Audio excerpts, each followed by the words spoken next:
Ladies and gentlemen, it is time. It is race day, and welcome to our live commentary coverage here on KRC of the 66th running of the Daytona 500. It's a special pre-race show for the stream today. Reason being, it's the biggest race of the season. We were supposed to have the Xfinity Series race earlier this morning, but unfortunately, due to more lingering rain in the Daytona Beach area, and at the Daytona International Speedway, they have postponed the start of the NASCAR Xfinity race until after the finish of the Daytona 500 later tonight, approximately 9 p.m. Eastern Standard Start Time. We will still have live commentary for you guys for that race later on this evening, but obviously the big race here today, the one that I wanted to get ready for a lot earlier before the start of the green flag. We're still over an hour away from the drop of the green flag today, so this is going to be definitely the longer of the two streams here in this one. But appreciate everybody tuning in. Not going to be able to show you much on the actual screen right now up until the start of the race, or at least until the raw feed becomes available on NASCAR.com's website. Obviously, because we're so far out from the start of this race yet, not going to be able to get the starting lineup up for you guys, at least on our traditional screen. What I can do is try to find we're going to be breaking down a lot in this Daytona 500 pre-race on the channel. So we're going to start things off with qualifying on Wednesday night. And we're going to kind of look at the single car speeds. I have already who I think is going to run well, not run well in this race here today. And actually, no, it does look like we do have the raw feed available. But I will still wait to pull that up, and we're just going to have some randomness on the screen while I'm talking. Over the next several minutes. I'll give a couple extra minutes so for people that are just tuning in to be prepared for all the pre-race predictions for this one. I have narrowed it down between 6 drivers, 2 potential underdog picks for the Daytona 500, and 4 drivers specifically that I think have a really good chance of winning this race here today. I feel very confident that at least one of these 6 is going to go to victory lane. If it's not one of these 6, I'm not going to say that I can't see that specific driver going to victory lane. It's just I did so much research yesterday morning, and I really felt that this was like the most confident of the bunch that I had. And I had to throw a couple underdog picks in there because we have had underdogs win the last 3 Daytona 500s, if you think about it, with the 2021 500 being won by Michael McDowell, which at the time was his first career win, followed by the next year in 2022, Austin Cindric getting the win of the Daytona 500 as a rookie. Not rookie in the race necessarily, but as a rookie in general in the NASCAR Cup Series that season. So obviously he got his first career win. And then Ricky Stenhouse Jr., who has won on super speedways before, but it was still only his 3rd career win. So I do have a couple guys in there that have experience with winning at Daytona in the Cup Series, but they are sleeper picks nonetheless. Jared Khalif, hopeful NASCAR 2311 Cup Series Racing. Matthew Dorda Bruno, Zavido Racer, thanks for tuning in. You guys are just the earliest in this chat here on this Monday afternoon. Thanks for everybody tuning in that may have to work on this President's Day Monday. I actually forgot it was President's Day today until I think we were streaming the truck race Friday night, and I just happened to mention that there was potential rain implications that could push both yesterday's Daytona 500 as well as Saturday's Xfinity race back to today. That ended up obviously happening. I had a good feeling that that was going to happen, especially the way they moved the ARCA race to after the Truck Series race. I had a very, very good feeling that that was going to end up happening. NASCAR Justin and Ash, Kelly Jones, thanks for tuning in. Kelly Jones stating already, Kyle Busch or Kyle Larson will win this race. I felt a lot more confident about Kyle Busch coming into the Daytona 500 than, unfortunately, what I think now after how the dual races unfolded on Thursday. And I'll explain why once we get into these pre-race predictions. I don't usually wait this long before I just roll right into it because usually I start these live commentary streams for the Cup Series at least about a half hour to 45 minutes before the drop of the green flag, but we still have I think the drop of the green flag was scheduled to be right around 4:30, so we still got well over an hour before the start of this thing. So, again, just kind of looking at, and this is the easiest time for me to look at the chat is pre-race. I try to look at it during the race as much as I possibly can, but obviously when I'm not actually commentating the race, I have it for me right here. If my voice sounds a little weird at times, I have this like canker sore on my lip, and I'm so glad that I didn't have to stream it all on Saturday because I felt it on Friday, but it didn't hurt or anything, so it didn't really bother me at all. Saturday, anytime I'd go to talk, like it was so swollen that it would kind of rub up against my teeth, like on the inside of my lip. So it hurt to talk. That was going to be very, very difficult to do a live commentary stream for the Xfinity race if it would have went on Saturday as planned.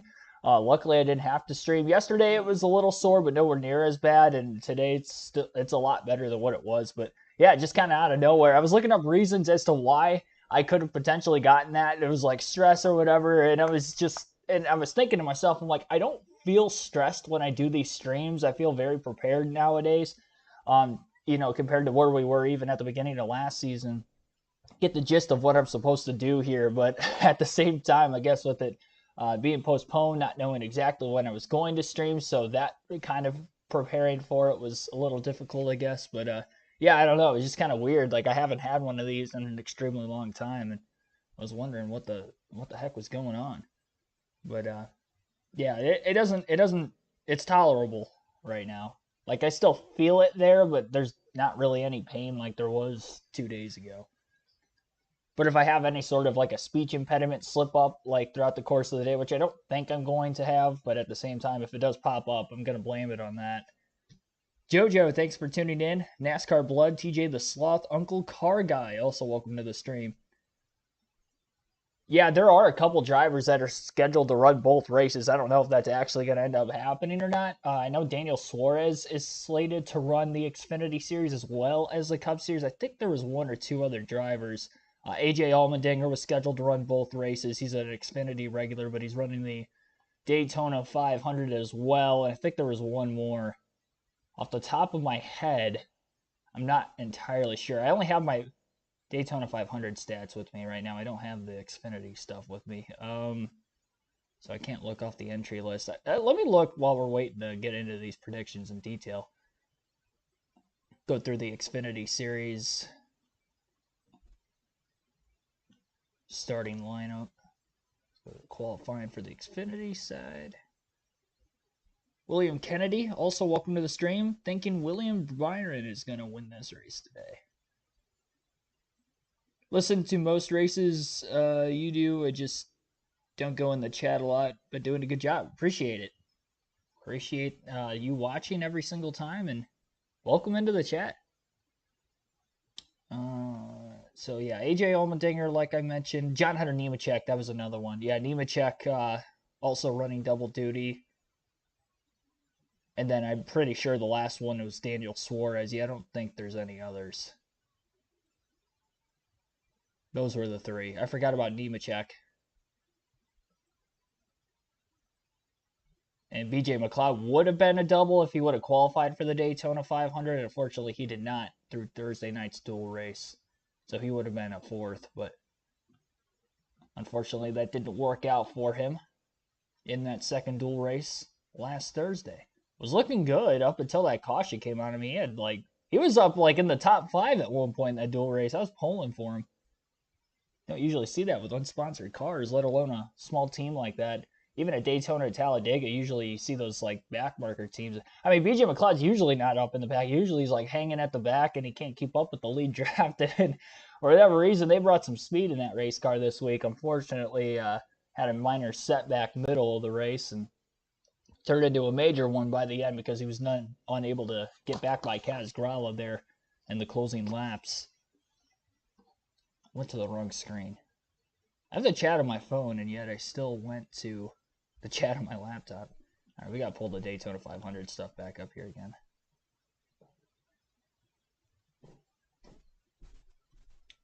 Alrighty. Now I'm going to have to go like all the way back because I had the actual qualifying order. Got 32 people in the chat. I think we'll get started here. I don't want to like wait too long, and then I'm not going to go through everything I wanted to get through for the start of the race. I don't have any preseason predictions for the championship, and I really want to put a lot of time, effort, and energy into that and kind of go through that quickly as well. But I did not give myself enough time this weekend to, even though I had extra time, obviously, but I ended up actually going to my grandparents' house. My grandma's birthday was yesterday, so I got to do that with the race getting rained out, and I was over there a lot longer than what I was expecting to when I first went over, and I did want to kind of add in a like preseason playoff prediction slash preseason championship prediction, but I didn't really do enough research for that to actually come to a conclusion. And a statistical way, like I would usually do with pre-race predictions on the weekly basis. All right, I believe I got the qualifying order is back up. So yeah, this is okay. Just making sure it wasn't just like the updated starting lineup. So this was from qualifying. So we'll start way back to Wednesday. Daytona 500 predictions starting right now. We'll kind of break through in detail the drivers who I think are fast. How the week has kind of unfolded already. I know some of you may have actually forgotten because it has been a couple days since the Cup cars have been on track. They were scheduled to run a Saturday afternoon practice session, which would have taken place before the ARCA race, but obviously that got washed out. They did have a practice session, single car for the most part, but there were some pack racing specifically with the manufacturers, but we never saw Toyotas, Fords, and Chevys all in one pack in that practice session, especially with those in backup cars already after the dual races Thursday. So the last time the Cup cars have been on track has been Friday. So they've had the last 2 days have just been sitting in the garage area pretty much. But going back to Wednesday, single car qualifying with just straight out unload speed. I don't really like to factor qualifying in too much into my race prediction because you can qualify well and not race well in the draft because your car is set up, for trim, for high speed. But the one difference is this year, I think, than what we saw in recent years, especially with the next gen car at Daytona or other super speedway races, is Ford's qualifying very well. The only outlier to that is Atlanta. I noticed Fords have kind of dominated Atlanta both in qualifying and in the race.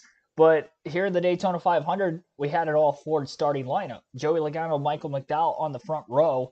And the Hendrick Motorsports, although they didn't get the front row, which was shocking, I think, for a lot of people, me included, or Chevy as a whole not even getting the pole for the Daytona 500, not a single car in the front row, that kind of led me to believe that they were going to have potential to race better, which I would say that was the case. I'd say of the three manufacturers Thursday, I'd say Ford overall raced bad. Now, the problem with that is in the first race, there were only 4 Fords, so they were outnumbered by Chevys. But even the few Chevys that ended up finishing in the top 10 or top 5 positions in dual race number 2, they were cars that didn't qualify particularly well, like the Spire Motorsport cars. Both Zane Smith and Carson Hocevar had very good finishes on Thursday. While they can be considered some of the underdog picks, they're not the specific ones I'm looking at. But again, you look at the qualifying order right here on the screen, 37th, 38th for Hocevar.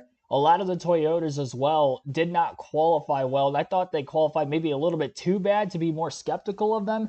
Remember, no Toyotas have been performing very well on the super speedway, specifically Daytona, Talladega, whatnot. There hasn't been a single Toyota driver to win on a super speedway with the next gen car, and that even includes Denny Hamlin, who is a really good super speedway racer. Even he's kind of struggled at times on the super speedways. But I think this weekend is different because the Toyota showed a lot of speed in both dual races. They won both duels despite not qualifying well. Eric Jones was the highest qualifying Toyota, which was 22nd on Wednesday night.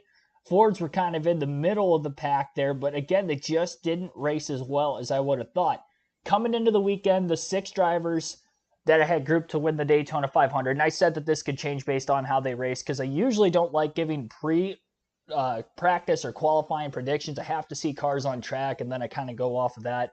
I don't really advise like you setting your fantasy lineups or betting on NASCAR prior to cars being on the track because statistically somebody can be really good at a specific racetrack. I think you look at like Hendrick's usually pretty good at Martinsville over the years, but last year in the fall they didn't run well at all at Martinsville. But if you would have saw practice of qualifying the day before, you would have saw that Byron Larson were a lot slower in the charts in that race than what they had been earlier in the spring, and you probably would have backed away from that or at least hesitated enough to not make the decision to plug and play those guys in your fantasy lineup. But anyway, the 6 drivers that I ended up having before qualifying on Wednesday, was Joey Logano, Kyle Busch. Uh, I should say Kyle Busch was the only Chevy I had in that group. So the only Chevy I had picked to potentially win the 500 was Kyle Busch. He had performed very well in super speedway races all of last season, including winning Talladega, Daytona 500. He was leading on the 200 lap. He led a lot of other laps in that race as well. The only Toyota I had listed in that group was Denny Hamlin. I was least confident of him going to victory lane coming into the week because, again, Toyotas haven't won on a super speedway with the next gen car, and we've had extra super speedways with Atlanta as well.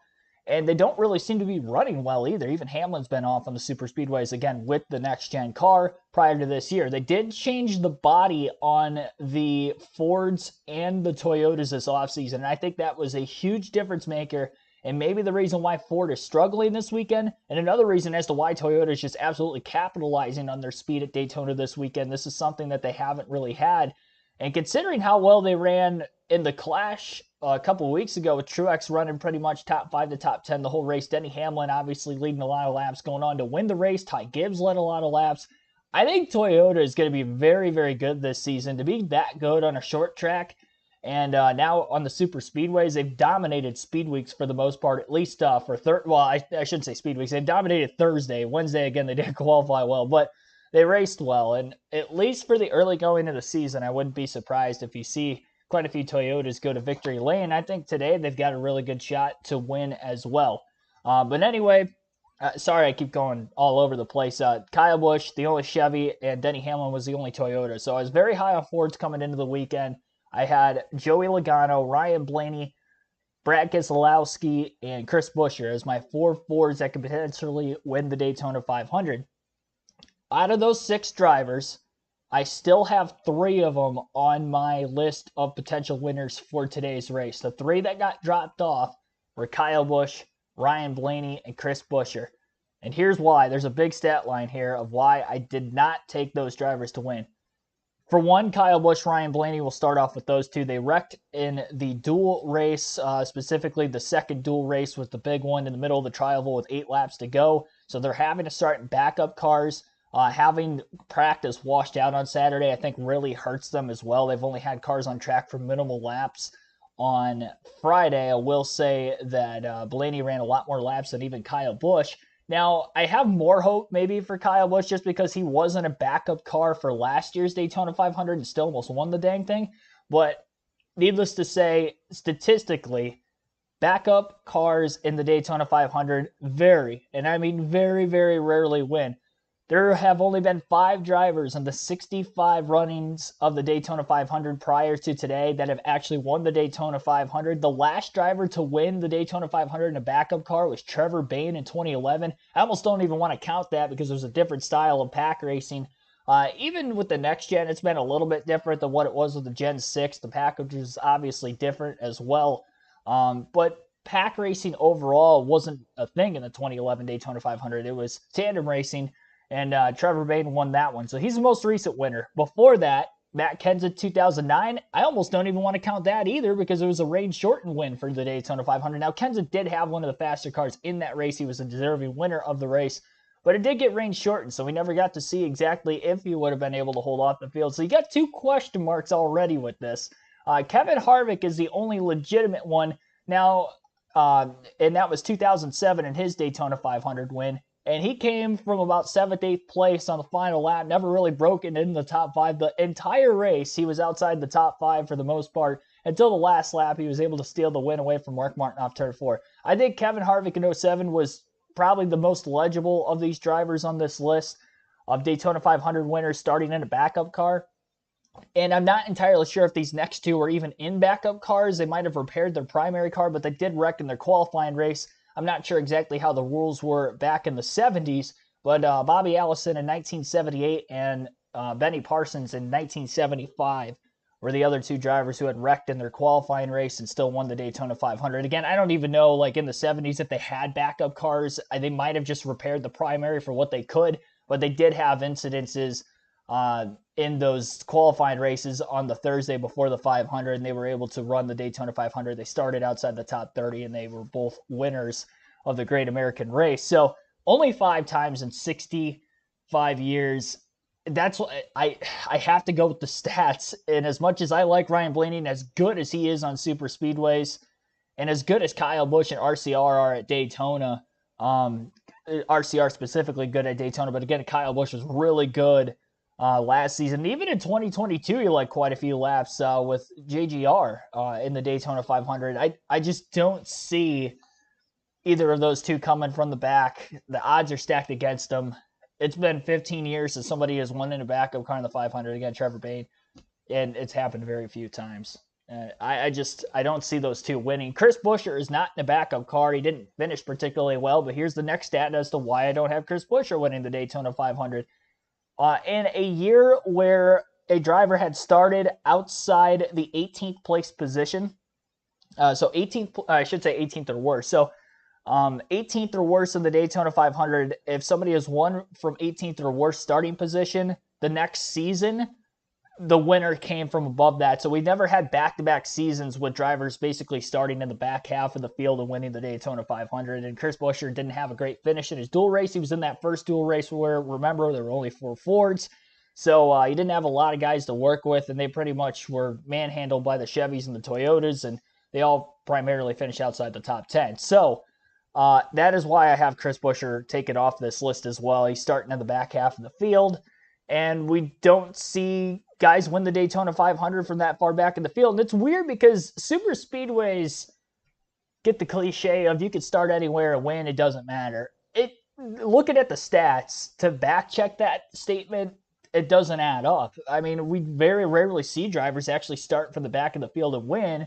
Last year, Ricky Stenhouse Jr. did start 31st to win the Daytona 500 after having a poor finish in his dual race. I think he was caught speeding on pit road, which was why he finished as far back as he did. So he wasn't in a backup car, so there's that. Then, so he still had that car on track for the entire time. And he did lead a lot of laps in his dual race as well. Like, he was fast. He just had a speeding penalty.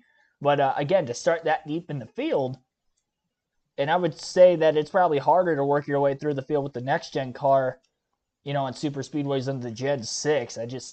Starting deep in the field today, I don't think is going to be it. So going with the stats, I think anybody who starts 18th or worse, or if your favorite driver starts 18th or worse today, I don't think they're going to win the Daytona 500. So that was easy for me to kind of narrow the list up quite a bit. I mean, that already took, 23 names off the potential Daytona 500 winners list, and that led me down to 17. Where I got from the last 17, and this is where we're going to go to today's starting lineup for the Daytona 500, and I can get the raw feed up here so it'll be a little easier, and you'll get to see the top 17 positions for the Daytona 500. So here are the 17 drivers we have to pick from on this list. We got Joey Logano, Michael McDowell, Tyler Reddick, Christopher Bell, Chase Elliott, Austin Cindric, Alex Bowman, Denny Hamlin, Carson Hocevar, John Hunter Nemechek, Eric Jones, Harrison Burton, Daniel Suarez, Zane Smith, Ty Gibbs, Brad Keselowski, and Kyle Larson. Names who are left out of the top 17 positions. There are some big names in here. I already mentioned Kyle Busch, Ryan Blaney. Got another former Daytona 500 winner, Austin Dillon, in there. Again, RCR's had good cars, and Dillon has won a super speedway race with the next gen, the summer Daytona race, and last year he was right there with Busch towards the end of the race as well. So that is another key player that is not in this list. Martin Truex Jr., by way of name and former champion on this list. He's never won on a super speedway, so I didn't like his chances coming into the weekend anyway. And then starting as far back in the field as he is, I think that hurts him as well. Daytona 500 winner Jimmy Johnson, two-time 500 winner, also in the back half of the field. I wouldn't have really slated him as very good to win the Daytona 500, but the Toyotas do look fast. I will say that. Out of the three manufacturers, they look the best right now. But again, he starts deep in the field. Bubba Wallace, accomplished super speedway racer, at least in the Cup Series, and he starts deep in the field. He's finished second in this race 2 times in the last 5 years. I just don't see, or last 6 years, back 2017. I don't see him, again, coming from the back half of the field winning. Ross Chastain's on that list. He has won a super speedway race before, but he starts back half of the field. Justin Haley, maybe a potential underdog for some people. I don't expect him starting back half of the field to win. The process of elimination, I eliminated all these guys. Chris Buescher was on that list. And then William Byron was also on that list. So those are the big names that by process of elimination, just looking at the stat line, I'm going with the stats. None of those guys, in my opinion, are going to win the Daytona 500. Now, is that to say that they're all going to have a bad day? No. There's a chance that they get some stage points. There's a chance that they get a top 10 finish. I just don't have them slated to win the race. As far as slated to win the race with the remaining 17, we can eliminate these guys for sure off this list. Ty Gibbs, I don't really like his chances. He hasn't ran well in the super speedways in his one full-time Cup Series season. I know Toyotas were lacking last year, but of the Toyotas that raced on track this last weekend, Gibbs wasn't quite up to par with the rest of them. And I just don't think he's got enough prowess on the super speedways to potentially win. Zane Smith, Carson Hocevar both starting up there. I mentioned that the Spire cars were actually really fast in the dual races, but I just don't see them winning. Are we really going to get an underdog winner 4 years in a row in the Daytona 500? Like, how many more years are we going to kind of push that? Because you look at the names of drivers who have won on other super speedway races outside of the Daytona 500, and they have all accomplished something either on a super speedway or in the NASCAR Cup Series before that. And even Stenhouse you can kind of throw in there as well, as far as like, even though they were technically an underdog, they have had super speedway success. So, those three names, they don't really have that. Harrison Burton's another one that starts up towards the front of the field. I don't see him winning. John Hunter Nemechek, I don't see him winning. And that's pretty much it as far as like the guys that I could just kind of eliminate without really having to go too deep into stat lines. Daniel Suarez is starting up there, so we'll start off with him. He's the first big name. I don't see Suarez winning the Daytona 500 either. Looking at Suarez's career stats, they're not good, and I'll already state that I wouldn't put him in your fantasy lineups for today either if you're in the fantasy league. He only has one career top 10 finish at Daytona. 13 career starts at Daytona. That's not just the 500. It's a 500 in the summer race. And he only has one top 10 in 13 races. 35th overall in practice yesterday. The Trackhouse cars didn't look very fast at all. Qualified 19th overall. So again, single car speed even kind of right around where he starts this race, although he did finish a little bit higher in his duel. So I'm going to eliminate Daniel Suarez here. He's going to struggle just to get a top 10, in my opinion, let alone having a shot to win the race. So he's out of the list. Kyle Larson I have out of the list too. That starts up there. He has ran better with the next gen car on super speedways, but he's still not getting the finishes. Like, even though he's up in contention, he's still finding a way to wreck his car, whether it's him. Last year he made a 3-wide move, an insane move, went up the middle, got a good push, but the hole, although it was there, it was tight, and that's what caused the last lap crash in that one. And again, he's been in the picture the last couple of years, so I will give him that, but he's still got to make it to the checkered flag, and it just, it never ceases to amaze me that he is that close, and he is getting better at super speedway racing, he really is, but got to make it to the finish. I don't trust him to win the race as a result of that. Alex Bowman has also not had great stats at Daytona. He did finish in the top 10 in the Daytona 500 last season. It was his first career top 10 in the Daytona 500. Usually qualifies really well, and he either gets in a wreck or just doesn't run well in the race. And last year was a caveat to that, and he actually did get a good finish. But 1 year of a good finish at Daytona, coming here year over year from 2017 to now, 2018 to now with Hendrick Motorsports, I don't see it.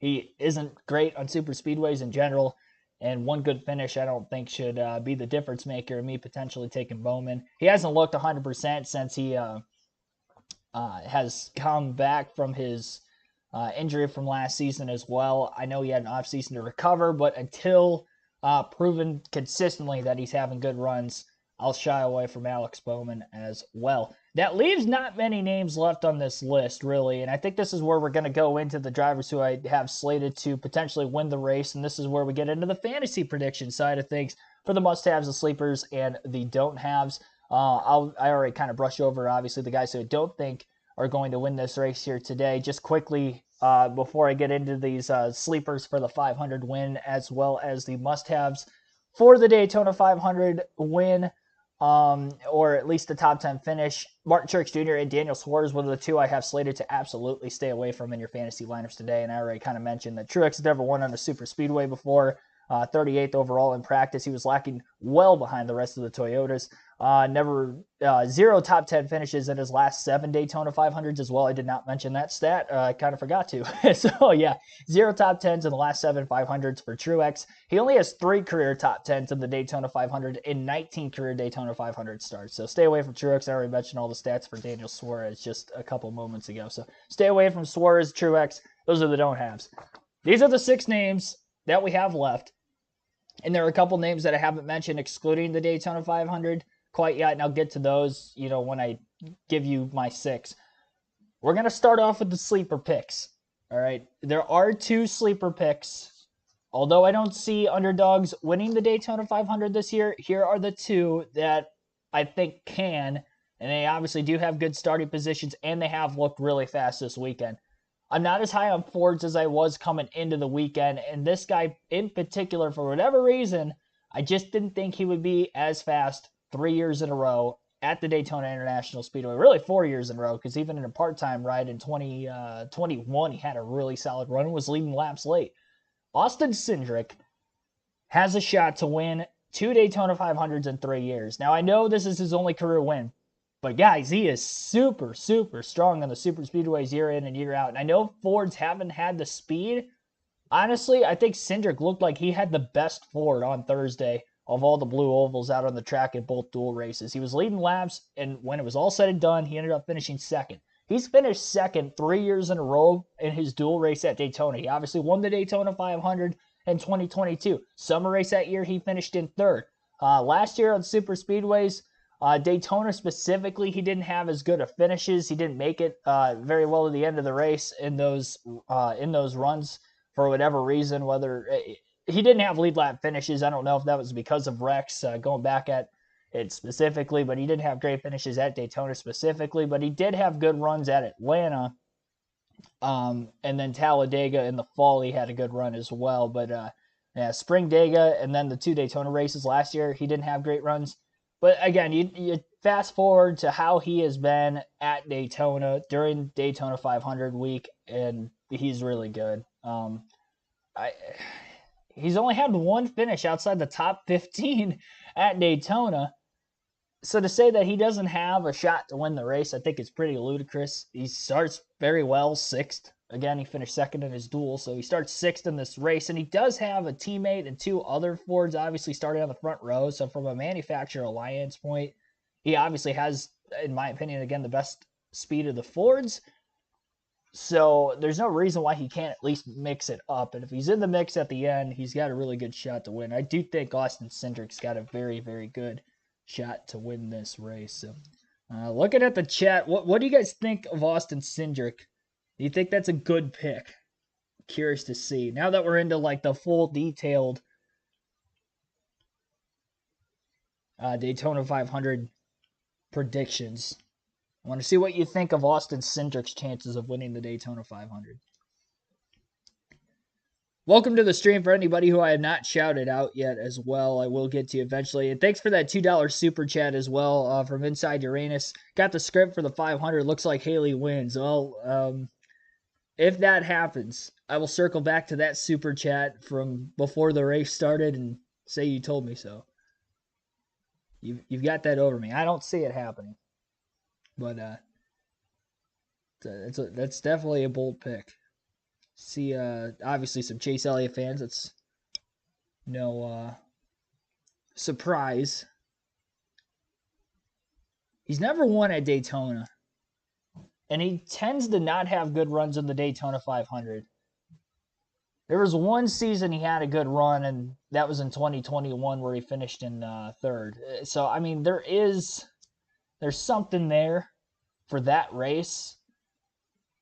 I'm not sure exactly why he's slated to be one of the favorites to win at Daytona every time we come here from a betting odds standpoint. Like, coming into the week, he was tied for the favorite with, like, Ryan Blaney. And pretty much any of the names I would have had on this list before Wednesday, like a Hamlin, Logano, Keselowski, like Chase Elliott was in there too.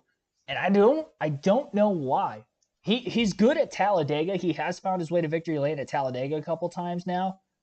But Daytona, both here and in the summer race, he just doesn't have good finishes here. And Hendrick, for whatever reason, over the last 10 years or so, they just haven't had fast cars at Daytona. outside of 2020 in the summer race when Byron won. Like that was like the only outlier in that. Ever since Dale Jr. retired, they've struggled at Daytona. And even the last couple of years he was there, they kind of struggled a little bit too. After 2015.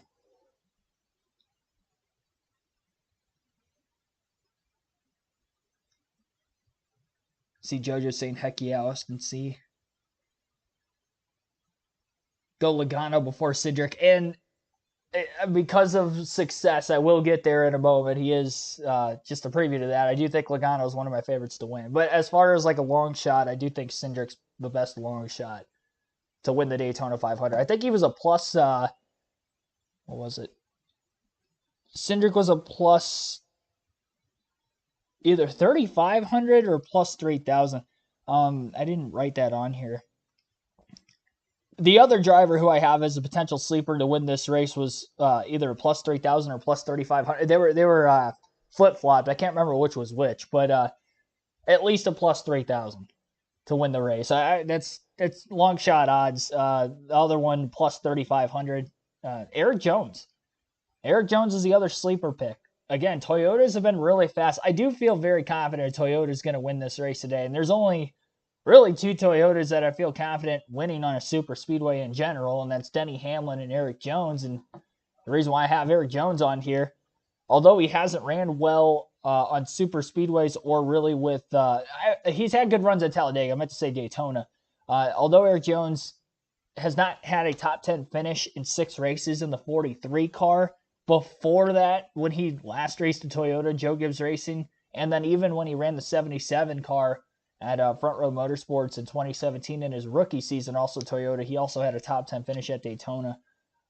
He's a former winner at this racetrack, 2018. He got his first career win, again, with Joe Gibbs Racing in this race. And he is the only other driver in a Toyota in the Gen 6 era and beyond to win a super speedway race other than Denny Hamlin, who has obviously won 3 Daytona 500s and a Talladega race as well. So I do like Eric Jones. 5th in his dual race. He was 2nd fastest in practice, only behind Denny Hamlin as well. So when we had the Toyotas on the track at the same time in a group, he was 2nd. I like that. He starts up towards the front. He's had 3 top 10 finishes in the last 6 starts he had with Toyota at Daytona. In a Toyota, Eric Jones is really, really good. But there is Bubba, but I already eliminated him if you're just tuning in because he's starting in the back half of the field. Sorry for those of you that are just tuning in like, oh, you're forgetting about Bubba. He is I could see him winning on a super speedway as well, but I don't have him winning on a super speedway with the way the odds are stacked against him today with him starting in the back half of the field. Again, we haven't seen a winner start in the back half of the field in a Daytona 500 back-to-back years, ever. So I'm just going with the odds on that one. I'm going with the stats, and that's why those are really the 2 Toyotas. I do have Christopher Bell as a must-have pick. He's not a long shot to win the Daytona 500 necessarily. I think it was a plus 1,800. Consider it's a super speedway. You're not really going to have like many guys odds plus 1,000 or better anyway. Christopher Bell, I could see him winning the Daytona 500 too. He doesn't have a lot of success on super speedways, but he has between last year and during speed weeks this year. His dual race finishes 3rd and 2nd as of the last 2 years. And he did finish 3rd in the Daytona 500 a season ago. He was the highest finishing Toyota last year in the 500. Other races on super speedways last season for Christopher Bell, he finished 8th and 3rd. 8th at Talladega in the spring, and then 3rd at Atlanta in the spring as well. So specifically in the spring months last year, Bell was kind of really the shining moment for the Toyotas on super speedways last year, believe it or not. So because of that, Toyotas having speed, and again, very few of them, although they do look very fast this weekend. I do think Christopher Bell is a must-have for your fantasy lineup at least to get a good finish. But I do like his chances of winning the Daytona 500. So that would be, of the 6 names that I have on here, the 3 so far, long shot wise, Austin Cindric, Eric Jones, and Christopher Bell's kind of a tier above sleeper / long shot, but not quite grouped in with these top 3. I see some of your picks in the Daytona 500. I do agree with, the logic behind a lot of them, really. Of a lot of them that I keep seeing over and over again, like a Michael McDowell. He has been good in super speedways recently. Kyle Busch. I just don't see like an underdog necessarily winning. Like, I don't even like Cindric and Jones winning because I just don't like an underdog winning 4 years in a row. It's just the fact that it has happened 3 years in a row that you have to consider it. But if I had to pick again, the 2 underdogs I would pick would be Jones and Cindric.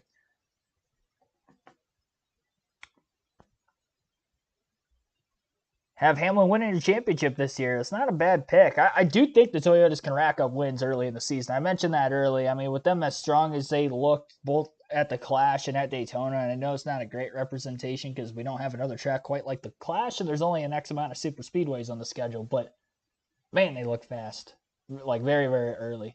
I don't know how this, I mean, the Chevys looked like very fast, very, very early last year, and then they kind of tapered off at the very end of the season, so things can change between now and October and into November. But as far as early in the season, I could definitely see them racking up wins, and you get enough wins early in the year, and that could really carry you, through the playoffs, even if you struggle like Truex last year. I mean, it's almost a round of 8, lock. If you get 3 wins in a season, you're pretty much locked into the round of 8 just off playoff points alone, on top of any other stage wins you might get as well.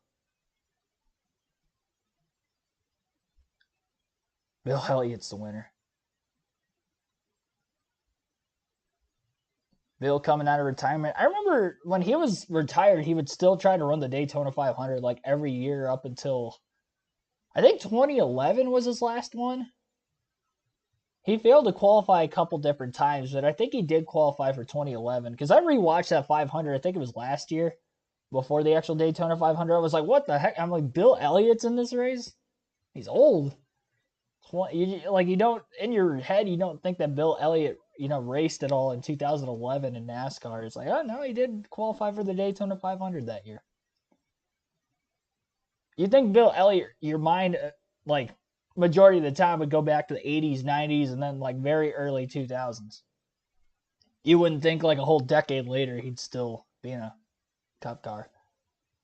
Who's your pick? Yeah, I know. I've really kind of I wouldn't say struggled to get along through the predictions, but I wanted to go like in very deep detail. There's 3 drivers, my 3 favorites. My 3 favorites to win the Daytona 500. Number 3, Brad Keselowski. And the reason why I have him slated at number 3, he was one of my original favorites that I still think has a legitimate shot. And it's because of how fast RFK has been on super speedways. He starts 16th, so it's like barely into that top 17 tier. So I don't like that.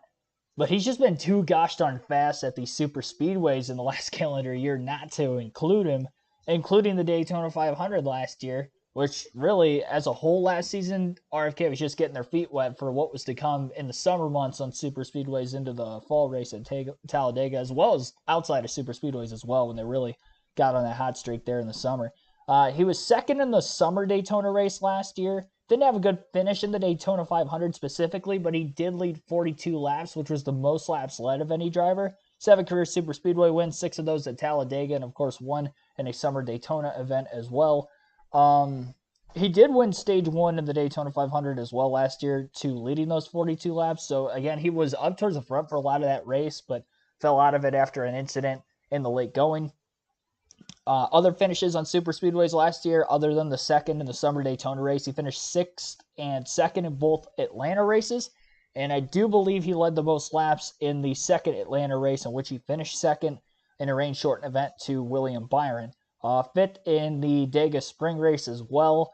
And he didn't really run particularly well, surprisingly, in the fall Talladega race. But I don't have him winning this race. I do think he's going to have a good run. He's a must-have pick for fantasy. I could see him getting a top 10 and being one of the contenders. I don't have him winning, though. because I think just Toyota is too strong this weekend. Um, Same goes for Joey Logano. I think he can have a good run. He's in that top group of the few Fords that have been fast this weekend. And obviously he's won here before. He's former winner of the Daytona 500, 2015 Daytona 500 champion. He won a super speedway race last year at Atlanta in the spring. It was his only win last season.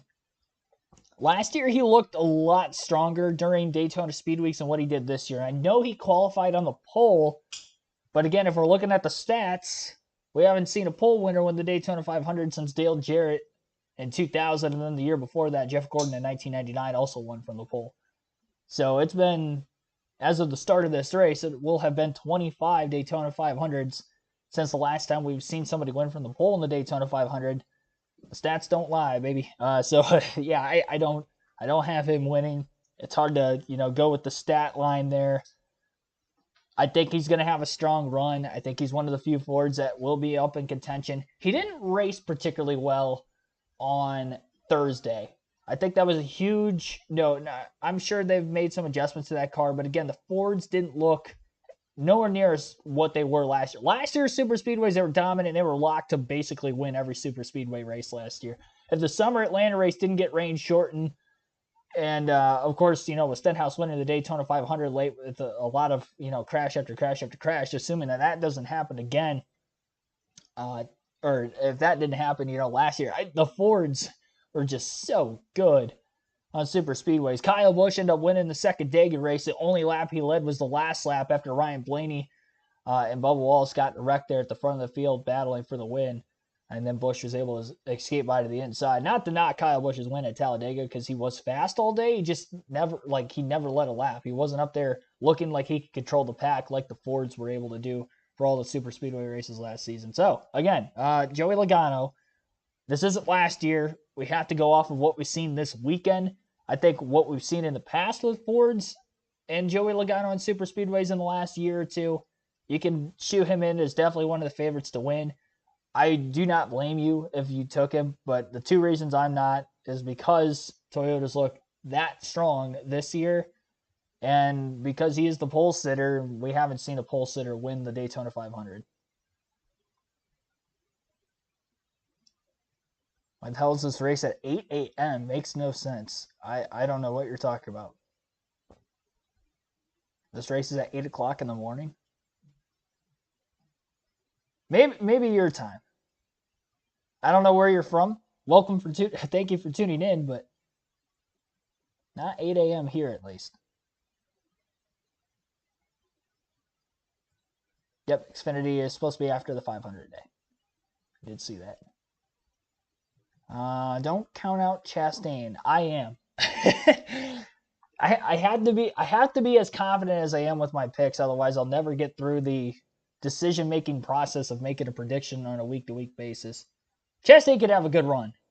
He has been good on the super speedways, and he was in contention there late in the 500 last year. He was in the picture at least towards the end. I would say that Chastain can have a strong run, but again, he starts back half of the field. I eliminated everybody who was in the back half of the field, as I already stated a couple different times. The driver who I have winning the Daytona 500, who statistically at least I haven't talked about, but you guys probably could have imagined that I would pick this guy because of how high I am on the Toyota bandwagon this weekend. It's Denny Hamlin. I have Denny Hamlin winning the Daytona 500 today. I can see why he was the favorite according to the odds books sports books, on Thursday. And I don't factor that into my decision making at all. I literally just factor who I think is going to win based off the stats I pulled. He just so happened to be at the top of their list as well, and he's at the top of mine. Denny Hamlin was fastest in practice, so again, all the Toyotas were kind of lined up in the group. He was the one that ran the quickest.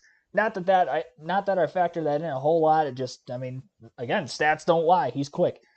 Third in his dual race, he was leading on the last lap, got passed on the last lap by two other Toyotas working together to team up and gun him down there at the end. Tyler Reddick ended up winning his duel over Denny Hamlin. Hamlin fell back to third on that final half a lap. Third in the Dega fall race last year for Denny Hamlin, one of the few bright spots he's really had with the next-gen car in super speedways, and then sixth at Atlanta in the spring. Three-time Daytona 500 winner. We know this. 2016, 2019, 2020. He's been here. He's done it before. And I think he's going to do it again. Which, honestly, winning 4 Daytona 500, like, even winning 3 Daytona 500s, like, we don't see that in, like, this era of NASCAR over the last, like, 20-plus years. We don't see that happen. So the fact that I think he actually has a really good chance to go for 4 here today, I don't want to see him win because I'm going to be right as much as I'm just a history buff and a history nerd, and to have witnessed somebody in this era, the most competitive era of NASCAR within the last like 20 to 25 years, when you look at just, how many teams are fast on any given weekend, and this guy could have won 4 Daytona 500s. It truly is mind-boggling, but he has a legitimate shot at it today. He meets all the criteria. He's been fast here many, many years in the past. He's a former winner of this race. So obviously, we could have considered that, again, coming into the weekend. But then based off this weekend alone, the Toyotas look so quick. He's one of the highest lap leaders in his dual race on Thursday. He just didn't end up getting the win. And I would not be surprised if he's in year over year over year, even the races he didn't win at Daytona, you go back and watch any Daytona 500 from like 2012 onward, Denny Hamlin's in the top 5 on like the last lap or 2 of the race, like every single time. You get yourself in contention like that, and that's where you have a shot to win. It's not luck when you come to these super speedways. I know there's a lot of Denny Hamlin haters out there, and a lot of people that don't like him. Personally, I'm so like down the middle. Like, obviously, I'm a huge Ryan Blaney fan. As you can see, I have Ryan Blaney merch on. Glad he won the championship last year, but I call these things down the middle and the way I see them, and it's hard to go against Denny Hamlin, in my opinion, to win this race. Not only the process of elimination I used to get to, the last like 4 to 6 drivers who I think can win the Daytona 500, like I mentioned, but the fact that, he's on that list again, just like time after time after time, he's right there. Thoughts on drivers who are going to start in the rear now? Yeah, so I didn't preface a lot of them necessarily. I did mention already, though, that Kyle Busch and Ryan Blaney, I like their chances starting at the back, or not like their chances starting at the back necessarily to win the 500, but coming into the weekend, I had Blaney and Kyle Busch on my original list of drivers to win this race. Again, they were so good on super speedways last year, the Fords as a whole. And even Blaney in his dual race was like up. He was near the lead when he ended up getting right hooked into the wall in the center of the tri oval. But again, we've only seen 5 drivers ever win the Daytona 500 in 65 years after having an incident in their qualifying race, whether they went to a backup car or just, crashed their primary, got the primary fix, and went out. Only 5 times that this has happened. And the last time was Trevor Bayne in 2011. Odds are stacked against him. We haven't seen a driver win in the back half of the field in back-to-back Daytona 500s ever. And they're starting, obviously, deep in the field and with a backup car. Their chances are very slim. Very, very slim to win the race. Can they have a good day? I think Ryan Blaney, Kyle Busch, and even Ricky Stenhouse Jr., who's also on that list of drivers that wrecked in their dual race. He was in dual race number 1, got in that 4-car incident. They can have good days. They've been proven time in, time out to run well with the next-gen car, specifically in super speedways. I just don't see them winning the race for those reasons. Austin Dillon's another name in there who I think could have a good day starting at the back. Again, he was really good on the super speedway races with Kyle Busch last year. Busch was getting the spotlight of that, I think, because it's Kyle Busch, and he did end up winning one of those races. And he was, the one leading laps. But Austin Dillon was right there with him. He was following Kyle Busch through there, but you can also argue that he was helping push Kyle. They were a great combination. I think those two starting at the back together kind of helps each other out a little bit more. If like only Austin Dillon was at the back and Busch is at the front, it would be a lot harder for Dillon, or vice versa for Busch. But they're both back there. And, from a manufacturer alliance standpoint, I think Stenhouse might even kind of, get in there with them. And might be a 3-car tandem trying to pull their weight to the front. Corey LaJoie is another one, too, that has been good on super speedways with the next gen. I don't have him winning, but maybe an underdog top 10 could be in him. And he has been one of the few drivers to actually have extra track time this week with running that Truck Series race on Friday. He was the only Cup regular in that truck race, and he was out leading laps at times and really was like one of the few trucks that could actually kind of control things, whether it be pushing somebody. He was too aggressive with the pushes at times, and that's kind of something that's been a fault of Corey LaJoie. I think when he gets into these situations, he has been over aggressive. He wrecked basically trying to throw a bad block on Chase Elliott in the Atlanta race that he had a chance to win in 2022 in the summertime. Elliott was coming with a head of steam. He's not lifting. You don't, if you have a run on somebody, I don't want to go right back to this, but if you have a run on somebody and they throw a block, you better hope you're clear, because if you're not cleared, it's a bad block in my opinion. It's not a bad move for Elliott to go high or go low then go high. It's a great move if he can pull it off, and there was room to go there. But yeah, he finds himself in those situations a lot, and it's tough to say that he'll make it to the end of the race. But if he does, he can have a good finish. In the few races he has made it to the end of the super speedways, he has had good finishes. 2020 in the Daytona 500, he finished like 6th or 7th. He was in the picture there late. And the Spire cars have shown speed this week, so I think that's a plus. Honestly, as far as the Chevys themselves go in race mode, I think the Spire cars might be the best as a group collectively when it comes to overall speed in the duels.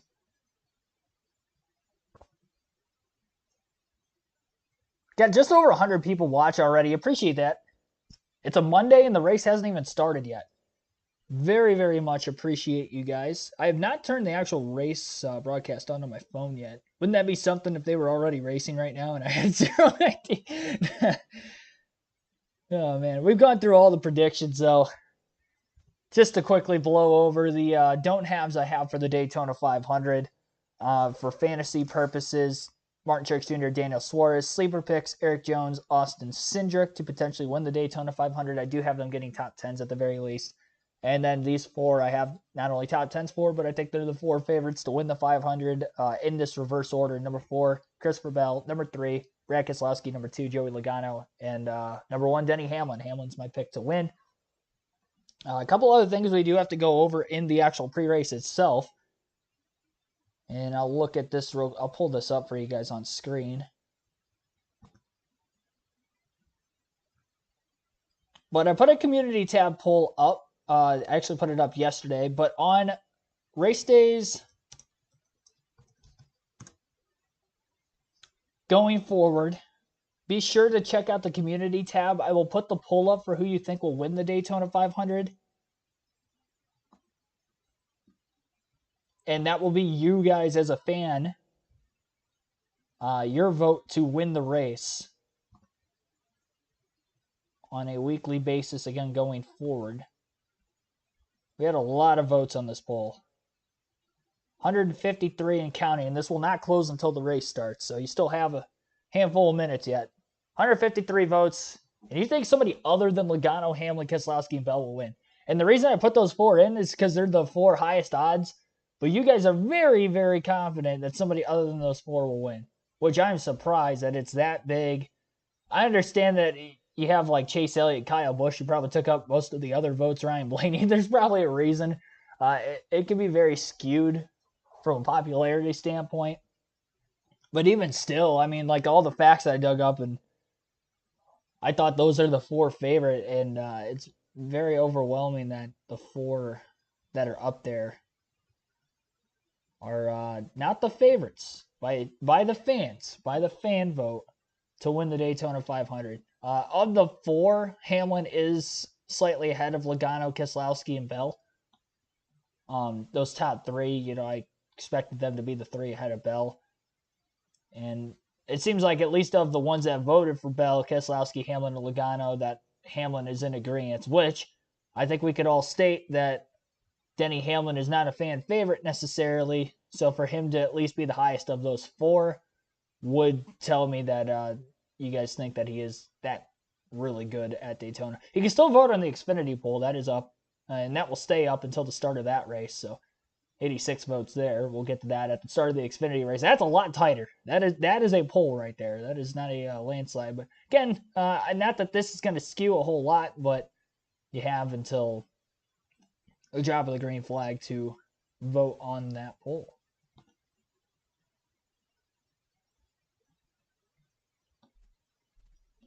Mike Joy, Clint Boyer, Kevin Harvick in the booth for the Daytona 500. Obviously, no surprise there.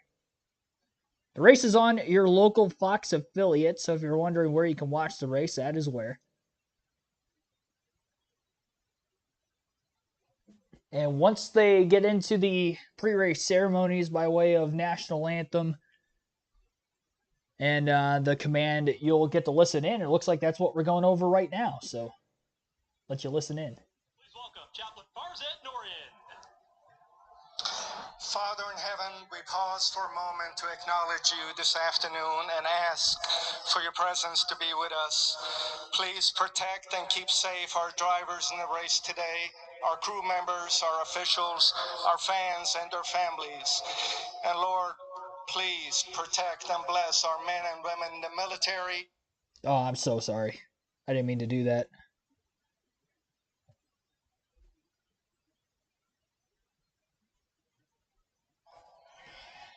Here to perform our national anthem, please welcome the 82nd Airborne Division All-American Chorus.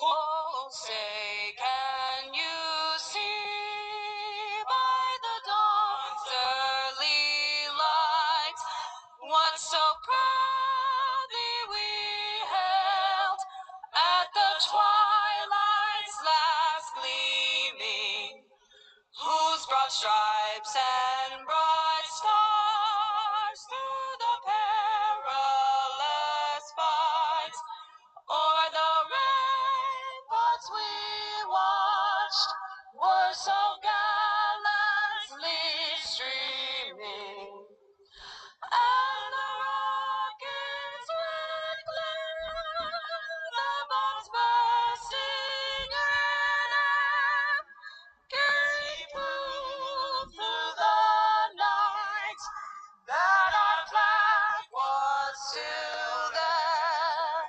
Oh, say does that star-spangled banner yet wave o'er the land of the free and the home of the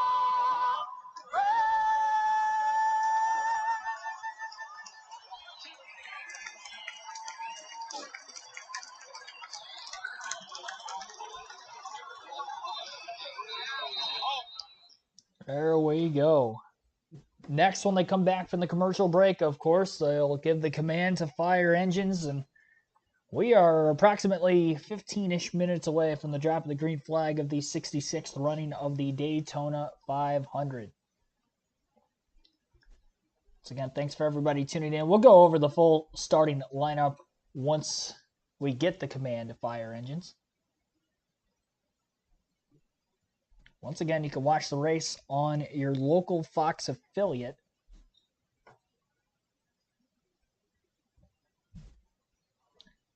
Just looking to pull the chat back up.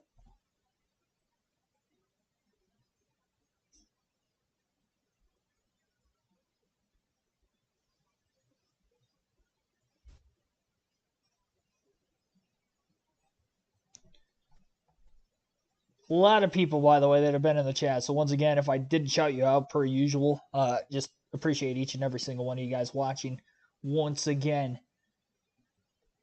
It's been a couple of days since the last live commentary stream, the Truck Series race on Friday night. Yep, The Rock is doing the command. Guy's been everywhere the last 2 or 3 plus weeks. He's got a busy year. I mean, he's got a busy life every day as it is. Do you smell The Rock? It's, do you smell what the Rock is cooking? And I gotta say, if he's cooking up a good race, then I would say that he's definitely cooking something good. I think we're gonna have a fun one here today. When is the Daytona 500 not fun? Since like 2013 at least. 2014 on, I think we've had some fun watching the Daytona 500. And even as boring as the 2013 or 2000 Daytona 500 is, it's still the Daytona 500. There's still prestige on the line, and still, no matter what, at the end of the day, when we come down to the final 10, 20 or so laps of this race, I think we're all going to be on the edge of our seat waiting to see who will make history.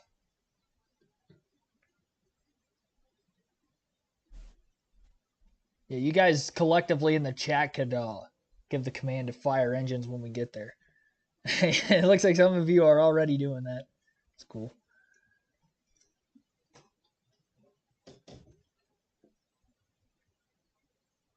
We are getting set. Yeah, to technicality, this is our 5th live commentary stream of the year. Actually, a 5th of the week.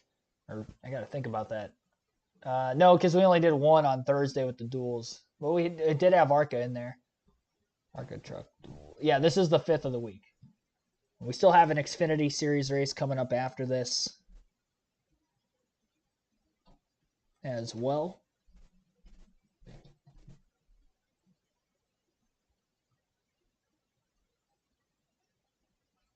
I'll have you guys listen into some of the race broadcasts leading up, at least until the command, and then I'll go through the starting lineup of today's Daytona 500. Of the year of NASCAR. This is the most unpredictable race, one of the biggest races in the world. This is the Daytona 500.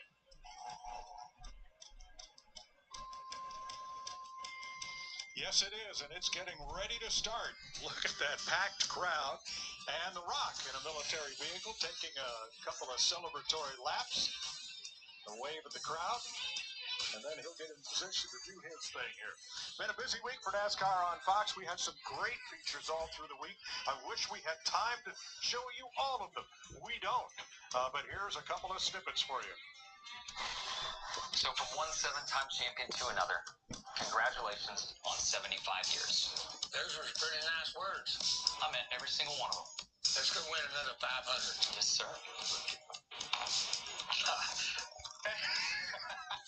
Let's do it. This is incredible. Watch there be like something that jumps out here. The number one thing that Bubba Wallace needs to work on this year. The mental capacity. For the last 3 years, I was racing for like pride, right? Showing that I deserve to be here instead of enjoying that I'm here. I've been carrying a lot of self-doubt for years now. I'm over it. I'm excited to get the season started. The confidence, I'm going to bring that back this year.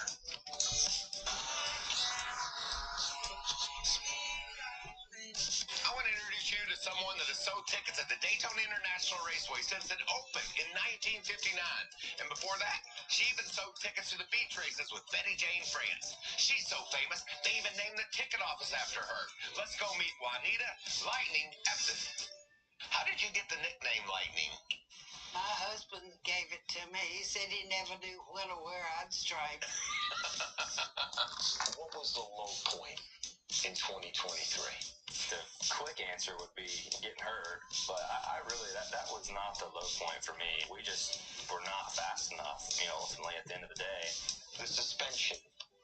Yeah, had that too.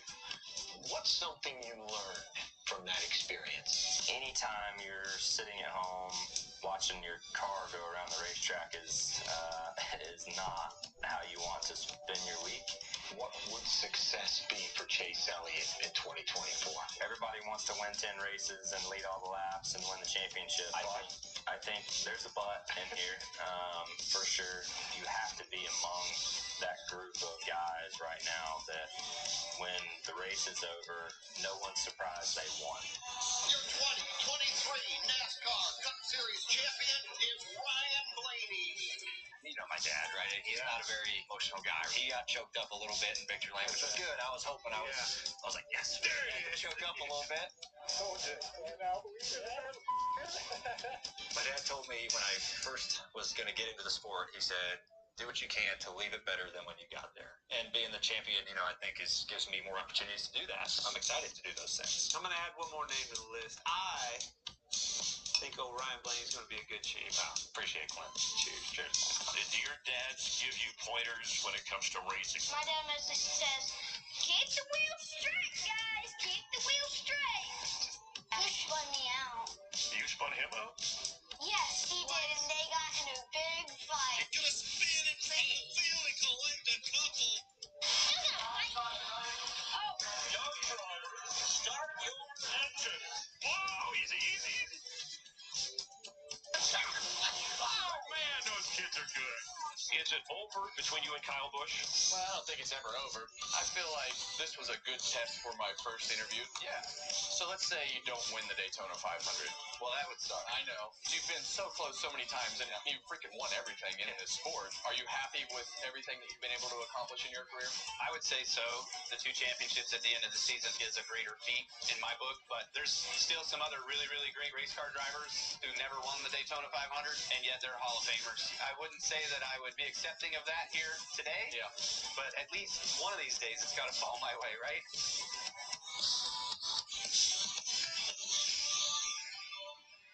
So, is it over? You grilled him pretty hard. Well, I don't think it's over for Kyle Busch. I think he's going to be in the game today, but I just want to say thank you to Kyle Busch for not just completely torching me on my first interview. I can't believe you and him. Yeah. That for your first interview. Yeah. Boy, that was, you guys, I thought you told him you was going to dot his eye one time. Well, you got to do what you got to do while you're racing. Awesome interview. Loved it. Moments ago, Jamie Little caught up with The Rock. Mike, how cool is this? The Rock is with us to help kick off the NASCAR season. And on March 30th, you are going to help kick off the UFL. Tell us about this new league and what you expect. Well, first of all, I got to say it's awesome to be here. So for everybody at home, if you haven't been to a race, you got to go because this is incredible. Now, as for the UFL, cannot wait. The United Football League, I expect great football, passionate football. We all believe in spring football. We have the great support of the NFL. But most importantly than that, we have the great support of the fans, and the idea that we're going to create more opportunities for players and their families is really all that matters. We can't wait to see it. All right, everybody knows you are the people's champion. So as you look at 100,000 people here, you're about to give the most famous words in racing. What's going through your mind? Again, I have chills. This is incredible. There's a word I like to use all the time called mana, and you can feel the mana on the track, on this pavement. Over 100,000 people. The people are going crazy. I'm honored to be the Grand Marshal, to say those words. And what I love most, I met all the drivers. They're so amazing and welcoming. But what you realize, they're all after that shot at greatness. And I cannot wait for the race to start. We're so happy you're with us. Go do your thing. Yes, ma'am. Here All we right, go. he'll bring the energy, Mike. Great to have him here. Well, and when we had him on yesterday's show, man, talk about mana. I felt the mana when he walked up, the presence of that great, huge human. I mean, the specimen that he is. He told us he was in bed at midnight and got up and worked out. I guess that's what it takes to be that big. Well, we definitely won't see you getting up at midnight to go into the gym, but we know that The Rock is here, and when he talks about the hype and excitement and everything that is going on at the Daytona 500, and he can feel it, you know that the energy is high. Mana. At this moment, 30 drivers, maybe more, think I have a good chance to win the Daytona 500. And the other 10, I've got a shot. If I can stay in that lead draft, it could happen. This is the ultimate test. You have to battle adversity. Attrition comes into play. A little bit of luck into the Daytona 500. Everything, Kevin, has to be perfect. Well, the biggest thing that is different from the Daytona 500 and the start of it is all the hype, the anticipation, and that enthusiasm that I believe all 40 drivers feel like they can win the race. So this is always the hardest part, was for me, was controlling those emotions to start this race. We've seen it all. First-time winners, they can win it. Everybody on this racetrack can pull it off today. Let's enjoy a few moments of silence, the last we'll have for the next nearly 4 hours here in Daytona. Let's go trackside to the Rock and U.S. Army Chief of Staff, General Randy George. Daytona International Speedway.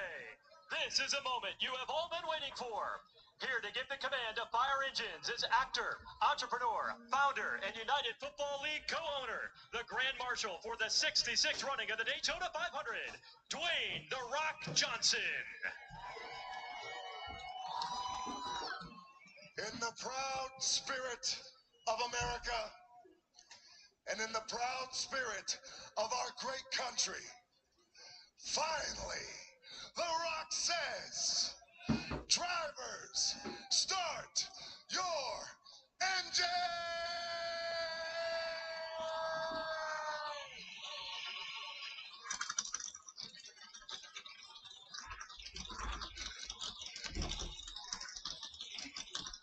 Well, there you have it. Engines are fired, and we'll go through the starting lineup of the 66th running of the Daytona 500. Joey Logano on pole for the first time in his 500 career. He's a former winner of this race back in 2015.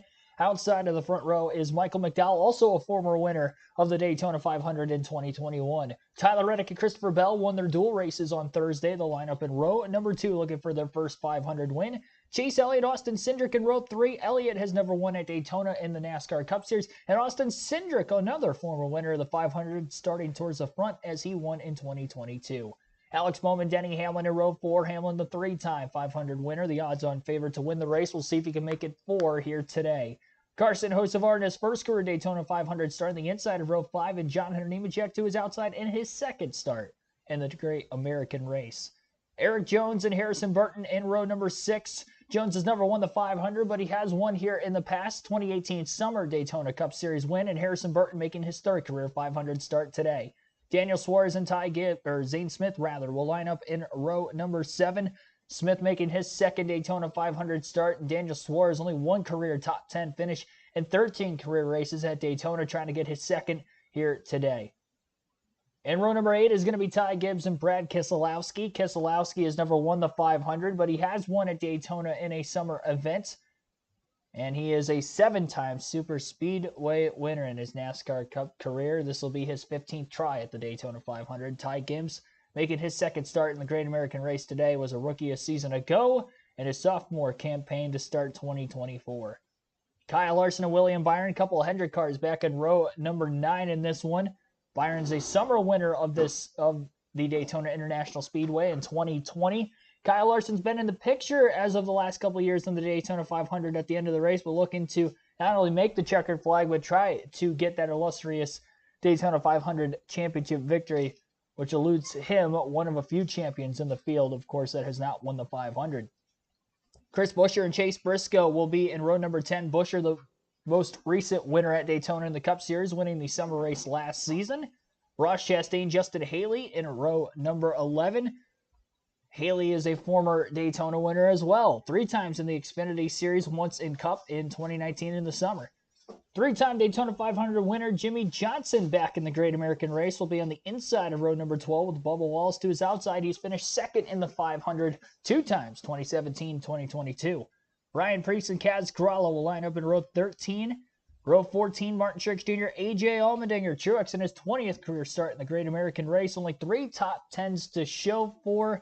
See if he gets his first career Super Speedway victory today, and what would definitely be the biggest one of his career. Corey LaJoie and Josh Berry in row number 15 for this one. LaJoie a few top 10s in the 500, trying to go to victory lane from starting deep in the field today.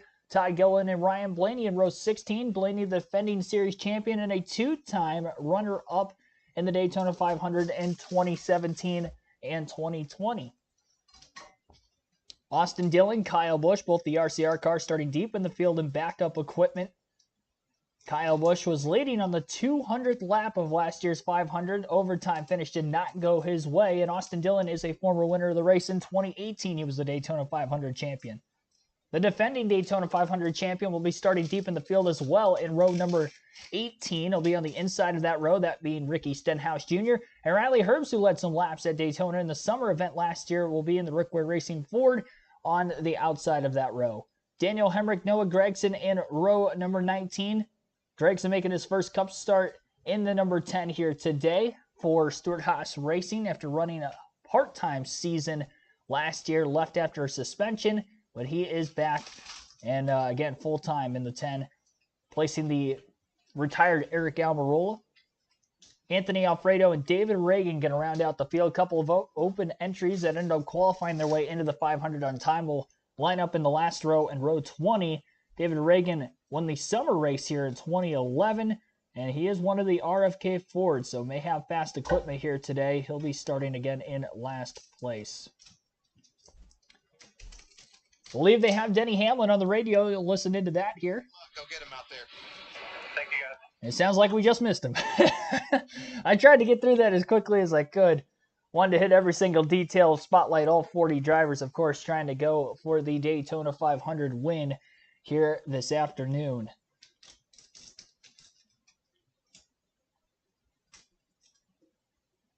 Time to close that poll in the community tab for who you think is going to win the Daytona 500. And again, you guys, the fans voted for who you thought would win between 4 different drivers. And if you thought that one of those 4 were not going to win, you had the chance to pick other. 155 votes were cast, and 59% said that somebody other than Christopher Bell, Brad Keselowski, Denny Hamlin, and Joey Logano would win the 500. Of those 4, which were my 4 favorites to win the 500 personally, Denny Hamlin had the highest votes of them, followed by Logano, then Keselowski, and Christopher Bell in that order.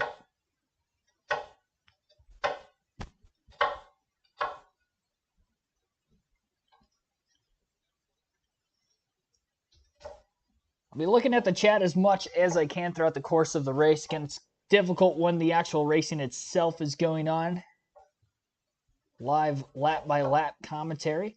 Be sure to hit the like button on the stream as well. We're sitting at 74 likes. The goal is to get to 200 likes on the stream.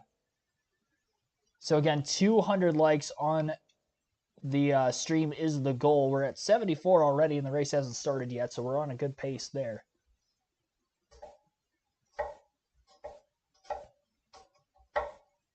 Good luck to everybody in the Fantasy League, not only today, before the season as well. You can join in on the NASCAR mobile app or website. Don't forget to adjust your lineups as well before the end of Stage 2 for who your starting 5 will be.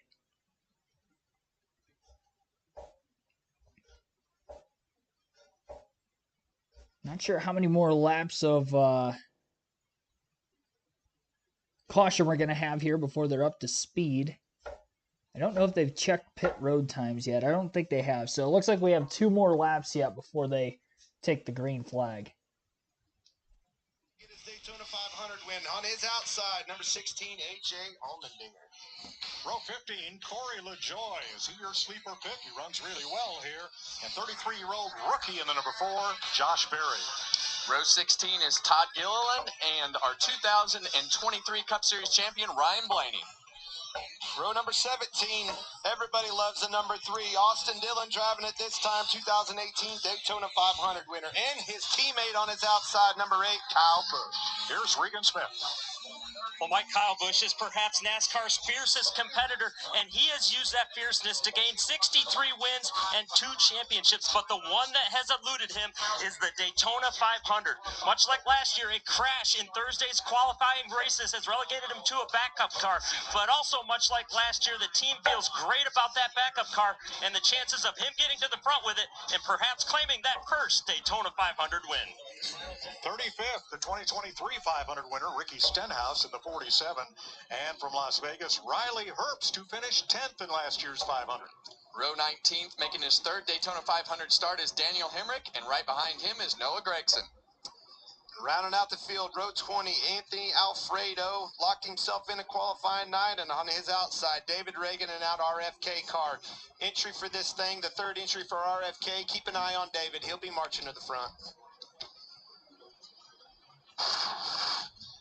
These drivers will go to the rear because they've had to move to a backup car, largely after what happened at the conclusion of one of Thursday's qualifying races. Let's show it to you. Watch the yellow number 12 of Ryan Blaney get turned and take a savage hit into the outside wall, measured at 55 Gs. Man, it still hurts, Kevin. And it's on fire, too, so there is nothing good about that, and we're just glad to see Ryan get out of that car. Ryan climbed out okay. Practiced Friday, now has a new helmet and a new car. Let's check in with our crew chief, Larry McReynolds, and a look at aerodynamics. Yeah, Mike, anytime you're at a high-speed super speedway like Daytona, to be faster, it's all about the draft. The more cars you can get in the line, the faster you're going to run. So let's take a look at airflow at our Toyota Cutaway Camry car. Here's a single car right here. This is what the airflow will look like. You're going to see max downforce on the front of the car as well as in the rear of the car in that rear spoiler area. That actually more downforce and hurts the drag. But as a car approaches that lead car, you're going to see the airflow change. It takes downforce away and it gives it less drag, which makes them run faster as one unit. Look at the hood flaps as the pressure changes on that trail car. That's the reason they come up. Now, the more cars you can line up, the faster you're going to run. Mike, this is why after a green flag pit stop, you want to make sure you have a partner to draft with to maximize that speed after leaving pit road. Thanks, Larry. Safety in numbers. Well, it is safety in numbers, and when you look at that graphic, when you see that hood flap stand straight up, you know you're doing a good job. But you need your team of manufacturers to do what you need to do to stay in the front and even get to the front if you're not already there. Strength in numbers. That's right. Yes. All right, it's time for Toyota. Rev up to green.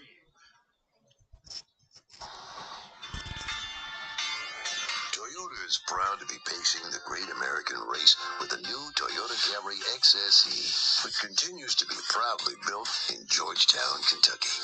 With this innovative new look, TRD and County Design work collaboratively to imitate many of the production Camry's striking features on the new Toyota Camry XSE NASCAR Cup Series race car, including the distinctive Toyota Hammerhead front fascia. The latest version of the Toyota Camry, which has been the best-selling sedan for 21 straight years, is scheduled to hit showroom floors later this spring.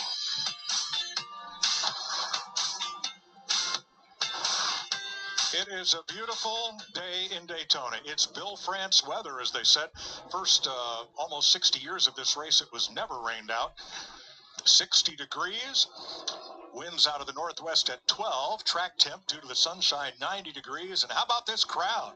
They're going to run the Xfinity race tonight, about an hour after the 500 concludes. And Daytona Speedway President Frank Kelleher said, if you have a ticket for either race, come on for the day. I'm so happy to see this crowd. Hey, they waited it out with us. Torrential downpour, ladies and gentlemen. I saw tents underwater out there. It didn't slow our people down. They're here to see these boys put on a show, and that's exactly what they're going to see. 200 laps, 500 miles is the scheduled distance.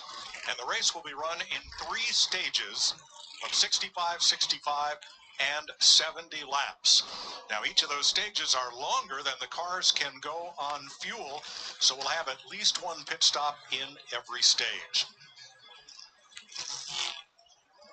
Well, we know they built a few of the new Toyota Camry XSE, one in that feature, and here's one out here leading the field. Big lower grille area with C-shaped corner vents, a hood with new character lines and duct exits, updated thinner taillights. Cool piece in showrooms this summer. Well, the coolest piece is that nose on that Camry that it pushes really, really well. On the race car. On the race car. Yes. Yeah, don't push the pace car. Big difference that body's made in what we've seen down here at Daytona. All right, Joey Logano, the pole sitter, has chosen the outside lane for the start. Here is Michael McDowell alongside. You've done a great job all week to do what we came here to do. Just great effort. 500 miles.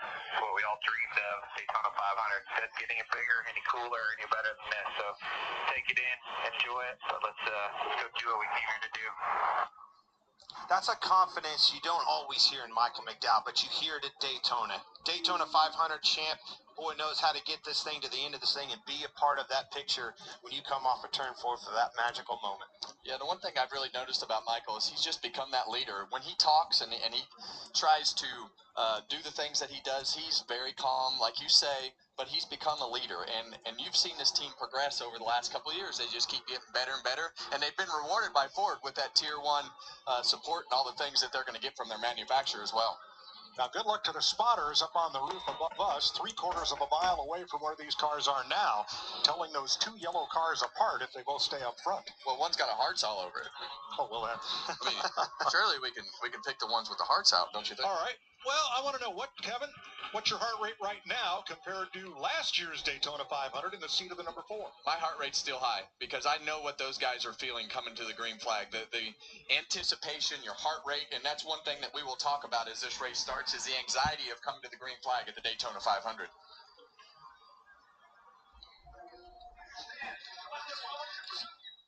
For the second consecutive year on the channel, we'll have full flag-to-flag coverage of the Daytona 500. Who will win the 66th running here in 2024? Pace car is on pit road.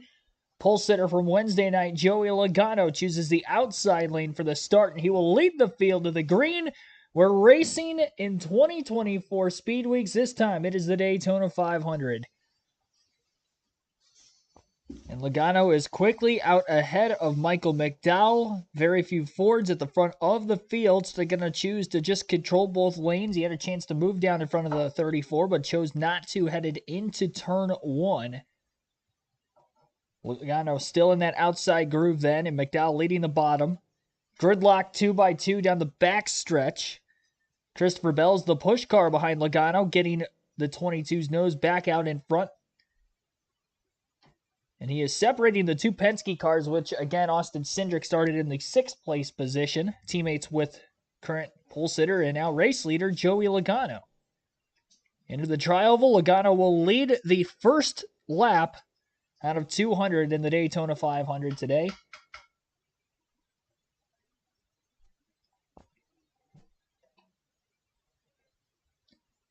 Nobody going to try to dare to go 3 wide here in the early going. Saw a couple of incidences very early with 3 wide racing in both the truck and ARCA races Friday night.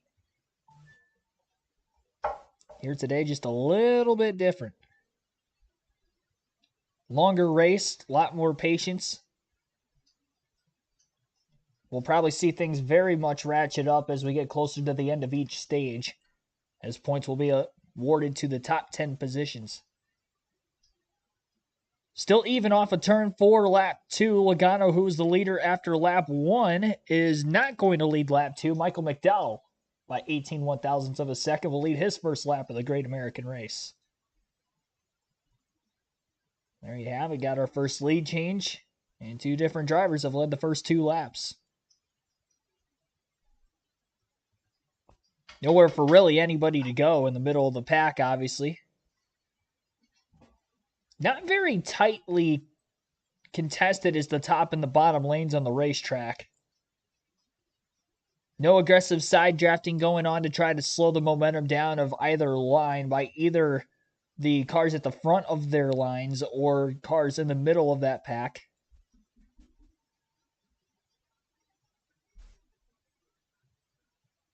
And Logano leads lap 3, so trading lead changes here.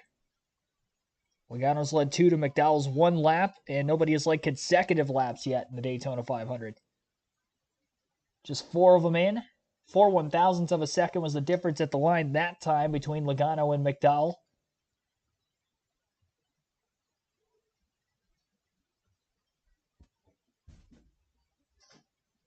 And now there's a third lane that is starting right around the 20th place position or so. And it's being led by Ross Chastain, who is one of the more aggressive drivers in the NASCAR Cup Series field. No surprise, he is definitely one of the drivers trying to get a third lane going. Just a couple laps in, splitting around Bubba Wallace, it looks like, who is at the tail end of the second line.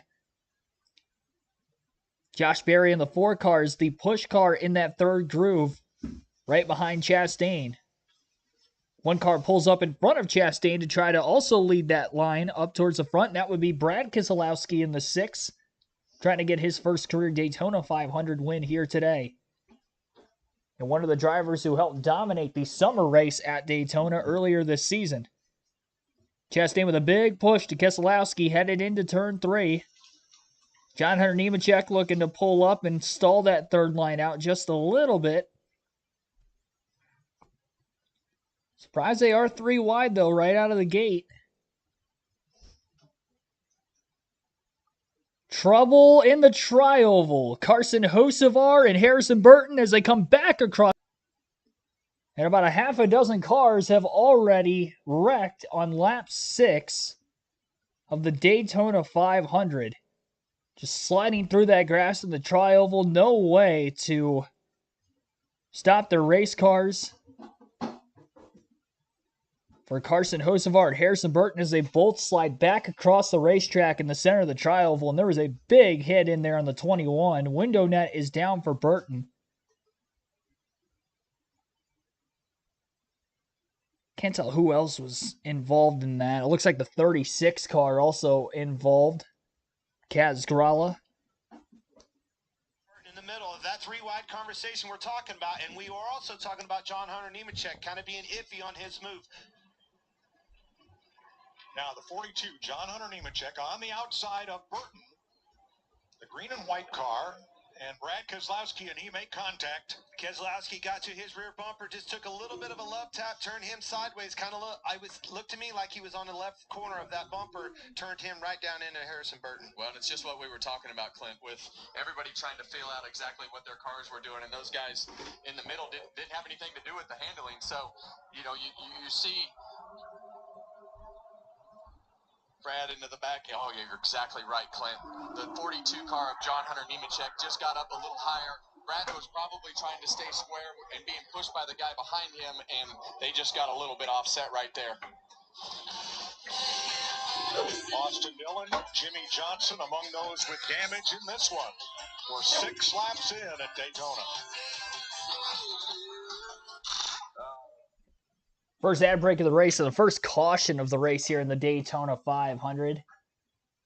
Trouble again on lap 6. Waiting to see who all was collected in the incident as a whole, but as far as drivers who are definitely going to be out of this race following the incident would include Carson Hocevar, Harrison Burton, obviously the biggest slick in there.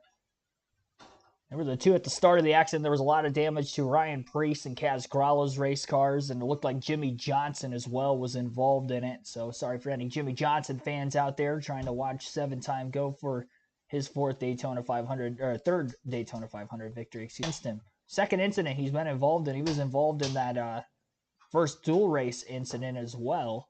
There's one caution in each of the 60-lap duels Thursday night. He was caught up there.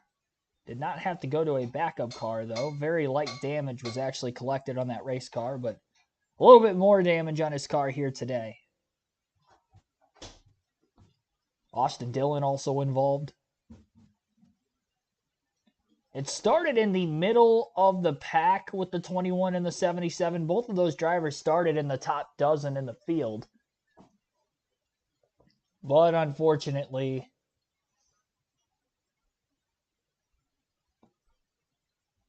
it ended up taking out a couple of innocent bystanders who were at the very back of the pack. And hard to tell if those drivers were behind the lead pack and just kind of driving along, and then unfortunately got caught up when the 77 and the 21 came back across the racetrack, or if they were just braking very early, obviously, with the entire pack trying to get by.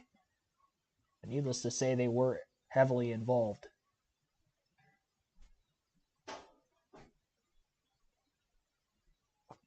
Yeah, it is a good thing that Harrison Burton is out of the race car under his own power, at least. Get checked from the infield care center next. And once we get a word on anything there, then obviously you guys will get to that information when I can give it to you. Yeah, 4 drivers out of that incident are definitely out of the race, it looks. Kaz Gralla, Harrison Burton, Austin Dillon, and Carson Hocevar of the 40 cars on the field will be the first 4 to retire from the race. Jimmy Johnson and Ryan Preece, who were involved in the incident as well, are still scored on the lead lap. It's probably going to involve John Hunter Nemechek in the incident as well. He's still in the 9th place position, has not come to pit road. He was the car that had gotten turned initially into the 21 of Harrison Burton, which started the incident. He's got a donut on the left side of his race car, but nothing more than that. When he came back up onto the racetrack, Austin Dillon also got some damage, as did Jimmy Johnson. John Hunter Nemechek at the front of this, and rookie Carson Hocevar. Johnson at rest. All right, let's have a look at how and where this gets started. Yeah, and this, you called this, Mike. This starts right here with John Hunter Nemechek as he tries to block this upper line right here. Brad Keselowski coming. Brad sees he's middle of the road. You see him check up right there, and it checks the whole lineup. Well, as he checks up, the one car of Ross Chastain's right on his bumper, ships him back forward with a run of speed, and John Hunter's up a little bit higher than Brad Keselowski is. They get their bumpers off center, and off it goes. There's Hocevar tangled up with Burton's number 21. He comes back up the blue and white car. Wham! Kaz Gralla. Wham! Austin Dillon. Jimmy Johnson got involved a little further back, and Ryan Preece slides right past the end of pit road, but did not contact the wall. We're lucky he didn't tear up any more cars than that. Look how many cars are behind him. 3 wide. You look up and see Harrison Burton sideways, Kevin, 6 laps into this race. Oh, my gosh. Yeah, and as I was watching them slide through the grass, I was hoping they didn't do this and come back up the racetrack. You see, that's where all the cars got torn up. Jimmy Johnson's cars, it just depends on that left front tire and if the toe is knocked out, or I see him with the hood up on pit road. But Harrison Burton, what a terrible break for the Wood brothers and everything that you prepare for over the last 3 months. And we see this race go that time every once in a while. Just these early wrecks that sometimes start with just people trying to go and trying to move forward. Burton would have been okay, but for coming back up on the racing surface, obviously couldn't slow down. Kaz Gralla thought he had the high line clear, and he did until Burton got there. A lot of damage here. Let's ride with Jimmy Johnson.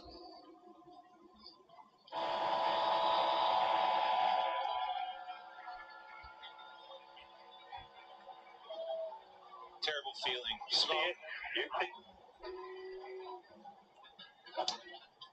Yeah, and he just. That's a pretty good shot. Yeah, that was a lot harder than I thought. I feel so bad for Harrison Burton. Riding in the middle, doing nothing wrong, minding his own business. Those guys were 3 wide on his outside, kind of stacked that line up a little bit. Nothing he could do at all. And the one thing you notice from Jimmy Johnson's car as he was in the back of the pack there, with this particular car, you can't just hang back like you used to. You have to be somewhat close to the pack. You see Ryan Preece sliding through there. Harrison Burton's radiator, ductwork, everything fly out of the front of the car. That's a good point, Kevin. You know, in years past, back in the day, you just ride around back far enough, knowing that that's going to happen, that you could get out of harm's way. You'll lose the draft if you lag back too far. Kaz Gralla, the Boston native, hauled back to the garage. Repairs for Austin Dillon and Jimmy Johnson. Pit road is open. Here they come. Josh? For Michael McDowell in to top off with fuel only. Whoa, that was close with William Byron right there. Jamie? And Bubba Wallace, they knew right away they wanted to come in and hit. They said all we need is 2 seconds of fuel, and go, wow, there's all kinds of chaos down here, Mike. Guys, this is worst case scenario because of all the cars on pit road and nobody's out of the race, and every pit stall is occupied, but everybody wants to keep these cars full of gas in order to put themselves in a great position. Now, Corey LaJoy, A.J. Allmendinger, William Byron, and Todd Gilliland took tires. Most everybody else was gas only. First caution of the day comes out working lap 6. John Hunter Nemechek into Harrison Burton. Big crash.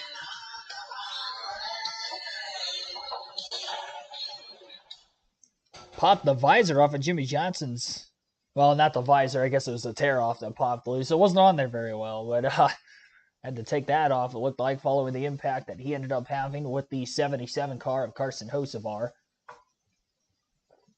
I will say I did not have anybody on my fantasy team of those that were involved in that incident. If any of you guys in the chat or in the fantasy league did, make sure to make those changes before the end of stage 2 when your starting lineup locks up. Christopher Bell's currently scored the race leader. I think that was on pit row. We'll have to wait for everybody to get back to the start-finish line.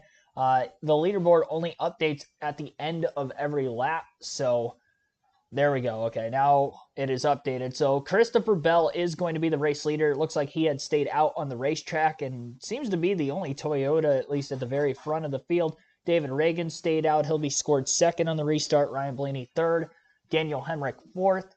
Ricky Stenhouse Jr. in 5th, Joey Logano 6th, Chase Elliott 7th, Ryan Preece in 8th, not a lot of damage from that incident. He had a spin there, but still in this thing. Michael McDowell was first off of pit road, ends up 9th, and Austin Cindric in 10th. So the top 8 cars stayed out of the pits.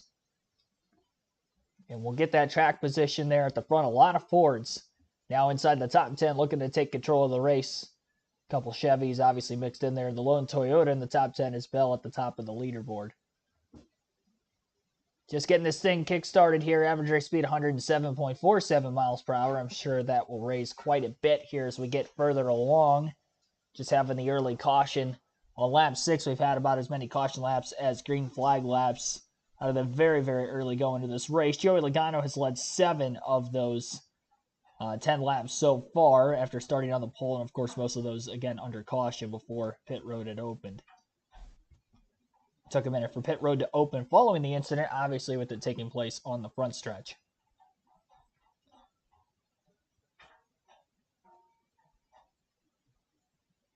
Can't race like 10 to go in the first laps. I predict over half the field will be taken out by the last stage. By the last stage. Is that like before the last stage starts, you think half the field will get taken out? Hopefully. That is not the case.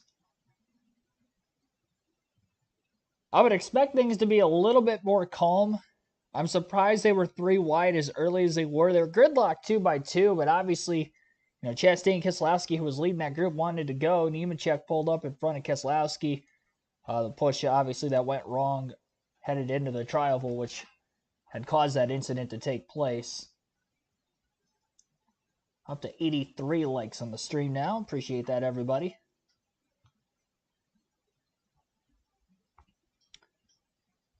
My coverage is a little bit behind of where the leaderboard is. I'll try to advance that when they get into the next commercial break. I'll have to log out and then log back into the race on my phone, which is where you can hear the audio of everything that goes on when we do have that for you here and there throughout the course of the race. So Blaney on the front row, again with Christopher Bell. Bell in the outside lane for the initial restart here. It's exactly what Joey Logano chose when he was the starter of this race. He had chosen the outside of the front row. No other Toyotas for Bell to work with here, so we'll see what he can do. And I'm sure Logano and Blaney up towards the front of the field are going to want to get together as soon as they can. Big gap between the second and third cars on the outside groove of Michael McDowell and Joey Logano.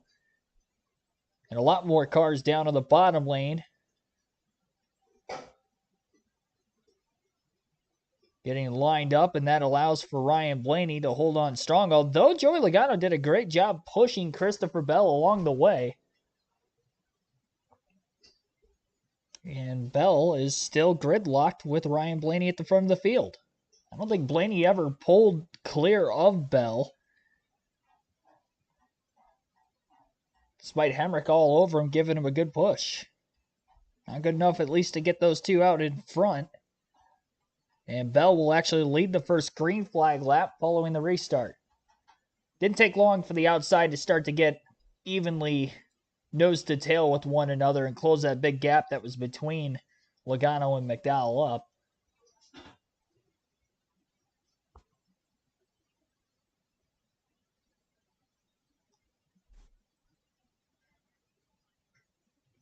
You're in the middle of this pack. You're basically trying not to make contact with the car in front of you. Really trying to manage that throttle as best as possible. And the only cars you're going to really see pushing necessarily are going to be the 2 cars that are at the front of a line. No matter where that would be in the pack, if you're the leader of that line, that is where the bump drafting is going to be taking place. You don't want to push the car in front of you into another car in front of them when your vision is very tight and you're not able to see X amount of cars in front of the one that is in front of you.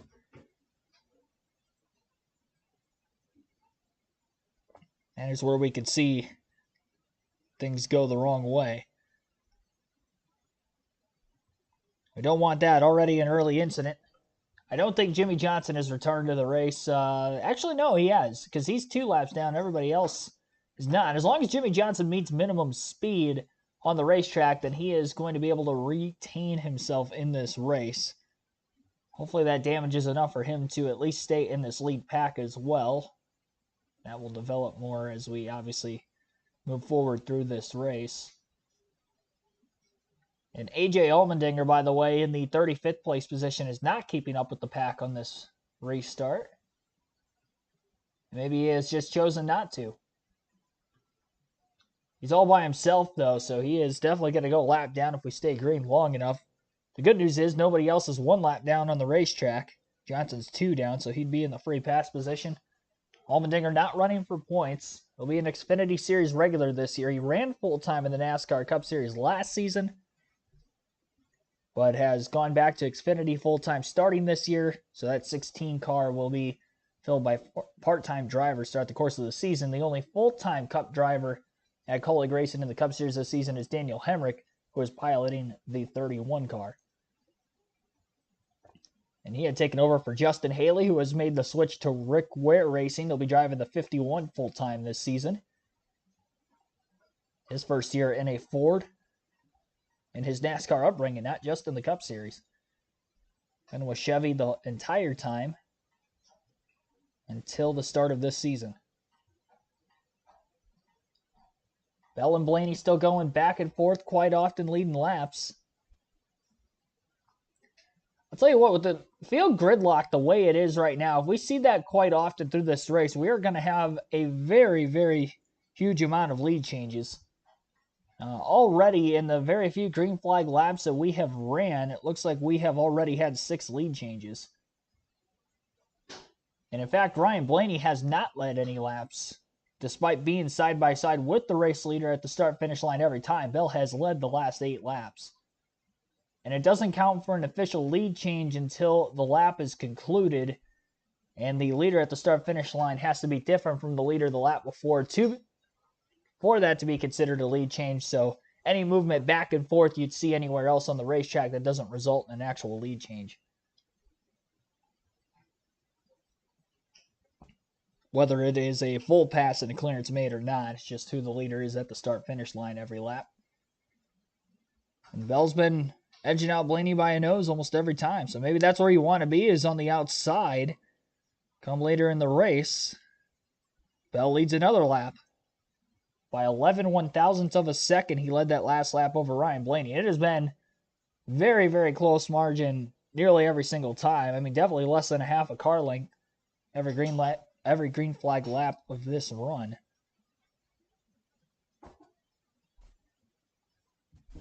The cars that are in the top 10 right now would be Christopher Bell at the top of the charts that last time by at the line. Ryan Blaney 2nd, Daniel Hemrick 3rd, Joey Logano 4th, Michael McDowell 5th, Chase Elliott 6th, Austin Cindric 7th, Brad Keselowski 8th, Denny Hamlin 9th, and Tyler Reddick is 10th. That is your top 10. About a third of the way or so through stage 1. First stage is 65 laps. Each of the first 2 stages 65 laps. Final stage is 70.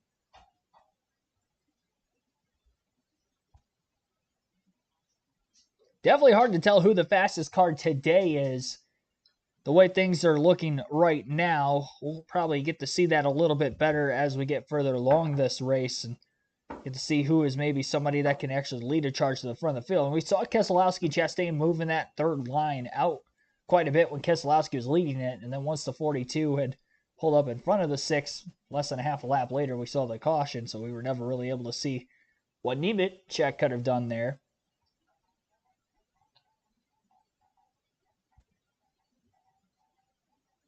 An easy start in the Daytona 500. 19 laps in. Granted, this is going to change lap after lap, but we'll still go through the full field running order rundown for the first time today as they are taking the first green flag commercial break on the Fox coverage. Again, Christopher Bell, currently the race leader. Ryan Blaney is 2nd. Joey Logano 3rd. Daniel Hemrick 4th. Michael McDowell 5th. Chase Elliott in 6th. Austin Cindric 7th. Brad Keselowski 8th. Tyler Reddick 9th. Denny Hamlin 10th. Ross Chastain in 11th. Alex Bowman 12th. Riley Herbst 13th. Eric Jones 14th. Josh Berry is 15th. 16th is Chase Briscoe. Chris Buescher 17th. Zane Smith 18th. 19th is Daniel Suarez. Justin Haley in 20th. 21st is Kyle Busch. Kyle Larson 22nd. Ty Gibbs 23rd. Todd Gillen 24th. Martin Truex Jr. 25th. Bubba Wallace 26th. 27th. John Hunter Nemechek. Corey LaJoie 28th. 29th is William Byron. Noah Gragson 30th. David Reagan 31st. 32nd is Ricky Stenhouse Jr., Ryan Preece 33rd, Anthony Alfredo 34th, AJ Allmendinger last car in the lead lap at 35th, Jimmy Johnson 2 laps down in 36th, and then everybody from 37th on back out of the race today and is DNF'd. Austin Dillon 37th, Kaz Growler 38th, Harrison Mert 39th, and Carson Hocevar will end up with a 40th and last place finish here today. Lap 5 DNFs there, and it looks like Dillon ran 5 more laps after the fact before pulling into the garage. We'll finish 37th. Still 1 point per position for every position outside the top 36, so by way of points, that didn't change much. And the average race speed has now risen a little bit to 129.040 miles per hour. And Ryan Blaney still has not yet led a lap. Christopher Bell has led 13 consecutive laps since the restart, and really ever since Logano had pitted from the lead, as we saw all but the top 8 hit pit road. Everybody will still have to pit at some point in this first stage for fuel. We only had several green flag laps before that last caution, so I think the decision there to stay out and get the track position was probably the best decision, especially for those that started at the back and didn't have the advantage there when we got going anyway.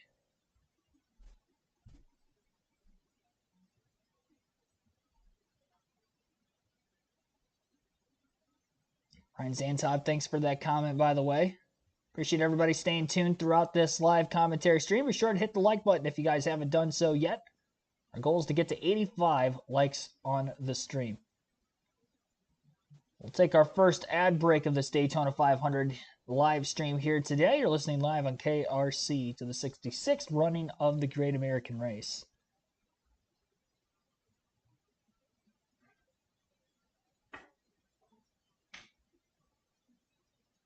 Never home on Sundays. Always camping, hunting, fishing. Your broadcasts are so important. Appreciate it, brother. Yeah, appreciate you tuning in every weekend.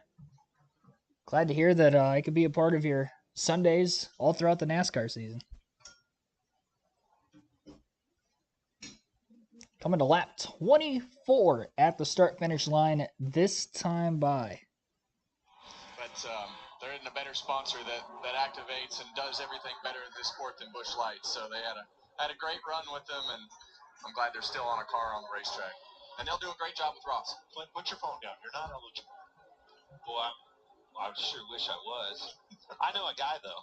I know a guy, Mike. We'll get you fixed up. Yeah. All right, here we go. We got Denny Hamlin's foot cam here, Clint. We see both feet there. You always want to keep the brake pedal foot right here, very close, because anything can happen really quick here on the super speedways. And you see his right foot, the other one modulating that throttle pedal. You see the percentage up top, and this is all about the strategy of fuel and everything that it takes in order to put yourself in a position to do what you need to do on pit road in as little as time as possible, that we will see coming up here in a few, I don't know, probably what? How many laps, Clint? It won't be long. I can tell you this, it won't be the end of that stage. Well, we saw Denny Hamlin win the other night in the duel, doing the strategy that he's doing right now. Let's hear what the 5 car has to say. We are going to be close to being able to make it, especially with what you're saving right now. The 2 front cars did not pit, and they're kind of screwing themselves because they still cannot make it, but they're going to help all of us be able to make it. So keep doing what you're doing. That's why I love Cliff Daniels. Always giving the information only needed to that driver, Kyle Larson. He is so good at the communication of not just overwhelming him, but telling you exactly what you need to say. And by the way, he's exactly spot on. Larry Mack? Yeah, Mike, I've been watching the throttle trace on the top 3, Bell, Blaney, and Hemrick. That's the 3 drivers that did not pit under that last caution. And I think about Bell and Hemrick, they're modulating the throttle quite a bit. But Ryan Blaney is just steady, right about 65% throttle. Right now, it looks like he can probably go about another 23 or 24 laps in that 12 car. So he played the hand, right? The hand that they had. He got to track position. Without a caution or some help here, he's probably not going to make this stage in a good fashion. Well, and this isn't easy. When you're leading the race like this and having to manage the fuel, and what happens when you have one of those early cautions and it puts you in a window to be able to make it to the end? in this case, stage one, it makes everybody want to be in that position to win the stage, because in the end, you're racing the first stage here for your points for the whole year. And we've seen these people miss it by 1 point, 2 point, 3 points. Ryan Blaney beat Martin Truex Jr. In 2022 by 3 points. So, hey, you got to do what you got to do to put yourself in the right window.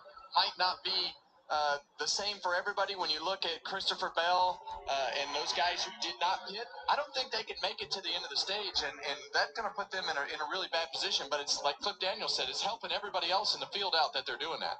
Well, after what happened at lap 6 and the big crash that took 4 cars out of this race, is that why we're not seeing anybody break out who could run faster on the outside and form up a third lane?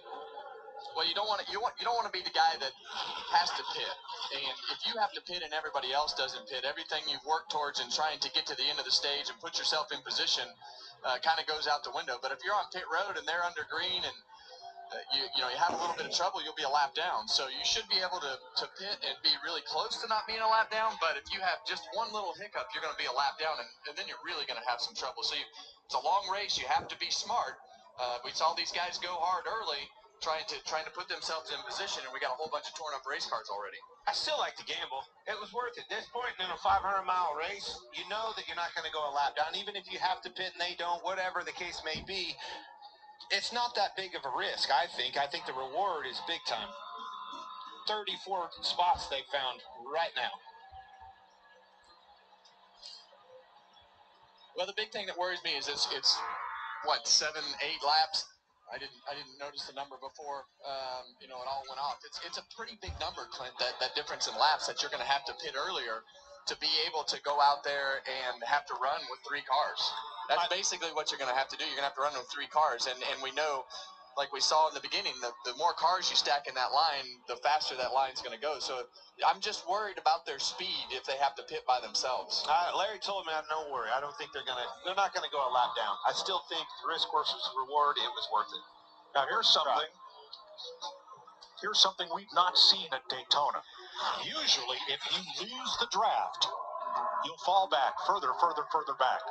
But with the pace being set right now, A.J. Allmendinger, who had to have a drive-through penalty and is out on track by himself, is lapping faster than the pack. He may catch them. Well, he's hoping that he catches them. Sure.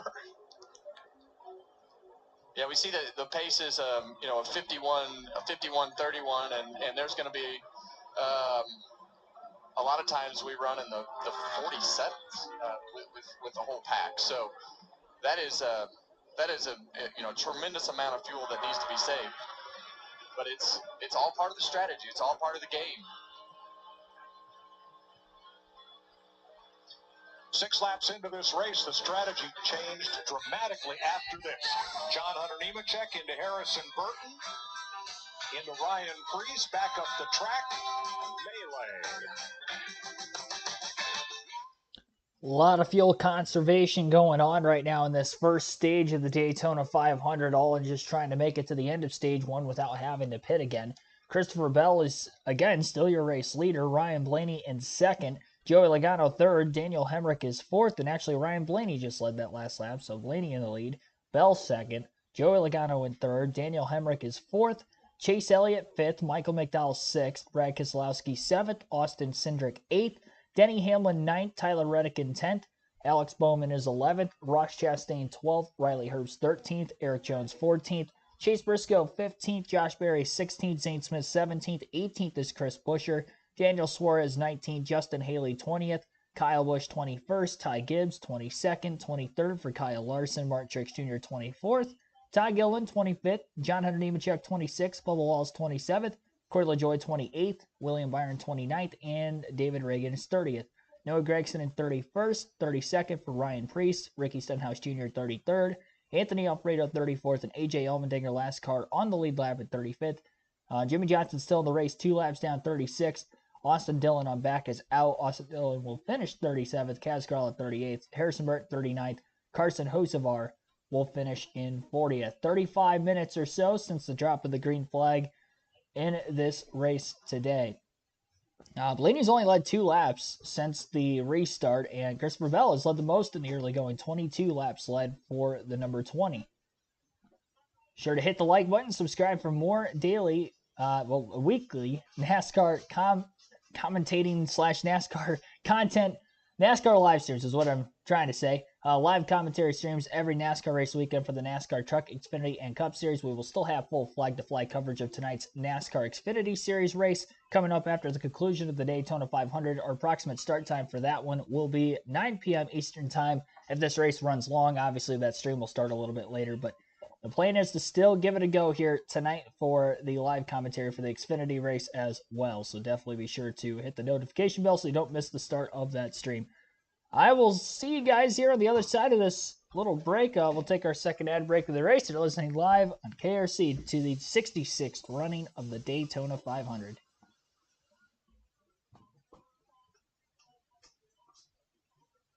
Get the race broadcast back on for you guys as soon as they come back from the commercial break. And we may see some green flag pit stops from those drivers who did not pit during the next window of full coverage. Blaney back to leading that last lap again. It was very interesting, though, that the lap times were like 51s. They've jumped back up during the commercial break. Now it's 47s. And I would probably imagine that's because Ryan Blaney and Bell aren't going to make it to the end of the stage anyway. Emmerich out front. Here's a special moment earlier in pre-race. U.S. Army Chief of Staff General Randy George and Dwayne "The Rock" Johnson took a ride around the track in an Army ISV up on the banking there.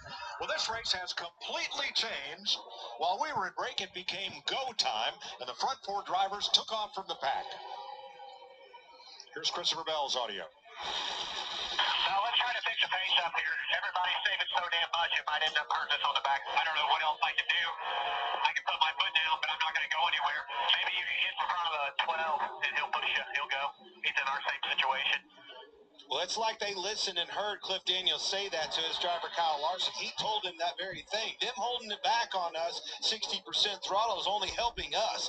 The card that Blaney, Bell, and those guys have with this, nail it. Go for it. Let's go wide open, drive off from these guys, force them and their hand to try to pit with us. Don't give them the leverage. Yeah, and the other thing that has happened in the middle of the pack, there were guys like, oh, this is going to be a great time that I can make up some track position. Let's drive to the front. And then the guys that were already there were like, well, I don't want to give up my track position, so we need to go a little bit faster. So there's a bunch of different agendas on everything that's happening. But the 12 car and Christopher Bell of Ryan Blaney and a 20 car of Christopher Bell put everybody back in a decision-making process to say, okay, do we want to keep our track position and try to keep up, or do we just want to sit back here and ride? But it kind of forced everybody's hand, and those guys are just going to have to do what they need to do and not help everybody. Yeah, totally. It was only benefiting the cars that pitted, not them. So the top 10 on the restart are still the top 10. However, that long run, 4 drivers actually got completely away from the field before everybody else picked up. And now, Joey Logano's pulling that outside lane back to the front again. Now we have a race. Now you can see everybody turn them horses loose and going for it. Logano, big runs on the outside off his teammate Cindric behind him. Now you see 3 Penske cars on the outside of Blaney pulling up. Yeah, and what happened in the pits is everybody's going to say, well, we got this much savings and we can go this far. So it obviously looks like everybody feels like they need to go and feels comfortable about going. But the 3 guys who didn't pit, they're not going to make it to the end of the stage. Not without help. Look at these down markers. This is how fast they're moving, almost a football field a second here at Daytona. Larry Mack, how much has the pace picked up here? Yeah, in the last 5 laps, it's about 3 seconds a lap. And by my fuel calculations, the 12, the 20, and the 31, Blaney and Hemrick and Bell and Blaney, they can go about another 8, 9 laps based on this pace right here. Pretty hard to believe you can hold a pack of, 37 cars up behind you, 3 seconds a lap, Kevin. Well, you got to be able to put yourself in a position from a strategy standpoint. And that's one thing that has come into play with this car. There's so much going on behind the scenes with the war rooms and the pit box and the calculations, and it's a complicated game, and it just makes it that much more exciting when you have that early caution and everything happening. Jamie? Well, Austin Cindric in the 2. You guys talked about him being a teammate to the Penske boys. He won this race in 2022. He knows how to get around, knows what to do, and he just heard those words he wanted to hear. You are good on fuel to the end of this stage. Hammer down. Well, that's good for us too. When they tell them hammer down, that means we're going back to pushing and shoving and trying to get the best position that you can, because now we're 27 to go in the stage and you got to start positioning yourself to try to win it. They were like a bunch of geese. I don't want to go up front and burn more fuel. You want to go up front and burn more fuel? No, I'm going to sit right here. No, I'm going to sit right here. I don't want to be out front. Yeah. Nobody wanted to be out front until finally somebody did. Yeah, they're typical racers. Once somebody went, it's like, well, I got to go. But once that crew chief told me, we're talking about Austin Cindric, told me you're good to go to the end now. It's all about track position. Now, just like we know about Daytona, find my allies, find my teammates, and get this thing to the front. More importantly, get it to the front with people that I can trust at the end of this so I can go after these stage points. 4 Fords out front, then Christopher Bell's Toyota, then Daniel Hemrick's Chevrolet. 3 Penske cars and Michael McDowell kind of fulfilling the preseason prophecy of how those Fords have speed and run well together at Daytona. There you saw Cindric move down in his line with his Penske teammates. So I waved to Blaney, which let him in right there. Thank you very much, teammate. All right, what's the difference between seeing your teammate, your real teammate from your team in your mirror versus anybody? Oh, here we go. What? They're going to pit. That wasn't a wave that let me in. That was a wave we're pitting. And drag others with them. This should be gas only, like all green flag pit stops today. Christopher Bell going to get filled up. Ryan Blaney is in. Big time heads up play by Bell and company on that 20 car. He didn't get the signal that we're going to pit. That was a heads up play. He saw them. They needed that pit stop, and he went with them. Daniel Hemrick came in with the Penske cars and Christopher Bell. They don't all leave together. 2 stragglers, including Hemrick. And up in your upper left, you see the cars leading each of those 2 groups. Now that Michael McDowell is the race leader. More stops. Well, one more. I think that's Buescher. It is Chris Buescher for RFK. By himself. I would think that's an untimely, unplanned pit stop. Possibly an issue.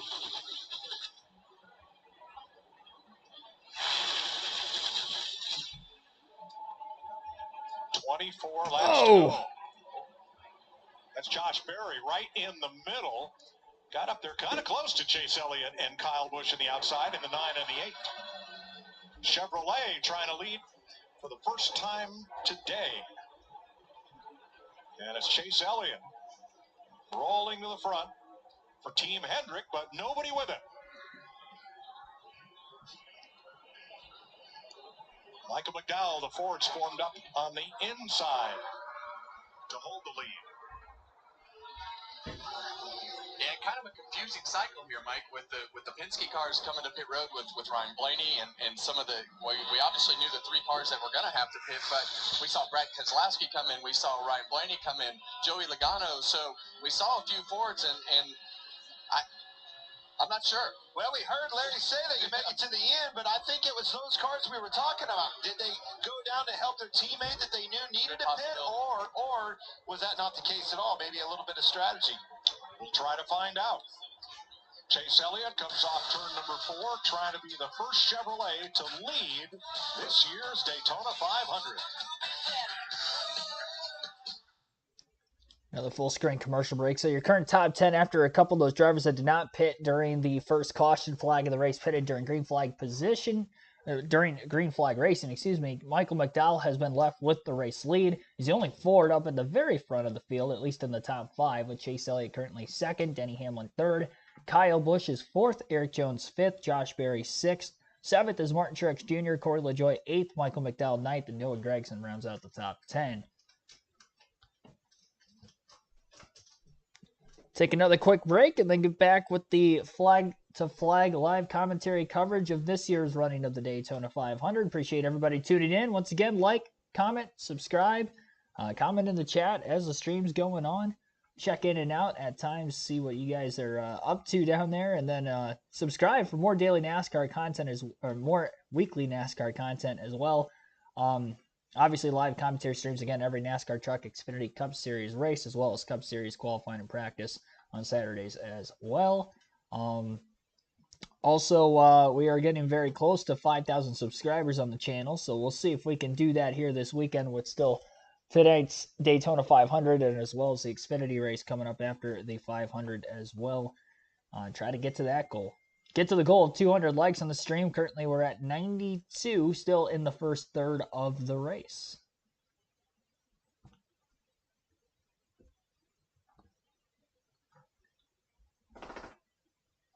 So Chase Elliott out in front of the field. Josh Berry, who led the last lap, actually fell back to 6th now after this lap. And Michael McDowell, who was leading there not that long ago, has now fallen back to 24th place.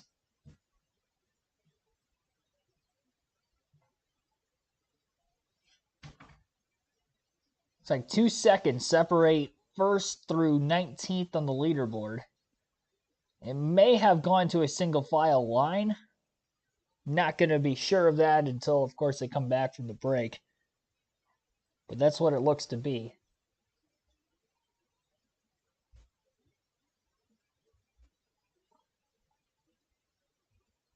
.47.380 was the lap time for the race leader that last lap, Chase Elliott. Fastest lap of the race so far, just over 191 miles per hour for an average lap speed. It looks like Kyle Busch might have the fastest lap of 191.934, which was on lap 35 when he set that lap, about 10 laps or so ago.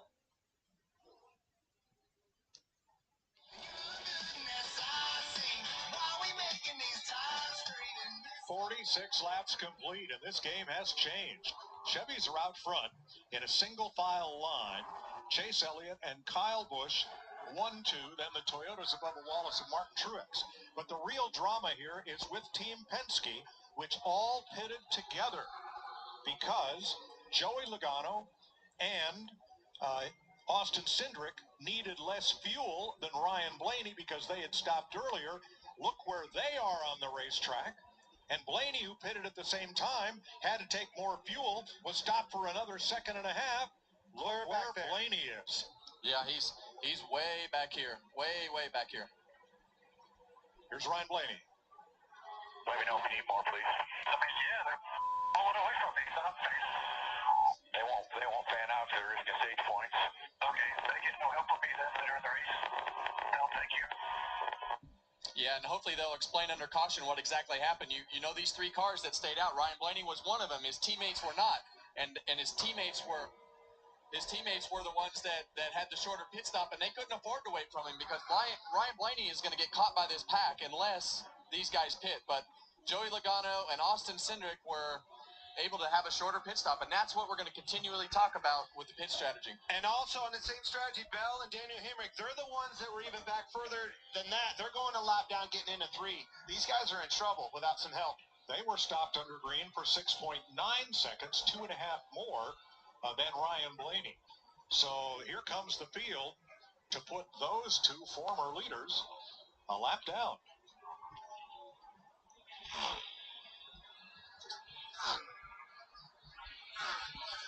Yeah, and one more thing to clean up there, as we talked about on that pit cycle, Chris Buescher, who we thought had a problem pitting by himself, actually wound up in that same Penske group. So there was no problem with Chris Buescher. Still 16 laps to the caution flag that will end stage 1. You see them getting up, Bell and Hemrick getting up. You're going to see Blaney. This is going to be a battle to stay on that lead lap and get that lucky dog, Kevin. Now, you don't see Michael McDowell, who pitted with that Penske group earlier. What happened there, Josh? Yeah, well, an issue for the 34 of Michael McDowell. He just came over the radio having an issue and had to come in and pit early. Take a listen. Is he okay with it? Your situation when he got left by everybody? I don't know. It kind of seemed a little bit slow. Like the 11 was pushing me hard. I wasn't going anywhere, so I think something's wrong. I can't even get 5th gear. Super slow. Not going at all. Yeah, it's either there is something actually wrong, or when you're in this pack, and we talked about picking up 2-3 seconds, and when your car doesn't have somebody with it and it loses that RPM, it just takes a little while to build back up, and that could be what Michael's feeling. Now, Ryan Blaney pulled up to McDowell hoping to draft with him, but McDowell doesn't have speed. If there's a saving grace here, one of them will be the first car one lap down, and the next time the caution flags, they'll get the free pass and come back on the lead lap. Spot on. Now we got to go to work, Kevin. We got to get up there, got to catch these other cars, battle for that lead lap lucky dog position. There are 5 cars one lap down. Bell, Hemrick, Blaney, McDowell, and Allmendinger. How's Kyle Busch get to the front? Look at this. Kyle Busch, Chase Elliott, those boys went all the way to the front leading this pack.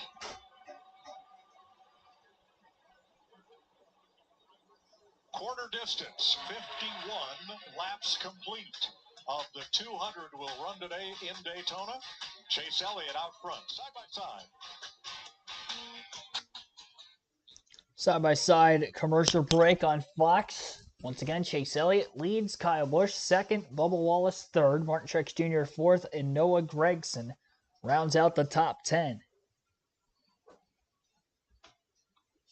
Got a second line forming right now, trying to lead their way to the front of the couple of Chevys of the 9 and the 8 that lead, and as well, again, those Penske Fords that have not gone a lap down yet at the tail end of the lead lap, trying to stay on the lead lap to the end of the stage. They're about 10 seconds ahead of the pack, but they are not as fast as the rest of that pack. Chase Elliott, that last lap, ran a 46.722. That was about a second and a half faster than the laps that Logano, Cindric, Buescher, and Keselowski are running, as they ran about 48.0, 48.1s that last lap. So they will catch them, it looks like, before the end of this stage, considering that we still have about 12 laps to go yet in stage 1, which means a lot of the Fords are going to be a lap down at the end of this first stage, and not all of them can get the free pass. If they choose to get the wave around, then they're going to have to pit even earlier to begin stage 2, and they're just going to be off sequence the rest of this race. So that's not good for all those Ford drivers. Only one of them could get the free pass to get back on the lead lap. And I would imagine it's probably going to be either Logano, Cindric, Buescher, Keselowski. It's not going to be drivers like Bell, Hemrick, Blaney, McDowell, Allmendinger, who have already more than lost their lap. Unless, obviously, the rest of the leaders have to hit pit road, and if there are more cars that have to pit, at least they'll be able to stay on the lead lap to the end of the stage because they won't have to ride around out of the main pack for as long of a period of time as what the cars that pitted just past the halfway point of the stage did. There are a couple that are on pit road as we speak. Couldn't tell exactly who that was. There is a chance everybody still has to pit for the end of the stage. It's just not looking as likely considering that teams were told that you are good to the end of the stage on fuel, as we had heard from a couple of radio frequencies. So again, 11 laps to go here in stage number 1. Bubba Wallace has now climbed to the race lead. Help from an affiliated Toyota, a Toyota and affiliated teammate of Martin Truex Jr. Truex has won stages on super speedways, notably. It looks like a lot of the Chevys are now coming into the pits. All of the Chevrolets coming to pit road at lap 55. Well, and this is the hand that Ryan Blaney forced when he took off. It made all these guys not be able to save fuel, and now they're short for this particular stage, so here they are. Not much fuel at all. Quick splash and go. They'll be pretty strung out as they come off pit road. Busch beats them off the pit road. It's like Eric Jones stalled it, leaving his box. Yeah, and that's what you don't want to have happen. You want to do everything that you need to do to get on and off pit road as clean as possible to get right back in line and up to speed. We'll see if the Toyotas come down anytime soon. And, yep, they are coming in right now. Not all of them, but most of them. Another group. Bubba Wallace, the race leader, locks it up coming to pit road, bringing Martin Truex with him. Denny Hamlin, all the Toyotas in this time. Again, these should be fuel-only stops. Hamlin's the first one away.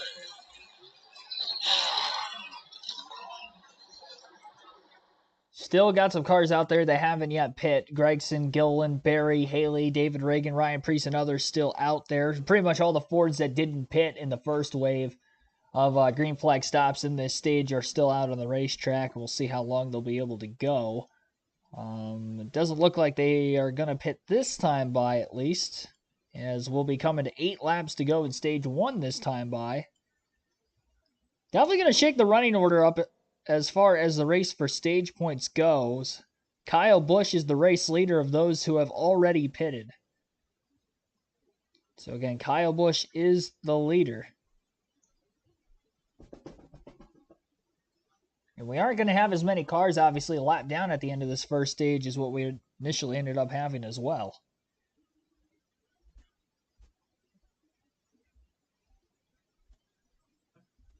So again, Busch is the leader of those that have already pitted. And there are still 6 cars on the racetrack that yet have to hit pit road.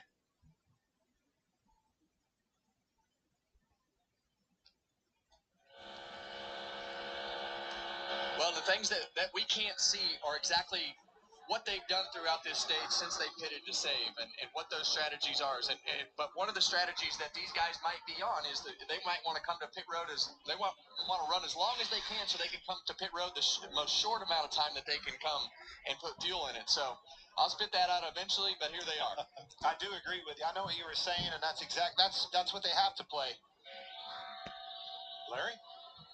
Yeah, we've got 7 laps to go in this stage. Now, one thing about the 10 of Gregson, the 60 of Reagan, and the 41 of Priest, they came in and topped off at the end of that caution before we went back racing. Fuel calculations show they can run about 6 or 7 laps, and they're coming right now to 6 laps to go in this stage. So the leaders, led by Gregson in the number 10, if you look at the map at the top of your screen, he just crosses the line. This group's lap times are not as fast as the group led by Kyle Busch in 8, the Chevys, or Joey Logano in 22. They are pulling away from the leaders. They're running 50% throttle, though, I'm hearing. They're trying to make it, trying to stretch his fuel as far as possible. Talking about Noah Gregson leading that group. Got 3 different groups running out here, as you can see in the track map ahead. This is a strategy game right now, Kevin. I'm glad I wasn't a crew chief. They're going to pit. Josh Berry coming in for 4 tires.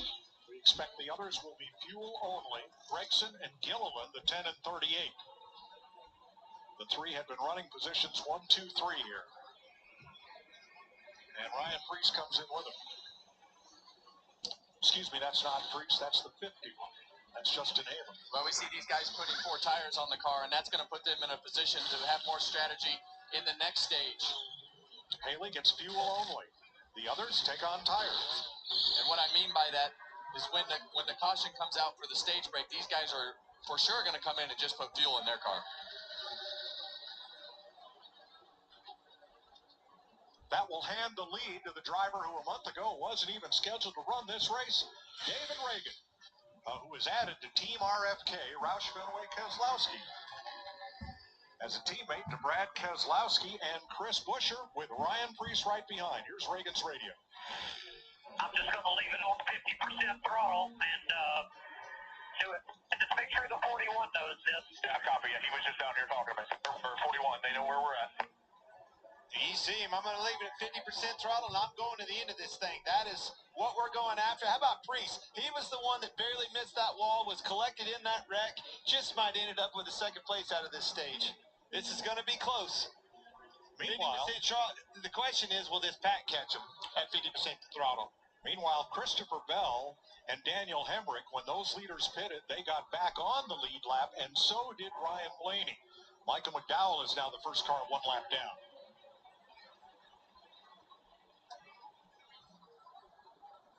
So on the map at the top, you see 60. That is Reagan, the race leader.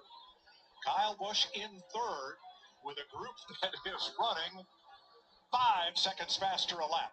All right, Kevin, I listened to you at the top of the show. You told me all the manufacturers, you go in as a driver, you're listening, we're going to do this, we're going to do that, we're going to pit at this lap, we're going to do it together. We're going to do it as a manufacturer group.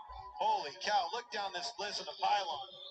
They're all over the place. 2 Fords leading, Chevrolets, a gaggle of them, and then Toyota's behind them. They're all over the place. Yeah, I think that the first 2 guys are, they're going really slow. Obviously, you see that the Chevrolets eat them up there, but the Chevrolets and the Toyotas are together as we go through this first 2 packs here. So it's the Chevrolets have done a great job in doing what they need to do on and off pit road. Well, Reagan and Priest, they might make it to the end of the stage, but it won't matter. They've lost the track position and, moreover, the points that they were going after, stage points. But they should be able to stay on the lead lap, which will keep them in the top 30 for stage 2. Well, and what's going to happen as we see 2 to go here? They should be able to start racing here and do what they need to do to try to get themselves in a position to get stage points. So it's either 2 to go or 1 to go. It depends on what the manufacturer has told them, what the team plan is to get to that point as to when you can. All right, so here we go. A lap and a half remaining in stage 1. Kyle Busch, William Byron, Chase Elliott, Daniel Suarez, Kyle Larson, top 5. Larson from 5th will make the move to the outside to try to hang out the 4 cars in front of him. His teammate Alex Bowman's going to go with him, and Larson wants to win this first stage, but he'll get blocked in the middle of 3 and 4 by his teammate Chase Elliott. Elliott now moves up with William Byron, and the 4 Hendrick cars run nose to tail behind Kyle Busch, who blocks the 9 of Elliott to the bottom, can't block him to the outside, and they're hanging Kyle Busch out to drive as we are now on the final lap of the stage. Elliott to the lead here in stage 1. Larson, Bowman, 3rd. Byron got hung up on that initial block by Kyle Busch. Austin Dillon going another lap down. It looks like on racetrack he has damage from that earlier incident. Looks like Dillon. It may be somebody else. Elliott and Larson, front of the field. Chastain to 3rd on the inside. He's got William Byron behind him, trying to get a run for 2nd on the 5 of Larson. He's going to be boxed in with the 48 car still on the outside. Larson got a big push from Chastain, though, coming to the line. Chastain pushes Elliott again, and Elliott will still hold on to win stage 1. Larson 2nd, right on that right rear corner panel as they crossed the start-finish line that last time by. 48 hundredths of a second was the difference in Chase Elliott winning stage 1 and Kyle Larson finishing 2nd in the first stage. Ross Chastain 3rd, Alex Bowman 4th, and William Byron rounds out the top 5. Kyle Busch fell back to 6th on that last lap of the stage. Denny Hamlin 7th, Bubba Wallace 8th, Martin Truex Jr. 9th, and Daniel Suarez rounds out the top 10. 6 straight Chevys in the top 10, followed by 3 Toyotas and another Chevy. No Fords in the top 10. Logano in 11th was the highest running Ford at the end of the first stage. Average race speed of 158.050 miles per hour in the stage 1 break, is the second caution of the race. Christopher Bell led the most laps in stage 1 with 22 laps led. Chase Elliott, your stage winner, led 12, which is the second most laps led in the race. And again, that only caution for incident was on lap number 4, coming to lap 5 at the start-finish line, as it had involved Austin Dillon, Harrison Burton, Ryan Preece, John Hunter Nemechek, Carson Hocevar, Kaz Grala, and Jimmy Johnson. Free pass going to go to A.J. Allmendinger during this stage break. He was by himself without any drafting partners very early in this stage, so he'll get the free pass. Jimmy Johnson remains 2 laps down, and Michael McDowell now 3 laps down. Unfortunate circumstance there, as he may have lost a cylinder at some point in time in the middle going of stage 1. Whatever the case, he is down on power.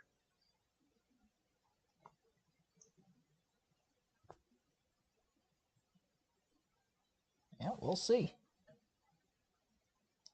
Interesting start, a very fuel-conservative first stage, all really for nothing when you consider the fact that everybody still had to pit under green anyway. And I was kind of wondering, if they were actually going to be able to make it to the end. They were really nowhere close. I mean, the latest some of those cars went was about 8 laps to go in the stage before they could pit. But yeah, 8 laps short on fuel. That was quite a ways short.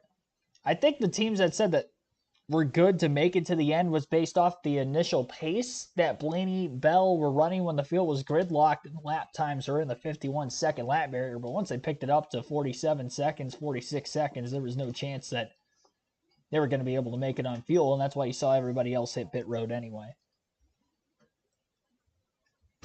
Sure, we'll be seeing some more pit stops when pit road opens this time by.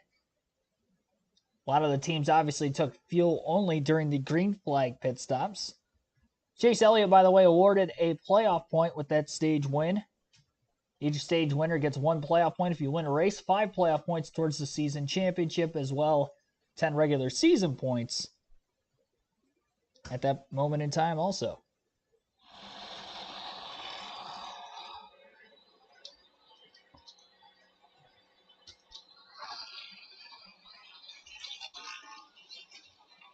A pit stop's going on right now. I'm doing a crank it up during pit stops. I personally don't like that because you don't get to hear actual reports as to how the drivers are feeling with their race cars. So hopefully get more of an update on that.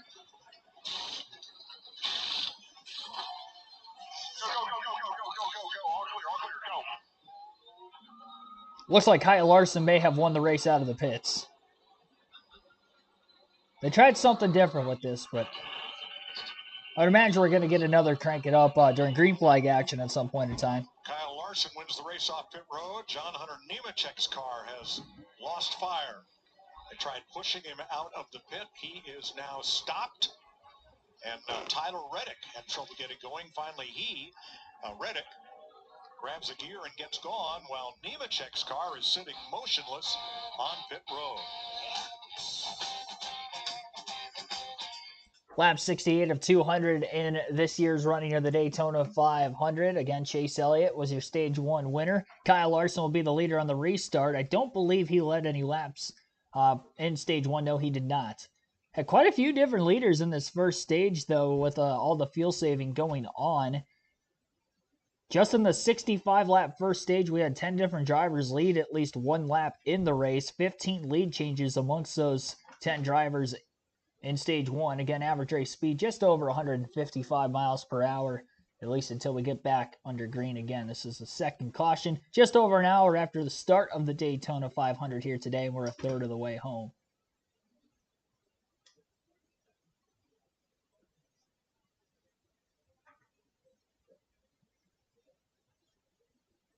Thanks for everybody tuning in here on this Monday afternoon. A Monday Daytona 500 for just the third time in NASCAR history that the Daytona 500 has been moved to Monday. Unfortunately, it's happened all 3 times in the last 12 years, and it's the second time we've had a Monday Daytona 500 now in the last 5 years.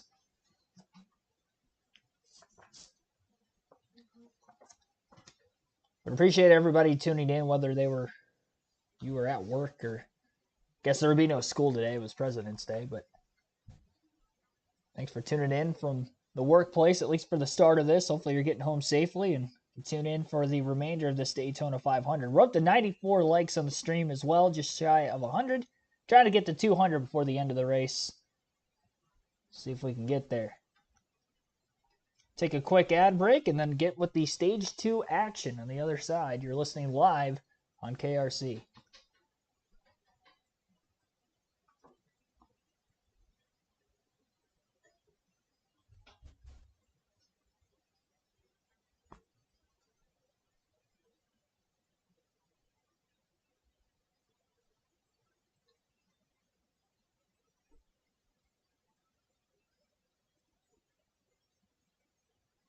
Got a Tony Stewart commercial. Tony Stewart and Chase Briscoe. Yeah, if there are any funny NASCAR ads throughout the course of the year, because I can't play the ads, I can't listen to them, obviously. I guess that would have been the case last year, too, but here we are. Brad Keselowski is your race leader. I believe he had stayed out on the racetrack. It looked like the cars that pitted very late in Stage 1 had stayed out of the pits here, which would be Keselowski, David Reagan, and Ryan Preece. So 3 cars stayed out, and then Larson, who won the race off pit road, is going to be 4th on the restart. Keselowski led 42 laps in last year's Daytona 500. It was the most of any driver in last year's running of the Great American Race. And these are his first laps he has led in this year's Daytona 500. We'll see how long he can stay out there. He's got a teammate of David Reagan there, considering Reagan is a 3rd RFK entry car. Obviously, that car will not be running full-time this season. Neither will David Reagan. Unless maybe if David Reagan wins the race somehow, then Brad will try to get him to run the full season so they can get a third RFK for it in the playoffs. I doubt that will actually be the case, but if Reagan somehow won this thing. From a business standpoint, though, it's not a bad idea.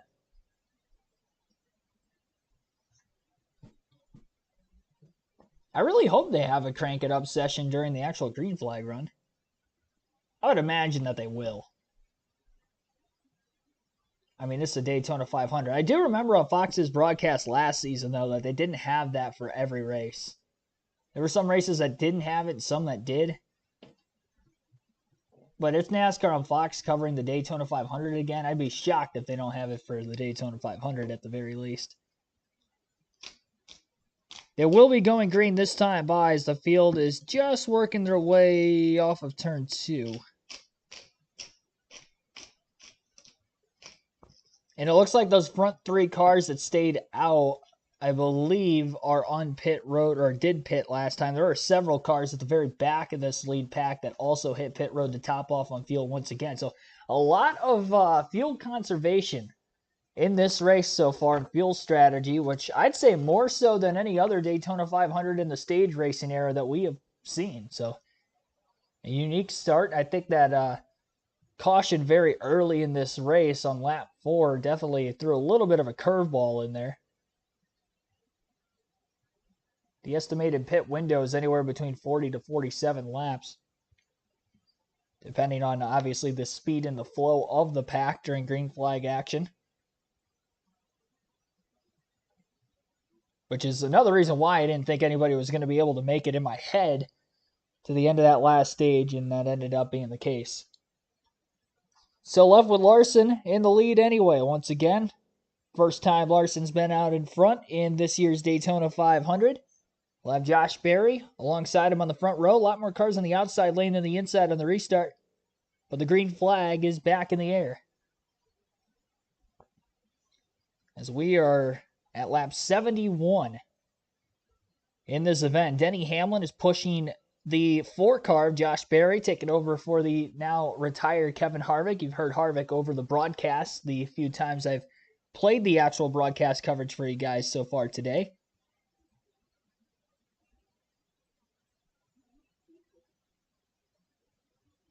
Outside a lot more organized and down the back straightaway, Kyle Larson is clear into turn 3, but he'll stay with that outside groove for right now. Todd Gilliland is the push car in that second lane. Couple cars at the very tail end of this pack trying to move into that third groove in the middle of turns 3 and 4. First lap of everybody being up to speed for the full lap. Larson leads again at the line. And there are more cars now in that third lane, at least 5 of them, and I would imagine it will grow to more. This is where we ended up seeing a caution, though, very early in that first stage, was with everybody going 3 wide in the opening laps. The first time we've really seen 3 wide racing since. Dialed down quite a bit. Everybody trying to save a bit of fuel, and now all those drivers have fuel, even on fuel with the rest of the field now that the stage has reset everything. We're back to racing. And Joey Logano is the man leading the charge in the Shell Pennzoil number 22 Ford Mustang. And Logano leads the field in that third lane on the outside. Had help from another Ford of Chase Briscoe and Justin Haley. Chris Buescher, Ryan Blaney also in that row. And as soon as Logano pulled clear, he pulled down to block the middle, the bottom, back to the top going into the corner, back to the middle and the center of 1 and 2. While the inside lane is being led by another Ford, Briscoe, who ended up pulling out of line behind Logano initially, now blocks the inside groove as they are still 3x3 down the back straightaway.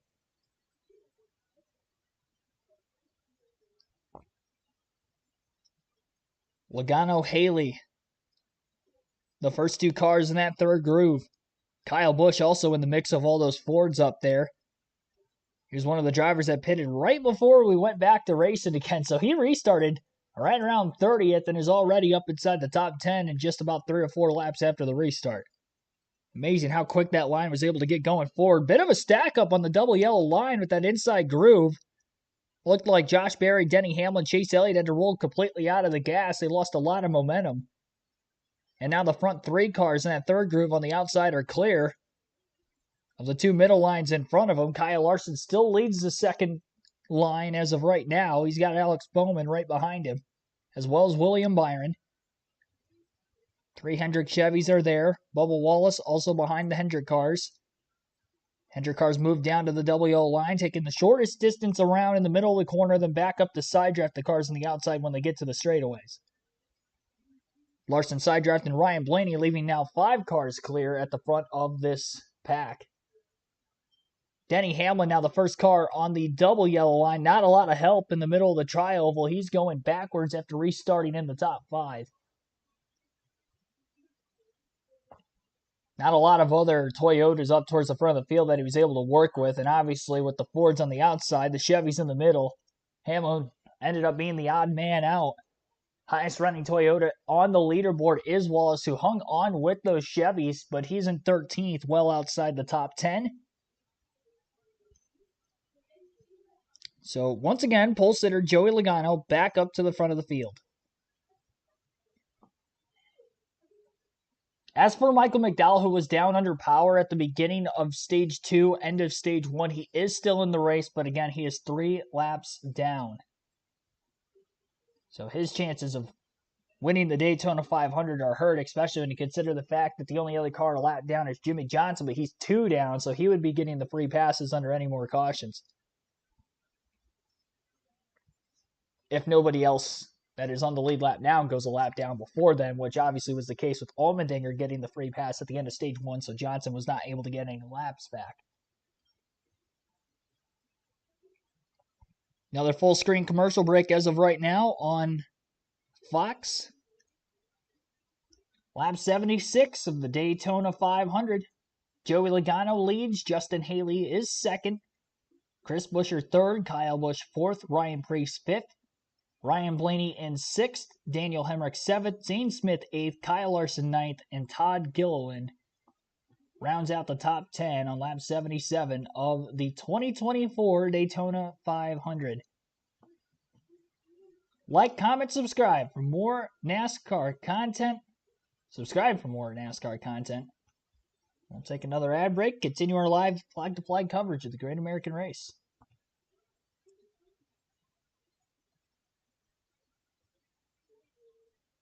Jack of all trades, thanks for tuning into the stream. We are almost at 100 likes, sitting at 98. Very close. Our goal is 200. Still not at the halfway mark of this race. A lot of these likes were from the pre-race. So definitely hit that like button if you guys have not hit it yet. Once again, don't forget to set your fantasy lineups. They lock at the end of Stage 2 for who you think will win the race.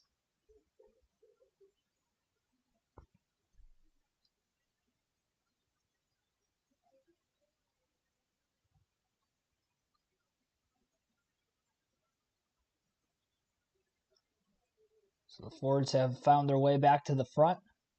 Many of them restarted towards the back for the most part.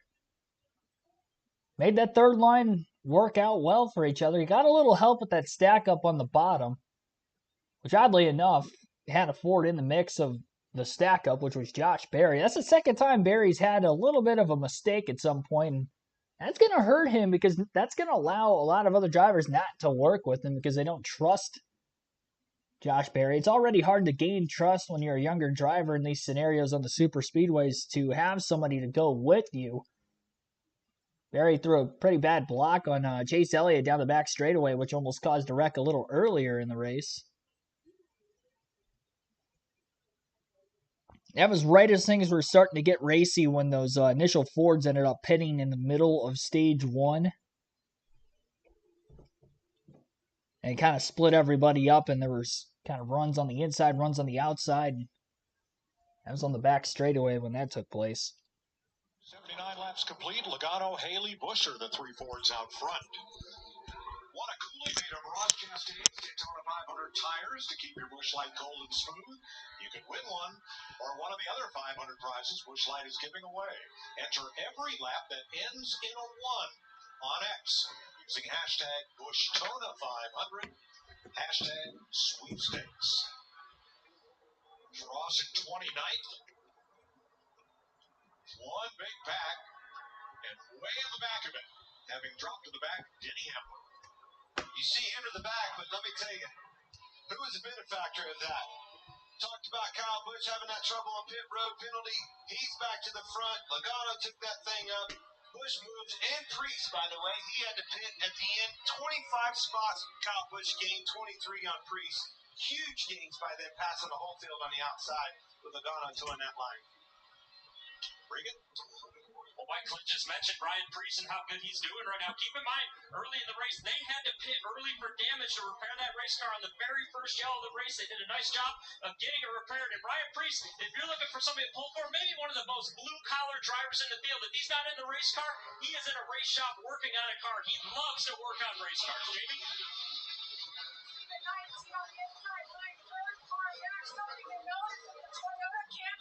Brand new this year. They have a new body. Same for the Ford Dark Horse Mustang. And there were a lot of questions how they would run in the track, how they would feel.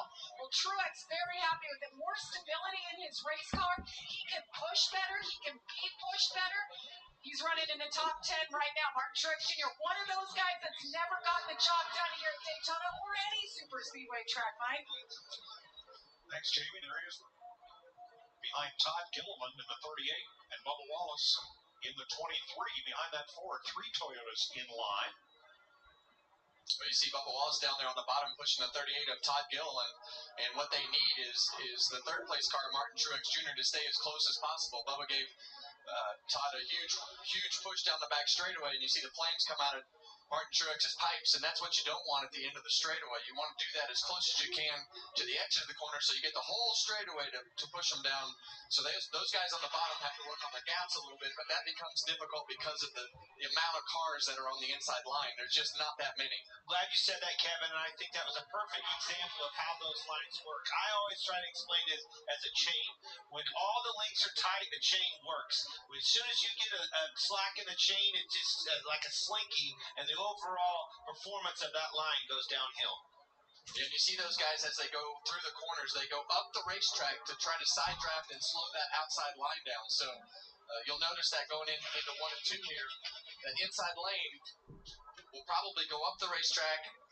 Well, they didn't get as good a push that time, but they've been going up the racetrack to try to slow that outside lane down. So you see them up there again, and that's why they're not on the yellow line. They want to stay up as far as possible to try to shove that air on the spoilers of the guys in the outside lane. Also creates that slack in the chain, if you will, that I'm talking about. And it accordions that line. When they go up and pull that side drop off, they get slowed down, and then they get a push. It pushes them back up. You can't get any continuity with your line.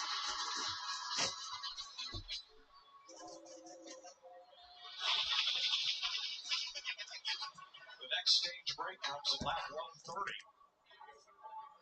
Larry, too soon to be thinking about fuel mileage in the second stage? Mike, you read my mind. We went back racing at lap 70, which means if they want to run it long, which I think most people will, unless they decide to come a little earlier, they'll go to about lap 110 to lap 115. That's somewhere around 15 to 20 to go in this stage. When that stage ends, stay tuned for an epic Dude Perfect race made possible by the all-new Samsung Galaxy S24 Ultra. Bubba Wallace is doing just a fantastic job on that bottom lane, keeping Todd Gilliland going forward. This is that strength that we saw in the duels with the Toyotas. And in practice afterwards, Kevin, we saw them being able to push harder than most other brands. And that's exactly what you see with Bubba Wallace being able to do that. See those good flaps pushing. When those things fly up, just like Larry told us at the top of the show, that means that baby's pushing hard.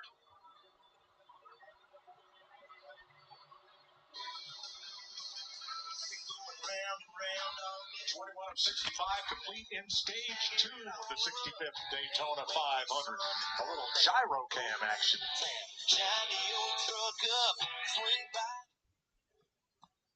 Under a commercial break again here, lap 86 of the Daytona 500. Joey Logano still sets the pace for the time being. Justin Haley is scored in second. Todd Gilliland third. Chris Buescher fourth. Bubba Wallace fifth. Kyle Busch in sixth. Martin Truex Jr. seventh.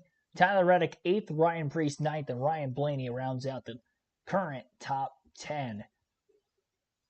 If few Fords, some Toyotas, one Chevy in the top 10. The outlier in that bow tie is Kyle Busch.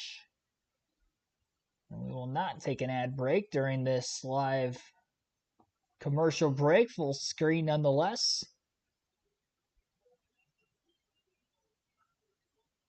Thanks for everybody tuning in here. Just over 100 likes now on the stream. Appreciate that, everybody. We're up to 104.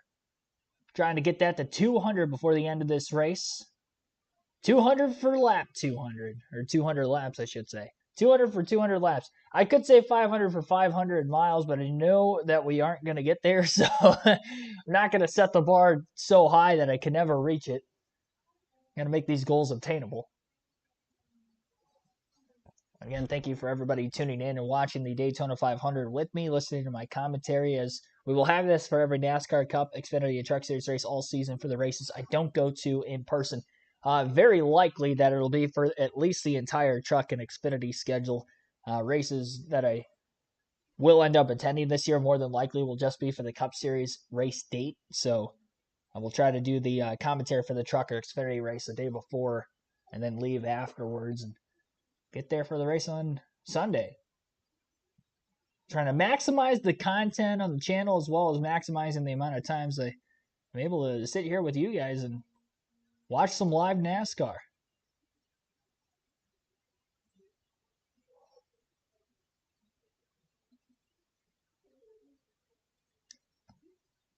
I'm going to have to make sure I get my fantasy lineup in order.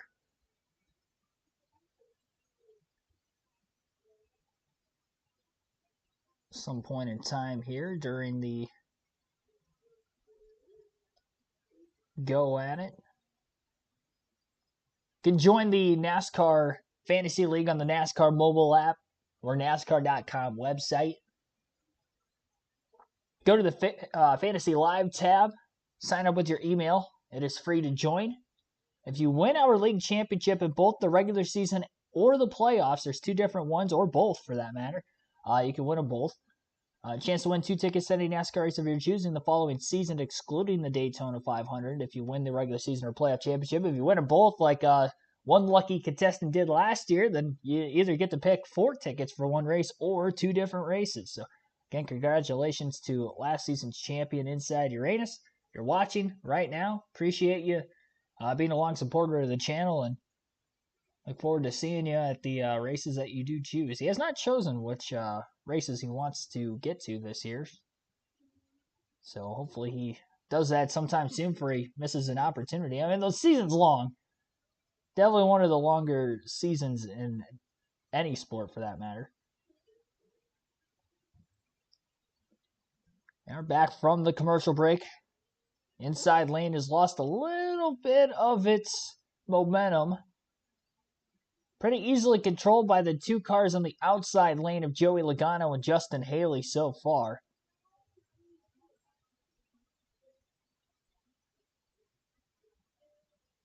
And because the fantasy league is locked up right now, I will tell you who I have in my fantasy league today. I've got Joey Logano, Christopher Bell, Austin Cindric, Denny Hamlin, Brad Keselowski, and Eric Jones are my 6. And then again, one of those will be in the garage before the end of stage 2. The head-to-head picks, it was Ty Gibbs versus Joey Logano. I had Logano, Stenhouse versus McDowell. I do have McDowell there. Kind of troubles with him having some issues under the hood of that race car. Hopefully he stays in it. Unfortunately, he just keeps losing laps, so he can't even stay up with the pack. He's now 5 laps down in the 36th place position. He was 3 laps down at the start of the stage, so he's lost 2 more laps. Just trying to log in laps just in case something happens, get a better finish, I'm sure. Which, if we do see a big one, he can jump up quite a few positions, so by way of points, that's why he's still in this thing, even though his chances of winning are not looking very good. Tyler Reddick and Ross Chastain were the next head-to-head. I had Reddick over Chastain, and then Josh Berry, Zane Smith. I had Zane Smith, and they are running pretty much right next to each other in the running order. Just talked about McDowell there. He is going another lap down. Unfortunate. Had a good start to Speed Weeks. Of course, qualifying second for the Daytona 500. Led some laps earlier in the race before unfortunately having the issue. Sun is setting in the background at the Daytona International Speedway. Beautiful view. Daytona Beach, Florida.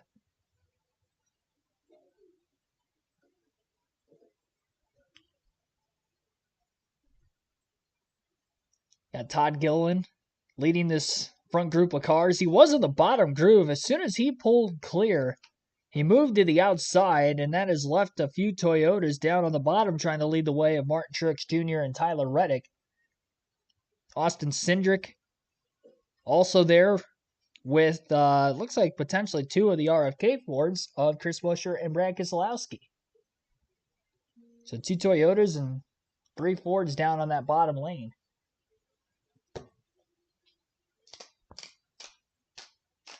But they have definitely lost numbers. A lot of single file racing going on the outside.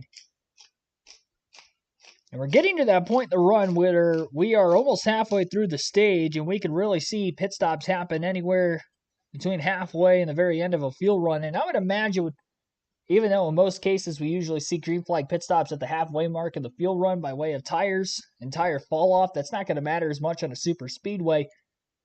So you're going to see them pit more towards the end of the run, plus the risk of potentially wrecking, trying to go from 200 miles an hour down to 55 to get to pit road speed with a bunch of other cars coming at the same time. It's definitely a situation where we have seen a lot of accidents take place over the years at Daytona and Talladega. So we will see how this goes and when these cars are going to end up pitting, and you'll get to obviously listen into the pit reports when that takes place. Almost every Ford in the field is running in the top 15. The only ones that are not, obviously, Gralla, Burton, and McDowell having their issues and or out of the race. And David Reagan is really the only Ford that's still on the lead lap that is not inside the top 15 positions. Talked about in the pre-race, it looked like the Toyotas have been the fast manufacturer throughout the course of the week, and Ford's not looking like they did last season on the super speedways. But as we go middle of this Daytona 500, almost halfway there, and you look on our leaderboard on the screen, and there are just a ton of Fords filling up this running order. Another full screen commercial break right now on your local Fox affiliate. And again, we will not take an ad break this time through. And keep this live commentary coverage rolling. 111 likes now. How did Johnson go 3 laps down? He was involved in that lap 4 incident on the front stretch. He was the only driver that was actually involved in that wreck that is still in the race, but he is 3 laps down. $10,000 for the highest fantasy scores for this race. Yeah, they've been doing that. They do it for the Daytona 500, the Coke 600, Spring Talladega, and usually one other race. It might be the Brickyard 400 this year with that being back on the oval. If it's not that, there is another race they do that for, though. But yeah, highest fantasy result overall. This isn't just our league. I'm not giving away $10,000. That's not how this works. It's not for the league. It's overall for fantasy. There's hundreds of thousands of entries. But if you are the highest scoring one or tied for it, you get a share or $10,000 straight up. So it is worth playing. And again, that's not just this race. I know for a fact that they do that for a few separate races throughout the course of the season. But by playing now and all season long, especially in our league, again, you have a chance to qualify. If you're not in the league yet, again, you can join on the NASCAR mobile app or website. You missed the first race of the season. I wouldn't necessarily say that you're out of the championship, considering it's 26 races for the regular season. The more weeks into the year you end up missing, the less likely you are to win. But, I mean, all it takes is everybody to have one off week, and you're right there. And obviously, you're going to have to score pretty well for the rest of the season, missing 1 week, but it's not impossible.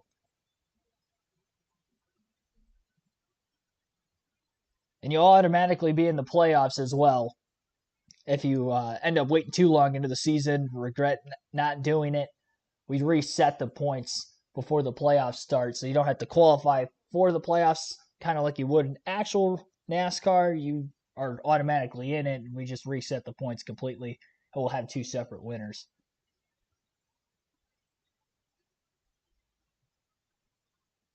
Kevin Harvick's got a happy hour podcast, I guess Tuesdays and Thursdays. Presented to you by the people that run the Fox Productions, I would imagine. Bring down all the news and stuff, I'm sure, during the week. Have to watch for him, and then the 36 car is already out of the race, but again, remember that his teammate, Michael McDowell, is not able to stay up with the lead pack on minimum speed. So we'll see how this is going to go for him. Many cars still on this lead lap. 34 cars on the lead lap in this one. The top 24 positions separated by 1 second. And then 2 seconds all the way back to the 34th place position of Riley Herbst, who again is the last car in the lead lap. Hanging out at the back, not racing full time.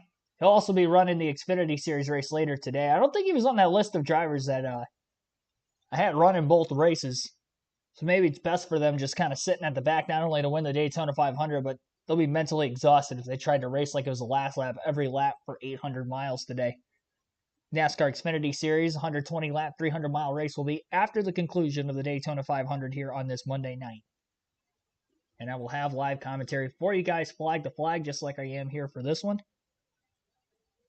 Gonna be a late night, and yes, I do have to work tomorrow. So I had off today, but I will be going in tomorrow. I have a couple hours of sick time left though, so I'm definitely going to be using that in the morning. So I'm not going to be getting up necessarily at like 4:30, but I'll have to get up at 6:30 still. Give me a couple extra hours, because I guarantee that Xfinity race probably won't get done until about midnight-ish. I'd say 11:30 at the earliest, only if they get it started right at 9 o'clock, but I don't think they get it started right at 9. Unless this race flows by quickly. I mean, it's only 6:11 on the East right now, and we're already past halfway.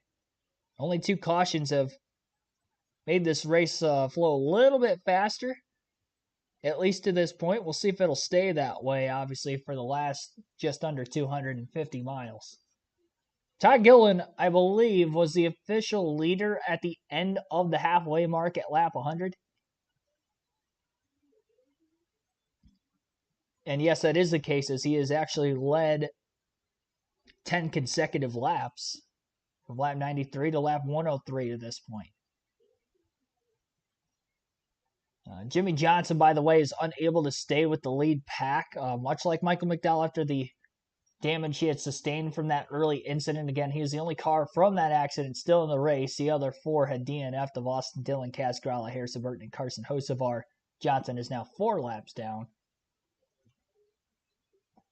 You can get 1 lap back with any caution, but not able to stay in the lead pack on speed, obviously.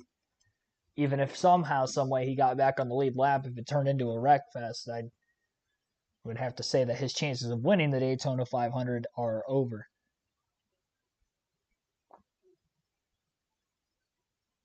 So again, the Ford's looking pretty racy here in the race. I underestimated them. There are 3 Toyotas, though, hanging in there with them. Truex, Reddick, and Wallace. And based off the pre-race predictions that I hadn't gone over the middle of the race to any point yet, so we'll do that right now real quick. Christopher Bell, Denny Hamlin, Joey Logano, Brad Keselowski, they were all must-haves, at least that I had for guaranteed top 10 finishes. We'll keep track of how all these predictions go throughout the course of the season. Logano is currently in the 2nd place position. And Brad Keselowski is in 9th, currently top 10 as well. And the 2 Toyotas of Hamlin and Bell are outside the top 10 right now, with Bell in 18th and Denny Hamlin kind of hanging in the back right now, 31st. I'm sure that may be intentional for him, for all those drivers that are running that far back. Not looking to push the issue and push for stage points here. We do have pit stops coming up at some point in time for the end of this stage. We have not seen green flag pit stops in stage 2 yet. And we're down to just 26 to go in the stage. Another commercial break here on Fox. Even on a Monday. Kind of stinks that NASCAR is like the only sport where there's commercials during live action of what's going on. Could you imagine if like How many people will be ticked off if you see a commercial during the Super Bowl, like second quarter, mid play, just cut the break, and then they come back. And what you missed during the break, a 49ers touchdown. Like that would tick people off. There's got to be some way around that, I feel like, in the future. Hopefully with the next TV contract, maybe, they could work their way around it. Like have side-by-side commercials like the entire race. I remember when TNT had the summer series, they would have the Daytona summer race on 4th of July weekend at the time every year. And they would always have that flag to flag, wide open coverage. They would air, and it was like mostly the race, and then they would have like ads like in the bottom corner whenever they would have like a regular ad break during the race. But you could see the actual race coverage, flag to flag. Just like how we have commentary here, flag to flag, but I obviously can't visually show the race, unfortunately.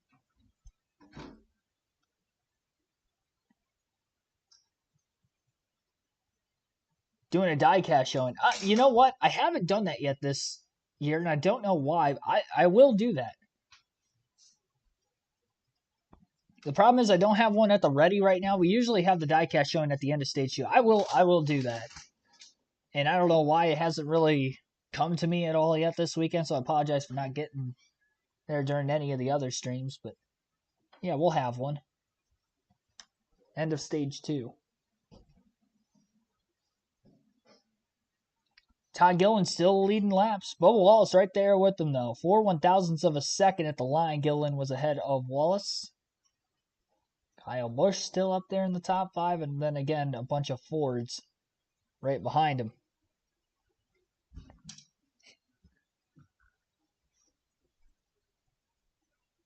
Couple of other Chevys kind of working their way into the mix. Zane Smith, Daniel Hemrick, and Anthony Alfredo have kind of cracked that group of Fords there just outside the top 10. A couple of the other Toyotas and Trucks and Hemrick, who were leading the inside lane at one point in time, are not leading the inside lane. So come back from the break, it is very much gridlocked, and Gilliland, who was on the top with Logano for a long time, have found their way to the bottom.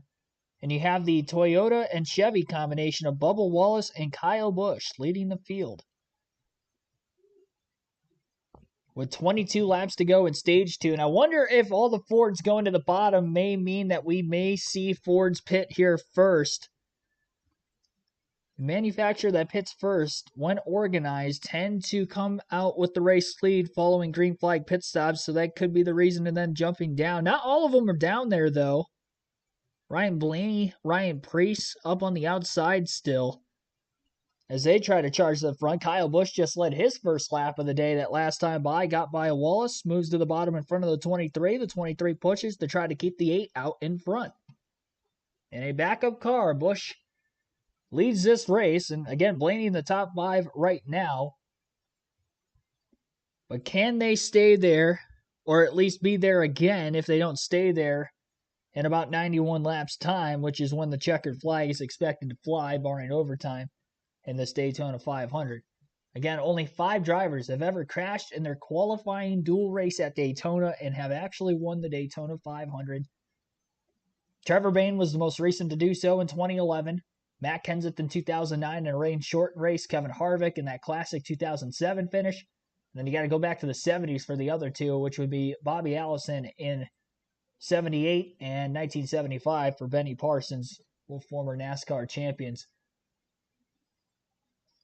Really, Trevor Bayne is the only one on that list that isn't a NASCAR Cup Series champion. Aggressive push there from one Ryan to another.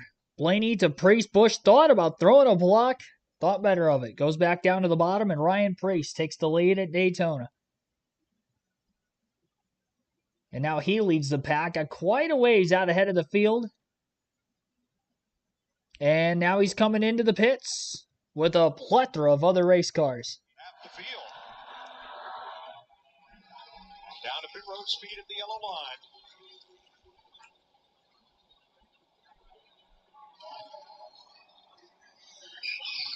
Oh, Cars come in, and around goes one of them as John Hunter Nemechek tried to force the issue on Josh Berry. Josh Berry needed to get down. Hunter was already there and turned him right around. That's okay. They'll fuel it facing the other way. As long as he's in his pit box, it's a legal stop. Well, we always talk about how everything is so planned and you want this to be structured and organized. And the next thing you know, you come on the pit road, there's cars crossing over each other's paths trying to get to pit road, and we have wrecks. Another pack will come this time, perhaps.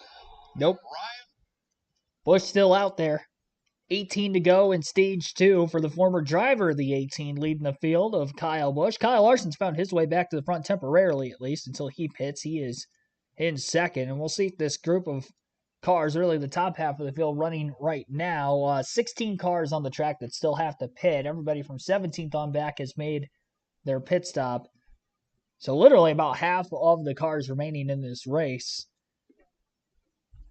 are in the pits. Again, 34 on the lead lap.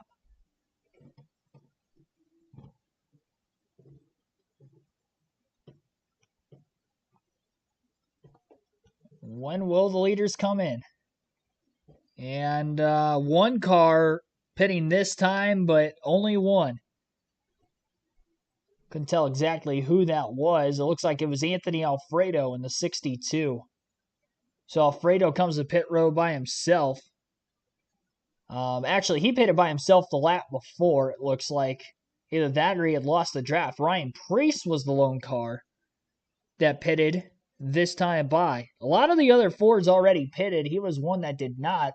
Ryan Blaney, Austin Cindric are a couple other Fords that did not pit with the rest of them, and probably because they were on the outside lane and couldn't, so they're going to have to pit with the rest of this group and then hope that they cycle back to the front. We'll have to wait and see. All the Fords that pitted already are all single file. A couple Toyotas came with them, like Bell, Truex, Reddick. Jones also in that group.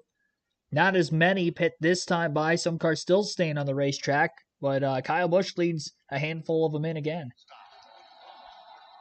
Things a little more orderly here, as they can be, when you only have 8 cars coming in. A little bit of a smaller group, so it allows those guys to be a little more orderly because there's more room to move around. All of these are fuel only.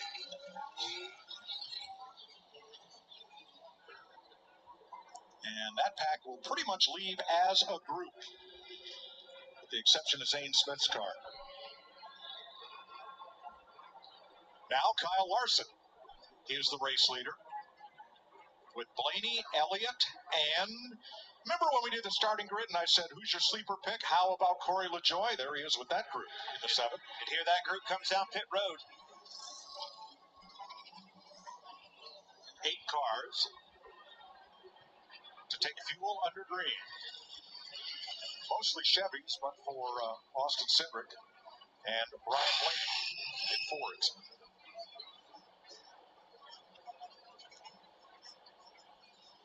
Kevin, these green flag pit stops are all about efficiencies. Coming on pit road, coming off the pit road together. Logano leading that group of cars up to the split Chevys that pitted already. Some of them just now coming out of the pits as the pack is rumbling through the tri-oval. Logano didn't have as much speed on that group of cars he was catching. Everybody going to have to move into the outside now. It was a big block, by the way, by, looks like A.J. Allmendinger, potentially. Yeah, Allmendinger. Allmendinger and, like, maybe Martin Truex Jr. Pulled up right in front. And actually, no, Austin Dillon. Austin Dillon was the other car that pulled up. Dillon is still in the race. He was involved in that earlier caution. At least I thought. He must have met minimum speed, then went to the garage and came back out, which you can do. Once you get past the damaged vehicle clock policy, you are able to come back out on the racetrack. That was the case for Austin Dillon. And he got shuffled into that third lane, and there was one car that got trapped behind him that can't get back down into the second groove. Kyle Larson, despite being one of the last cars to pit, him, Chase Elliott, Ryan Blaney, Corey LaJoie were the last 4 to come to pit road and still ended up coming out with the lead. The pack didn't catch them quickly enough to kind of work their way around him. Very organized by those 4 cars. Blaney pulling out of line now as he sees Kyle Busch and William Byron coming up the way. Blaney going to lead the outside groove. Chase Elliott getting pushed by Corey LaJoie. Elliott, a little tap to the back of the 5 of Larson. 13 laps to go, stage 2 in the Daytona 500. It's like Fox headed to another commercial break.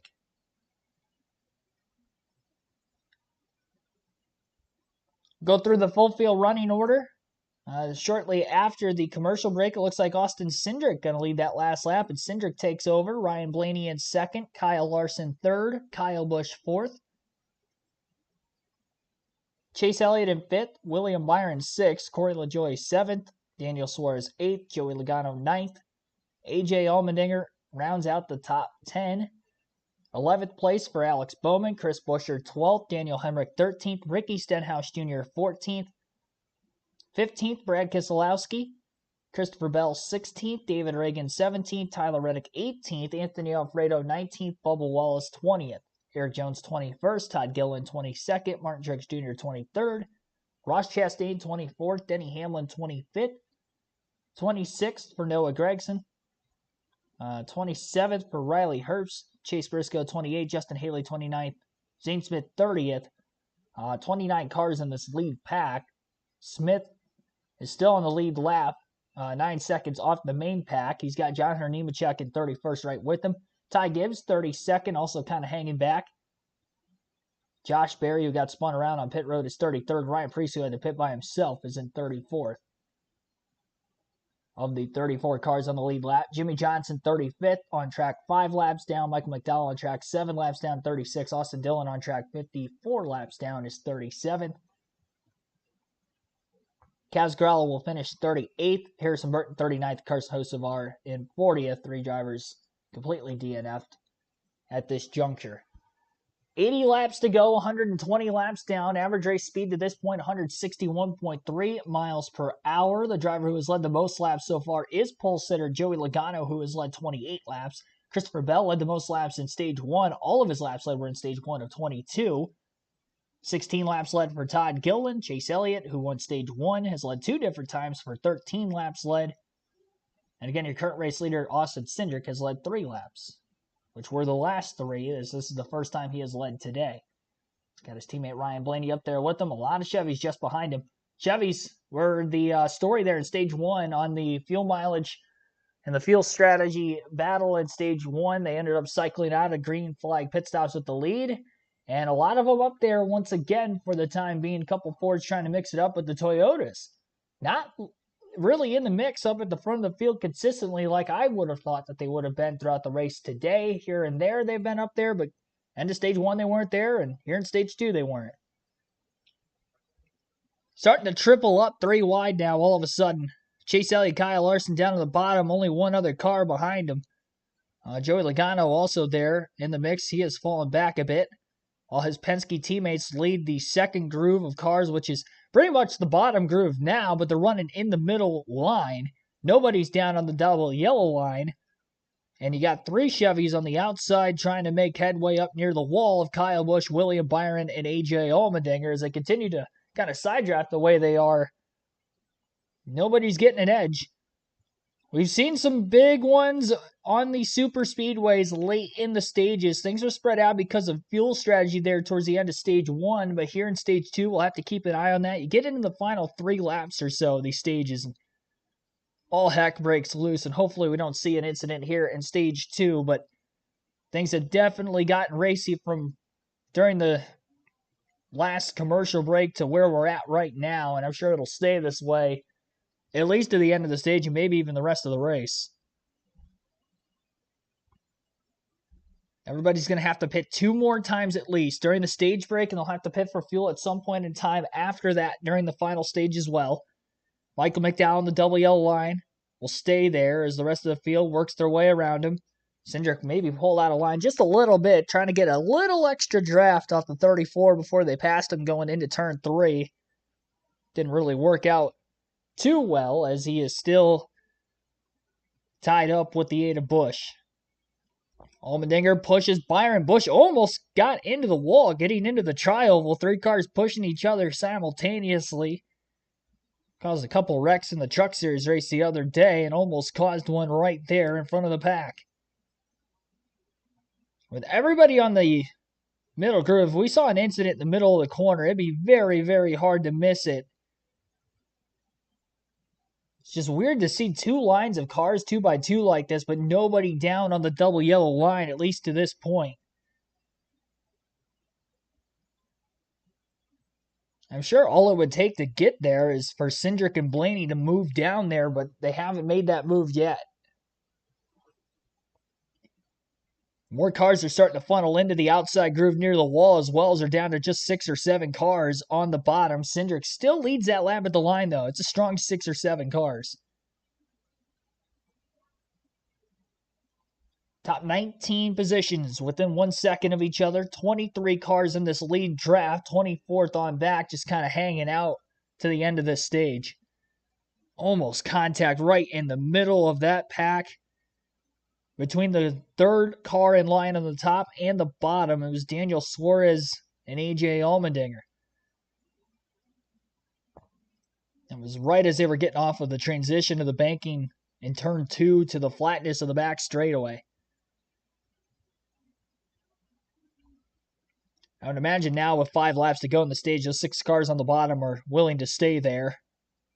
If they pull out a line to try to make the move on Cindric and Blaney, the hard part with that is going to be the lack of numbers they already have. If they split in half again, they're only going to have 3.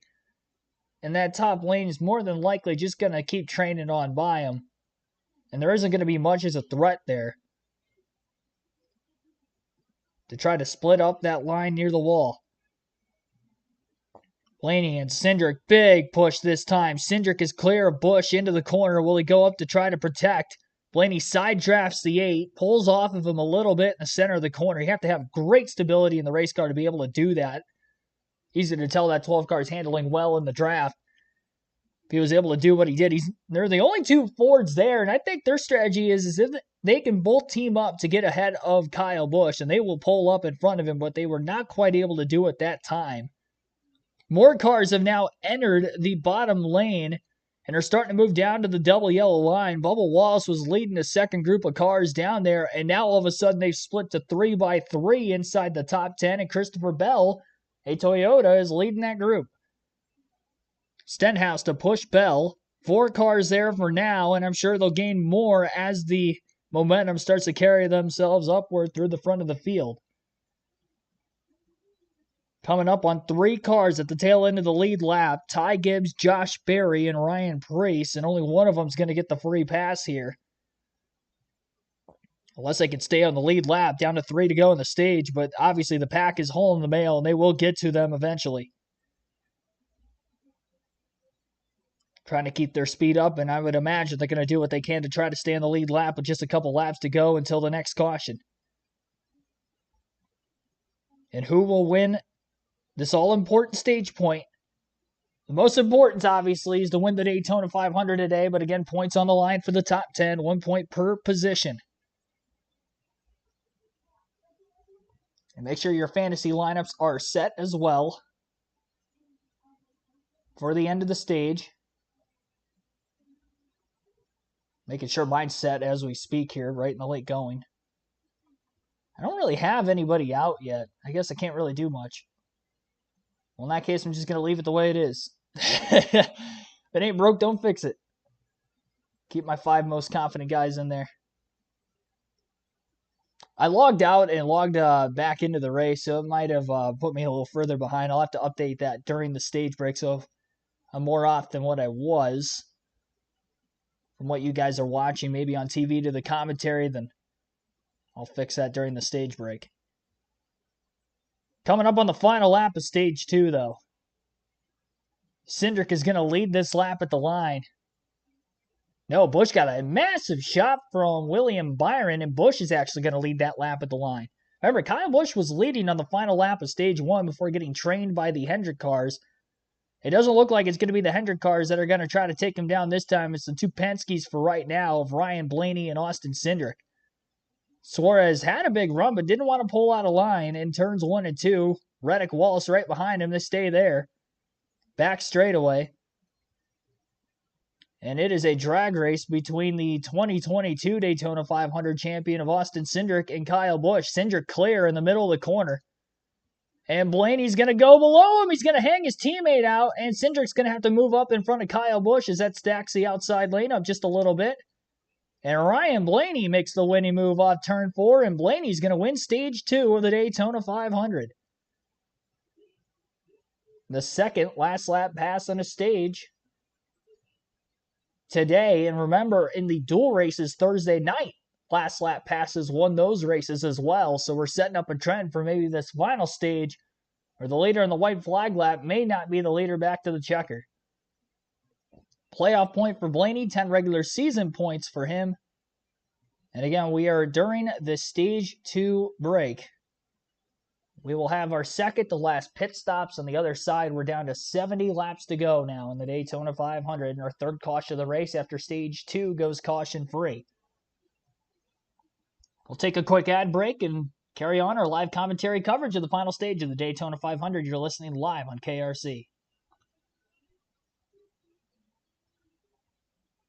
114 likes on the stream, by the way, right now. We're up to 114.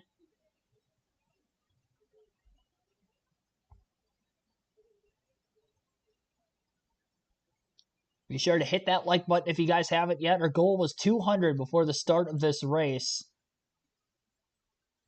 We are lacking a little bit in viewership compared to normal, I feel like, for these Cup Series races, and I think largely due to the fact that this race is taking place on a Monday. Still the Daytona 500, though. I'm a little bit surprised, but needless to say, thank you for everybody that is tuning in. If you are new to the channel, be sure to subscribe. Trying to get to 5,000 subscribers on the channel. We are close. We are within a couple hundred. We'll try to get there before long. We still have one more race today. Don't forget, NASCAR Xfinity Series live flag-to-flag coverage will begin tonight at 9 p.m. Eastern Time, roughly. That is the scheduled start of the race. It's about 2.5 hours from now. I'm really hoping we get a long enough break between races that I can get something to eat. Because we started this live stream just after 3 p.m. About 3.5 hours ago. And we have all waited for this moment, the final stage of the Daytona 500. The race itself has gone on for just longer than 2 hours. Ryan Blaney's never won the Daytona 500. The finish, by the way, at the end of stage 2 had Blaney in the lead, Austin Cindric second, Daniel Suarez was third, Kyle Busch fourth, Tyler Reddick fifth, William Byron sixth, Bubba Wallace seventh, AJ Allmendinger eighth, Ricky Stenhouse Jr. ninth, and Chris Buescher top 10. So again, that was the top 10 at the end of stage 2. All receiving stage points towards the regular season. 16 drivers qualify for the Cup Series playoffs. Win one race, you're automatically qualified, but if you don't win a race, obviously the rest fall back on points. Every point matters to try to get you into that situation. The Hendrick cars who were up towards the front of the field at the end of stage 1 were 16th, 18th, 19th, and then William Byron was the only one in the top 10 at 6. He was drafting with Kyle Busch every step of the way following those green flag stops, and obviously led them in contention for the stage win late.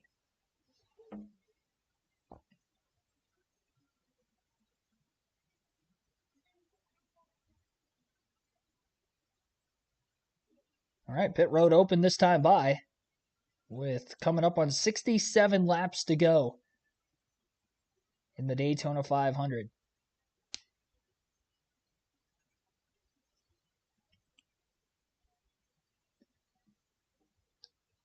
And that is scored as Ty Gibbs over Ryan Preece and Josh Berry. There you go. Ty Gibbs gets the free pass. Right here, there's the Monster Energy can. Blaney moved to the lead to take that stage win. I saw that coming, but I really thought Cindric was in trouble, was going to get stuck in the middle there. Quick move up, was a heads-up move. Very, very close block, but it saved his day to get some stage points. Well, like you said, we heard Ryan Blaney frustrated earlier in the run there, and saying he was not going to hang with his teammates. Well, he definitely didn't hang with his teammate. He went and took that momentum and went right by him. Also true. All right, this is the end of stage 2. There are no more planned caution flags for the rest of the race, and we've had only 3 of them. The incident at lap 6, where John Hunter Nemechek got into the side of Harrison Burton, knocking Burton and Carson Hocevar and Kaz Grala out of the race. It also sent Austin Dillon to the garage for repairs and damaged the car of Jimmy Johnson. The only other caution flags have been for the stage breaks. Means the Buddy Baker's all-time Daytona 500 record average speed of 177 miles an hour is in no jeopardy today. All right, the lead lap cars head for pit road. Let's begin with Josh. We'll begin with the 99 of Daniel Suarez. Quietly found his way into the top 5. He's going to come late. Needs more rear security. They're going to go 4 tires and a dot of fuel here. Regan? Kyle Busch in the 8 car complaining about tight earlier, but the sun has gone down, and that has helped him. That car's gotten better for him. A little bit too dirty in a straight line, meaning it moves around just a little bit too much for him. The 12 of Ryan Blaney, he's a little tight right now as the track continues to change. Jamie? Austin Cindric in the 2 led 10 laps there, says he needs nothing inside the race car. He's happy. 4 tires, waited on fuel. This could be the last time they take tires today.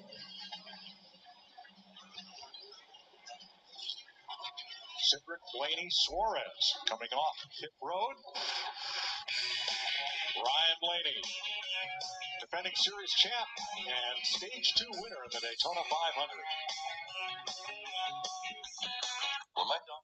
Crazy calendar year if Ryan Blaney's able to win the Daytona 500 today. Remember, he won the Coke 600, one of the crown jewel events in the NASCAR Cup Series last season. Obviously won the championship in the fall. If he wins the Daytona 500 too, that's like 3 monumental wins in the span of a calendar year. If he is able to get this win, he has won on a super speedway in the NASCAR Cup Series 4 times. 3 at Talladega. He has a summer Daytona win in 2021 as well. Definitely a very accomplished super speedway racer in the NASCAR Cup Series. And wins another stage here today in the Daytona 500 as well. He's definitely in contention. Middle of the race, trying to be the 6th driver in NASCAR history to win the 500 after crashing in their dual race in the 65 years prior to this of the Daytona 500. This is the 66th.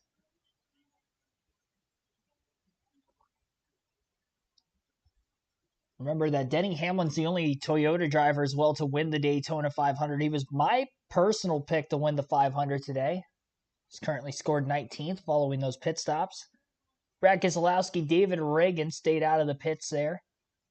And I would imagine that they'll come to pit road again. They did this at the end of stage 1 where they stayed out a couple extra laps and then they pitted. And I'm sure this is in the efforts that when they make a green flag stop, they could pit for less fuel.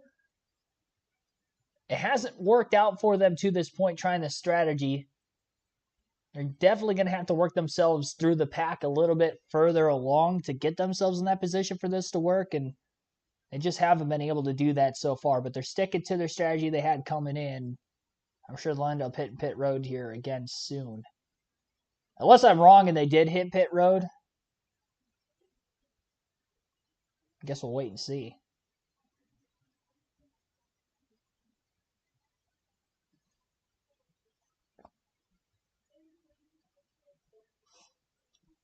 You guys would probably be roasting me in the chat if I was wrong on that, by the way, not paying attention to the race off of pit road. But they did try that strategy at stage 1. Oh, Kyle Busch having problems on the racetrack. Without losing his left front wheel, which has no retaining nut attached. Let's show you the pit stop and what led to this. Oh, no.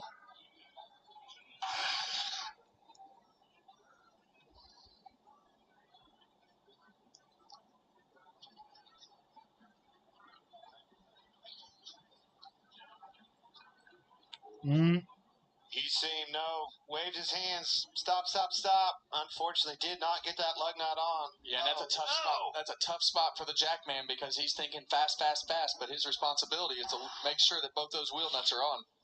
But damage control, they got right on the radio to Kyle, told him, watch your speed, stay down, stay on the apron, keep that left front on at all cost to get back around here to pit road and get it replaced. Which is a great job by Kyle Busch to drive that thing around 2.5 miles and keep that left front tire somehow, some way back on that vehicle.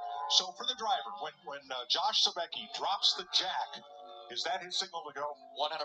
When that jack drops, you're dropping the clutch and flooring it and doing everything you can do to get out of the pit stall. So that responsibility is definitely on the jack guy when he drops the jack. And there's really, Kyle's looking at his mirror, and he's got all kinds of things going on trying to make sure he doesn't hit anybody coming out of this pit box. But unfortunately, that jack guy was looking at that left rear. He wasn't looking at the left front. Yeah, here come those Fords to pit road, like I mentioned. All right, fellas, assume the position. It's time for the Credit One Bank ones to watch. Clint, over here, Clint. Which manufacturer are you watching?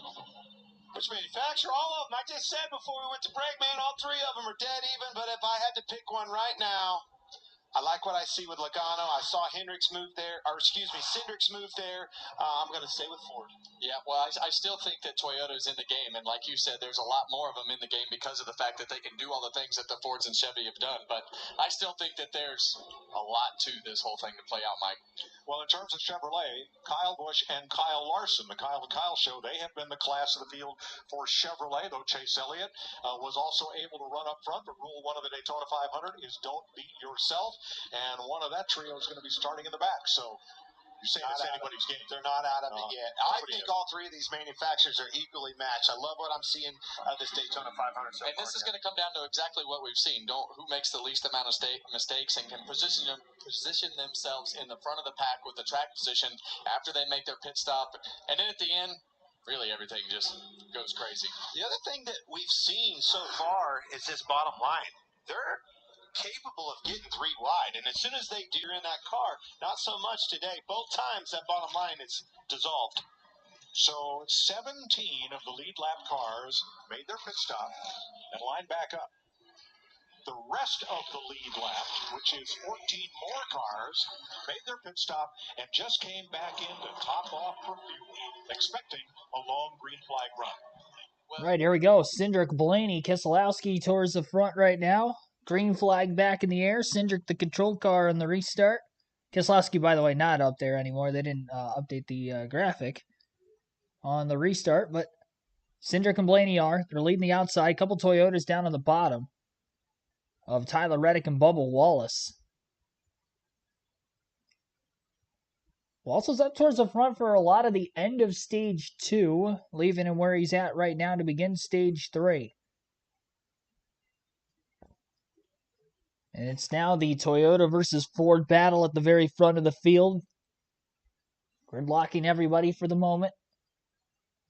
And we'll see if anybody will try to make that third lane up near the top work. And it does look like there are a few cars trying to make it work at the very back. It looks like some of the Fords that had stayed on the racetrack late under the caution, pitted for extra fuel, or working their way forward. Brad Keselowski was leading that pack until Kyle Larson pulled out of the second lane to move up in front of him, and now Chase Briscoe going to move up just a little bit as well. Seeing those guys making headway.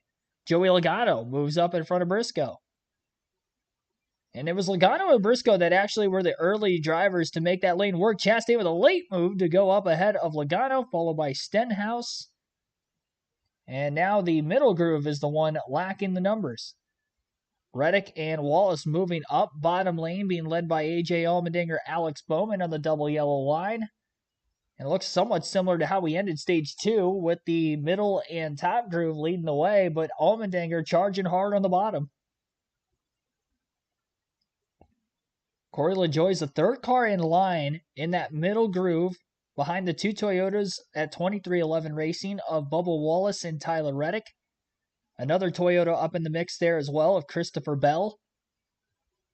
Kyle Busch in the 8 has already made his way up. He's a fifth car in line in the middle. He had actually restarted on the inside lane where majority of the cars ended up taking the outside, so he's able to leapfrog quite a few positions. We've seen that throughout the weekend. I saw that in the truck race a couple times, and this is now the second time I've seen that in the Cup Series race. Obviously, we've had minimal cautions to this point. And I'm kind of curious as to why that is. I guess it's just trying to be safe on the restart potentially, but I I don't know. You're just giving up 20 spots just because. I don't like that. And obviously, it seems to not have worked out for those that tried doing it. It's not really a safe play when you consider the fact that you're going 3x3 a couple laps after the fact anyway. So I don't know that so much it's a safe play. Bubba Wallace is clear and moves up in front of the Penske duo of Cindric and Blaney. Tyler Reddick was not able to go with him. So Reddick's still leading the second groove, and Allmendinger has made a huge head of steam after a push from, looks like Chris Buescher in the 17 car. Buescher in the 17 pushing the 16 of Allmendinger to the lead. And the full-time Xfinity Series driver and two-time NASCAR Cup Series winner, A.J. Allmendinger, is out in front for the first time with 68 laps to go in the Daytona 500.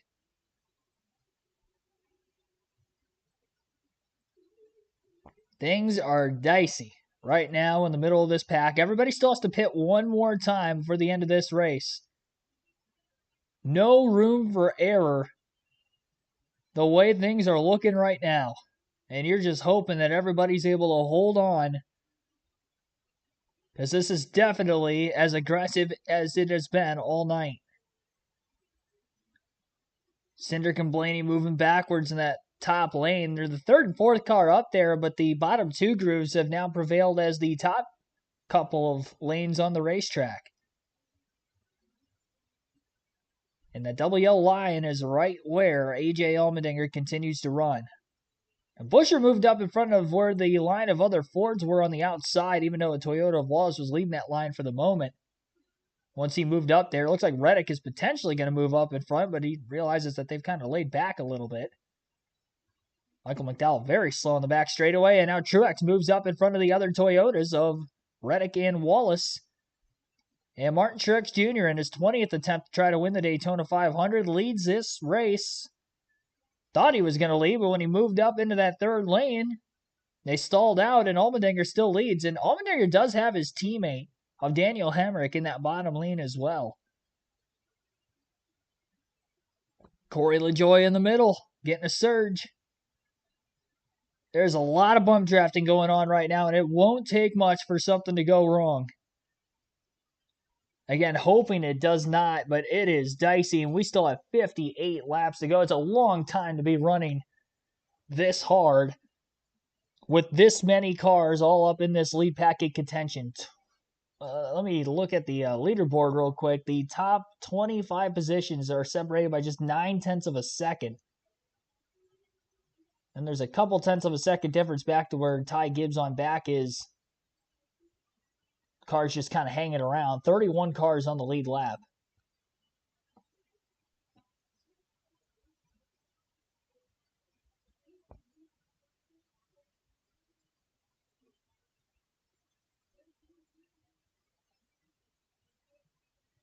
It is wild. 57 laps to go.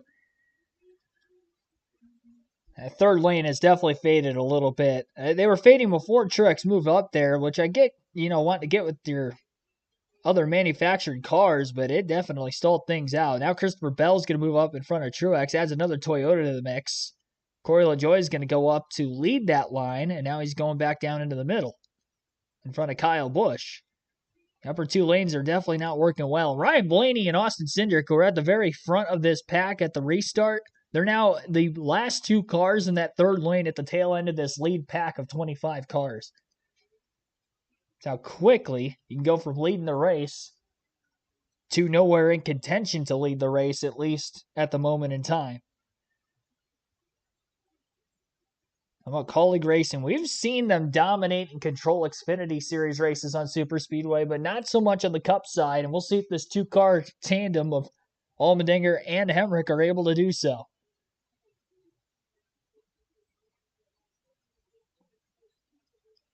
Hemrick, the 2019 Rookie of the Year. Here comes Hamlin.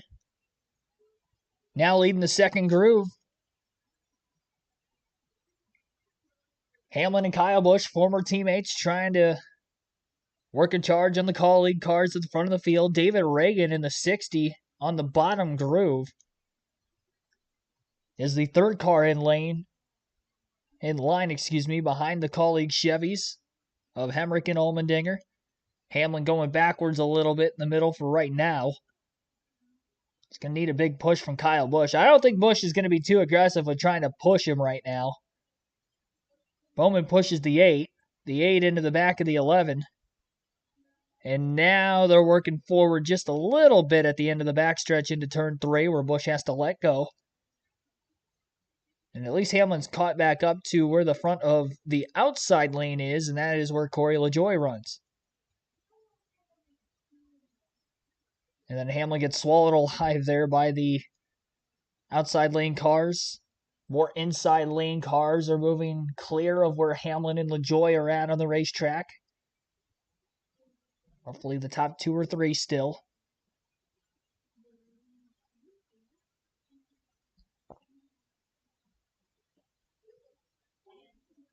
Allmendinger was the leader at the line that last time by. Corey LaJoie second. Daniel Hemrick third. Denny Hamlin fourth. And David Rigg in the top 5. Full screen commercial break. Not at a good time, I would say, considering how aggressive things were going. Hopefully they come back quickly. We'll go through the rest of the top 10 then. Again, after Reagan in 5th, Kyle Busch is 6th, Christopher Bell 7th, Noah Gragson 8th, Alex Bowman 9th, and Martin Truex Jr. rounds out the top 10. Allmendinger still leads the Daytona 500. We'll stay right here with our live flag-to-flag full commentary coverage. Again, everybody has to make one more pit stop before the end of the race. Great job of these drivers. To this point, running 3x3, almost all but the first maybe 2 laps of the stage. As aggressively as they have. I mean, it's been over 10 laps. They've been 3x3 through the field. And if they keep this up, credit to them. Because you can definitely see cars moving around. The older the tires get throughout the course of this run as well, the harder and harder it's going to be able to handle going this fast. And it's not just the fuel run, because if we end up having to pit under green, these guys are going to be having these same tires they have on the cars now to the end of the race. So the handling now and 50 laps from now is going to be a lot harder. Kyle Busch back to the front of the field again. After having that left front tire not secured tightly, luckily the tire had stayed on the car, so there won't be any suspensions to the pit crew. And credit to Kyle Busch for getting that A car back to the front of the field in less than 20 laps from that time of that pit stop happening. Definitely still in the race. He's led 10 laps so far today. And he's actually led more times individually than any other driver. 5 different times Busch has led a lap or more consecutively in this race. The next closest is pole sitter Joey Logano, who's led 28 laps. Logano has still led the most laps in this race. It's amazing that 28 laps is the most laps led to this point, with 50 laps to go, but that's how competitive this race has been so far. There hasn't been a clear-cut favorite in my eyes for who looks the fastest. We've seen the RFK Fords kind of control a race with this next-gen car, the Fords in general, and although it looked like they were kind of controlling the race there late in Stage 2, early in Stage 3, it's not the case anymore, where there's only 2 more Fords in the top 10, and that's 8th and 9th place Joey Logano and Chris Buescher. 50 laps to go in the Daytona 500. Busch, again, the leader at the line that last lap. Blaney and others kind of hanging out behind this pack now, single file, after dropping as far back as they did. Probably going to want to get going again, though, at least before the start of green flag pit stops. Not right now. Expecting these cars to not pit until very late in the stage, or at least as late as they can go in the stages 5 laps longer in length than what stage 1 and stage 2 was. But for the most part, they'd end up probably pitting right around 25 to 30 laps to go if we stayed green up to that point, which would be about another 25 laps or so from now. 20 to 25. There were green flag pit stops in the final stage of last year's 500.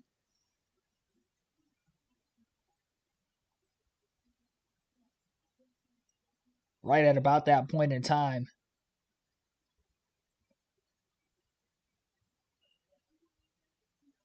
Corey LaJoie now out in front of the field. Kyle Busch and Alex Bowman followed by Kyle Larson, Joey Logano. In the bottom, Hamlin, LaJoy, nose to tail, Hamlin going for the lead. Hanging LaJoy out, goes all the way to the double yellow line, slings up, clear. And a three-time Daytona 500 champion, Denny Hamlin, will lead his first lap of the race with 48 laps to go in the Daytona 500. Hadn't really seen him up in contention. He was actually riding around at the end of stage 2. He wasn't even up in this lead pack, but figured now is the time to go, and here he is. Now that the money's on the line, here comes Denny. The money and, of course, the big trophy and the prestige that comes with this race. Bowman and Busch, though, on the bottom, bump drafting all the way down the backstretch. Kyle Busch got a great shot. Hamlin goes to side draft that right rear corner panel of Busch's race car. I haven't seen too many drivers kind of try to side draft another yet. Hamlin, a very experienced driver and a skilled super speedway racer, going to be one to do that. It's when you get these other guys that aren't as experienced trying to do that, and then they turn too far in, and then all melee breaks loose. But you can trust a guy like Hamlin to do that, especially while he's not getting pushed. 100% throttle for those two cars at the front of the line. We're not fuel saving anymore like we were in stage 1, if you couldn't tell. All of a sudden, just in the middle of this run, it took a while to get to this point, but we're right back to the 2 lanes leading the field, running the middle and top groove of the racetrack. It wasn't like that in the final stage up until now.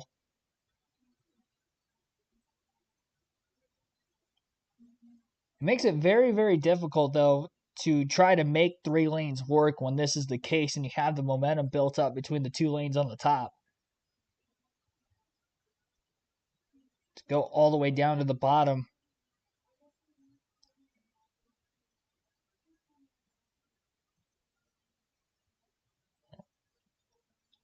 Four 1,000ths of a second at the line that last time Hamlin had beaten Kyle Busch to lead that last lap again. Not even going to begin to count how many lead changes we've had. As you see on the screen right there, there's the tally in that right column. It's been a lot. I haven't seen a graphic, at least maybe they mentioned it over the broadcast and I wasn't listening. How many lead changes has been up to this point? Definitely been quite a few. Oh, there it is, 36. Right, as I was saying something. 36 lead changes. And looks like Hamlin, I guess, led that last lap again. So still at 36 lead changes. Man, it wasn't by much. It was hard to tell by the naked eye.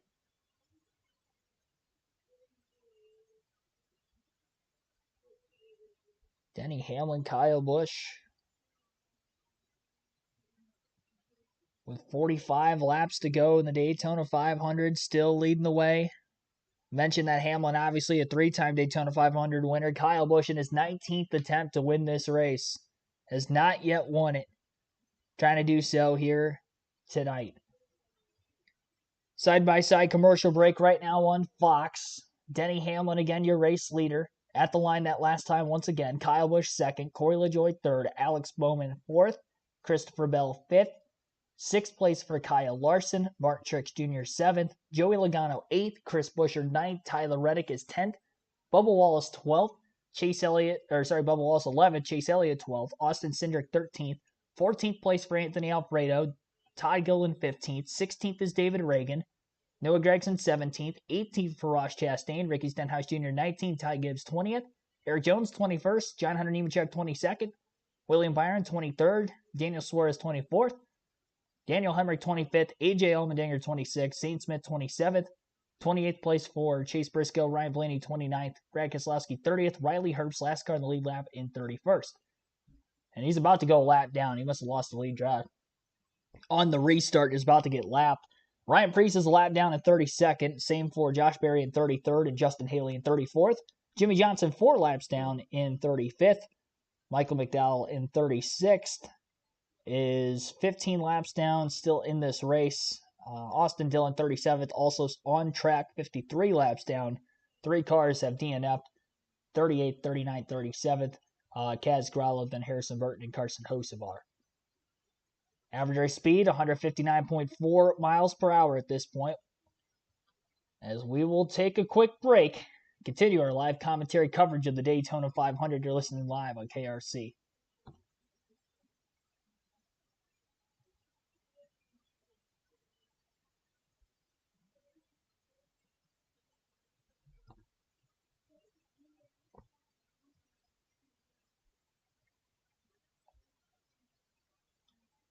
Running on fryer grease? Who's running on fryer grease? Oh, somebody said I'm running on diesel. Diesel next year? NASCAR? I'll tell you what, they be burning fuel a lot quicker. Or actually, well, I don't know how that works. Yeah, they be burning it a little bit quicker, I would imagine, if they were on diesel. The fumes that would be coming out from those cars, by the way. Probably get carbon monoxide poisoning going to like Bristol or something. They were on diesel. Busch has 2 Cup championships, no 500 wins, 114 Cup victories between the 2 drivers out front here. Creams rising to the top. See Logano pushing Busch down there. You're talking about a 3-time Daytona champion, Hamlin. Bell, he has been so good on these racetracks. Won his duel. Love what I see out of LaJoy hanging tough for those guys. Logano's fought his way back up into the front 4 in his Ford. Denny Hamlin has had such success here, but by razor-thin margins. He's won 3 of the last 8. 6 drivers have 3 or more Daytona 500 wins, and he won the Clash this year, so he could repeat what happened in 2016. Most among active drivers in those categories. This Kyle Busch and his 8-car means business. If anybody can give him a fit, it's going to be him. He needs some help to get the job done, but I'm impressed why he's doing this by himself. You see other teammates manufacture help. Kyle Busch has been the only one all day long that can, no matter what kind of adversity you throw at him, he can drive it right back to the front, put it in position, Kevin. Well, we saw that after his tire didn't come off but wasn't tight. He drove right back to the front and now is right back where he was before that. Penalty before that, yep. Same scenario. The other one, Logano, he's been back to the front several times.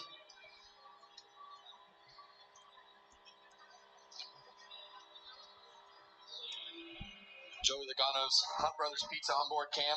Now we see Kyle Busch. Ooh! Oh, hit the wall. Yes, he did. Yes, he did. He tried to fill that hole. It was really tight. Lost some nodes as he crossed the wake of Corey LaJoy there in front. He hit it pretty hard too, guys. Bad spot as you're crossing that off of 2. Track flattens out. Well, for some reason, the 8 car of Kyle Busch there on the bottom. For some reason, he wanted to get up into that outside line, and that's a pretty tight hole. And it looks like he just bad angle, bad spot to do it. The hole tightened up. I would bet he. Let's see if there's any flames that come out of the pipe. Hard to tell. We need to try to get in line here, Randall, or are we good where we're at? Like, what do I need to know? I mean, we're burning a ton of fuel. We're going to stop before everybody else, so, but let them be. Well, there it was. He heard what he needed to see, tried to get up, tried to save some fuel. Unfortunately, mistimed hole right there. Got into the wall pretty hard. Let's see if it has enough damage to cause him trouble. These cars are pretty tough, Clint. They have that composite body that they run on all these cars, and they're pretty durable as long as it doesn't break a toe link or something in the suspension. But I wouldn't think as square as it hit. I think he's probably fine.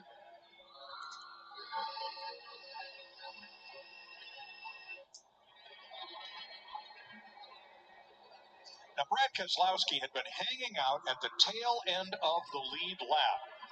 And unnoticed by us, he has climbed to 6th place. Interesting run toward the front for Brad, who's also trying to win his first Daytona 500. Wendy's always delivers for fans here in Daytona. Clint caught up with DJ Khaled to secure the piggy bag and see what else Wendy's has going on here. All right, DJ Khaled, Daytona 500, man. What do you think about this? Everything's bigger in Daytona. We going big, we going Wendy's. I'm excited to be here at Daytona 500. I love the energy. Look at the party. All of our fans can pull right through here in the drive-thru, get their own biggie bag. You can't play yourself. You got to reward yourself and get yourself a biggie bag and secure that bag. You feel me? All right, Daytona 500. Yes. You feeling it? You like speed? What kind of driver are you? Well, I used to be a fast driver, but I like watching the fast race cars. Yeah. My kids love it. I love it. You never know what's going to happen. It could be right around the corner, but that straightaway, you never know who's going to be in the lead. But You and MJ are buddies, right? Your boys? yes, Michael Jordan, that's my brother. Yes, So absolutely. you got some hot rides out on that racetrack. Is that who you pulling for? I want everybody to win. You know what I'm saying? That's who I roll with. You heard it. DJ That's right. Khaled, I pulling love for everybody, the whole field. All right, folks, DJ Khaled wasn't the only celebrity here. Check out what else happened this weekend. All right, welcome to the first annual Wendy's Go Biggie Golf Invitational. We've got Trackhouse stars Daniel Suarez and Shane Van Gisbergen. And the biggest thing about today is they get some sweet prizes. So they get the Wendy's Biggie Bag. They get a Wendy's... What are we doing here? The drivers are walking up to the first hole. Let's see how they do. Our amigo Daniel Suarez, he's up first. Clearly, he has his eye on that biggie bag prize. And coming up next, it is Shane. And you know what? I know these two are friends on the track and teammates. Out here, things are heating up. Whoop, that was all gas and no brakes. Congratulations to our amigo Daniel Suarez. He wins the Wendy's Go Biggie Golf Invitational. How you feeling? I feel great, Jamie. You was a lot of fun. The biggie bag. Woo! Biggie jacket, my friend, for winning. Look at you. There's your biggie bag. All that food for $5. What are we doing, man? That's what ride or die. Just like you. It's kind of Wendy's. Bag boys. Bag boys, what you gonna do? What you gonna do when we bring your food? Go biggie and get all this with the JBC for just $5. 34 laps to go, and Joey Logano, the pole sitter for the 500, along with David Reagan, Brad Keselowski, and Chase Briscoe, have put 4 Fords out in front of the field. There will be one more pit stop. What do we expect if it happens under green? Josh? Well, that was a 48 of Alex Bowman. About 10 laps ago, he was running inside the top 10. The team came over the radio, told him they weren't conserving, that is, enough fuel. They were concerned about that. Well, he's dropped back further than they wanted. Now back at 26, Regan. Josh, at the top of the show, I said Kyle Busch, one of the most fierce competitors on the racetrack. Usually with that fierceness comes fieriness on the radio, but he has been abnormally calm today, even with adversity, hitting the wall, a tire nearly coming off after a pit stop. Kyle has not said a word. He has been calm and focused in that race car. Jamie? Joey Logano, your leader right now, right where he started this race up front. He's been really happy with the race car. They just told him, manage your fuel when you can, and that's something hard to do that you guys in the booth have been talking about when you're leading this race. Why is it so important to save fuel now? Well, you want to be in the window that everybody else is in, and we saw Joey Logano go 100% and back up to 74%, but you don't want to have to pit by yourself. We heard somebody earlier talk about having to pit by themselves, but those Fords have taken control. I saw Brad Keselowski several laps ago duck down and started this Ford train on the bottom. Also gets you options on that pit lane. The more fuel you save in that race car, when you get it to pit road, the tighter you have a pit stop, the quicker you can get out of your box. Less fuel they have to put on. Well, we saw Denny Hamlin do that the other night to win one of the duels. He went from 17th to 2nd, and next thing you know, he's right up in the front and having a chance to win. Larry Mack. Yeah, Mike, if you go back to the first two stages, these drivers should be able to go to about lap 180, 181, 1920 to go. But I think you're seeing the Fords assemble on the bottom of the racetrack. I think they're thinking about coming a little earlier, maybe in the next 5, 6, 7 laps. Like what you're putting down right there, picking it up, Larry. These Fords, as soon as they all move down, Kevin and I raise an eyebrow. They are definitely in position to pit amongst one another. So why is Brad Keselowski keeping close tabs on Joey Logano? Because Brad said Joey has been the best, 1 second better than other drivers on the last 3 green flag pit stop cycles we've had in the 500 going into this year. There's something Logano does better than anybody else. Well, he gets on the pit road better. He's just better under braking on these super speedway tracks. He gets all the way to the left and is able to make up time. But that also goes with getting out pit road better, doing all the little things good. And Joey Logano just steps up when it's time to win races. 30 laps to go. Now, Saturday night on Fox Primetime Hoops, top-ranked UConn is on a mission to repeat as national champ. They'll take on Big East rival Villanova. They have their sights set on a major upset. Coverage begins Saturday, 7 Eastern, only on Fox and the Fox Sports app.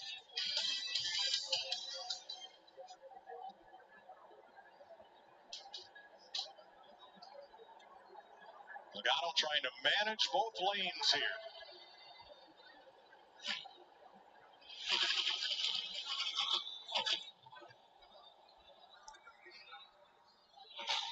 All right, pit stops coming up soon. So let's take our last scheduled side-by-side break so we can be with you to the finish. 29 laps to go. The Daytona 500. Joey Logano leads. David Reagan second. Denny Hamlin third. Brett Keselowski fourth. Kyle Busch fifth. Christopher Bell sixth. Tyler Reddick seventh. Chase Briscoe seventh. Tyler Reddick eighth. Noah Gragson ninth. And Ross Chastain rounds out the top 10. And here we go. Pole sitter. Joey Logano trying to go for his second Daytona 500 and trying to be the first driver to win the 500 from the pole in 24 years since Dale Jarrett in 2000. He was the last driver to do so.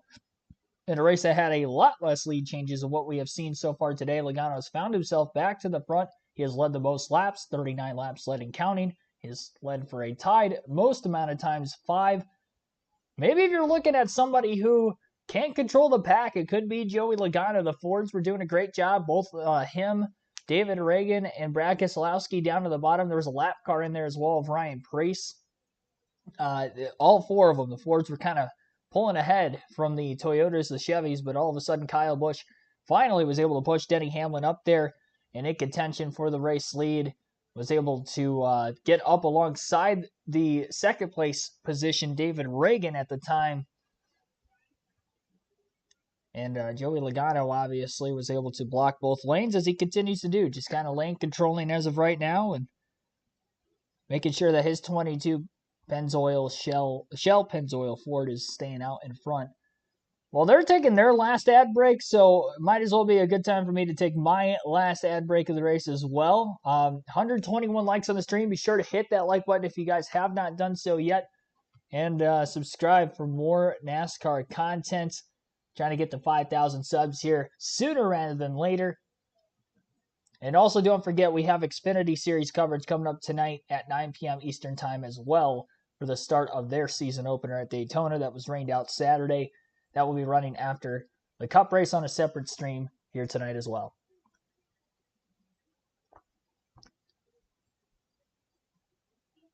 $25 laps to go, this time behind the Daytona 500. Joey Logano, David Reagan, Denny Hamlin, Kyle Busch, Brad Keselowski, Christopher Bell up at the front of the field. Top 5 or 6 cars. Pit stops will be coming up very shortly.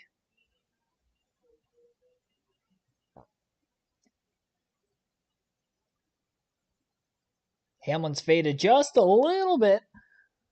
Top 3 cars, top 2 in the running order. Reagan and Logano right there. Hamlin getting another surge, though, in the middle of the tri-oval, leading up to turn 1. Trying to side draft the 41 car of Ryan Preece. All those cars on the outside lane, though, they're going to have a tough time, obviously, trying to pit. Have to run another lap. Everybody trying to go as far as they can on fuel before pitting. If we were to see a caution, it'd be melee on pit road. Trying to get on and off as quickly as possible with a fuel-only stop. Nobody pitting this time. 24 to go. You heard on the broadcast that Larry Mack expected them to be able to go anywhere to lap 180, 181, 19:20 to go. It's about 5 laps from now. 4 to 5 laps away. We have not had a caution in the final stage. In fact, we haven't had a caution for incident since lap 4 of this race. A fast, clean Daytona 500 so far.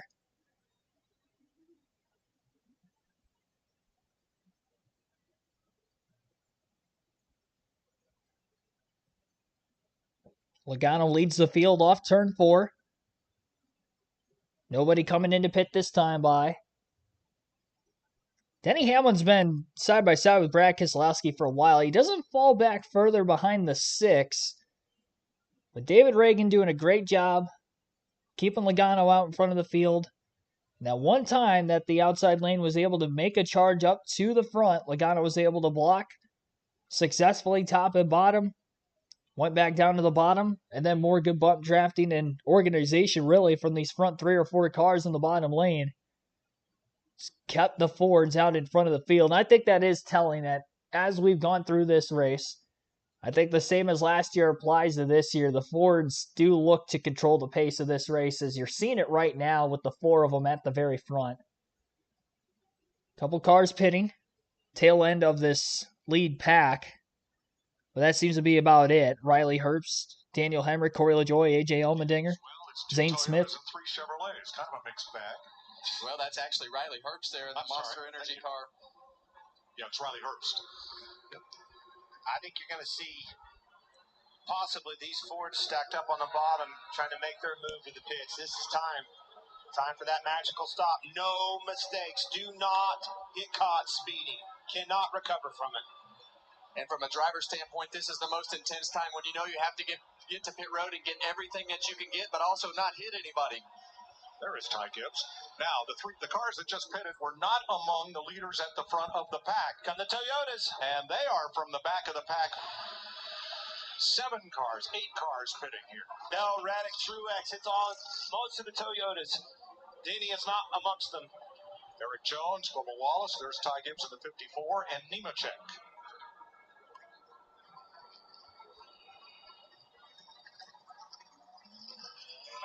Fuel only and away. They'll come out in a pretty tight pack, at least 5 of them will here.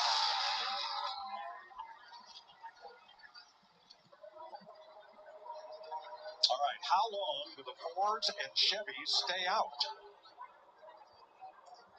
Every lap you run, that's less time you have to spend on pit road.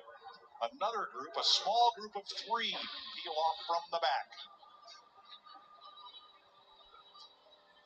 Denny Hamlin and Kyle Busch, unlikely allies pitting here. Well, they were together on the racetrack, and sometimes you just have to go with the fastest car and whoever's around you at that particular time. And this is what we talked about earlier. Sometimes your strategy is out the window, and you just have to do what you have to do when it's time to stop. Kind of surprised me it was just a couple cars, though. Justin Haley pitted with them, but it took them a while to get the fuel can connected to Haley. This time. Here they come. That's the Ford boys. No mistakes. Joey Logano, Brad Keselowski peel off. That's Josh Berry, Ryan Preece, David Reagan, Ryan Blaney trying to muscle up through. 5 wide. They come to the timing line. Well, we saw exactly what Brad Keselowski was talking about with Joey Logano. Look at that lead that he has on those guys, and that all came in the braking zone.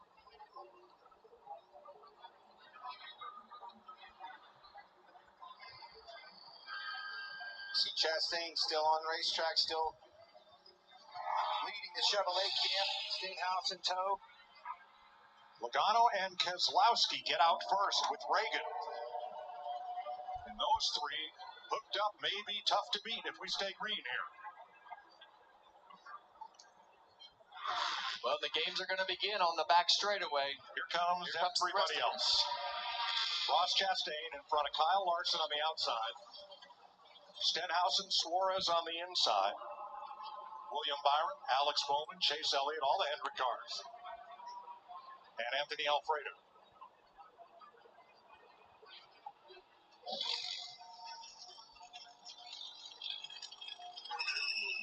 Yeah, and all these guys that are on pit road right now, they're pitting later, so it should be less time in the pits because of the amount of fuel that they're taking.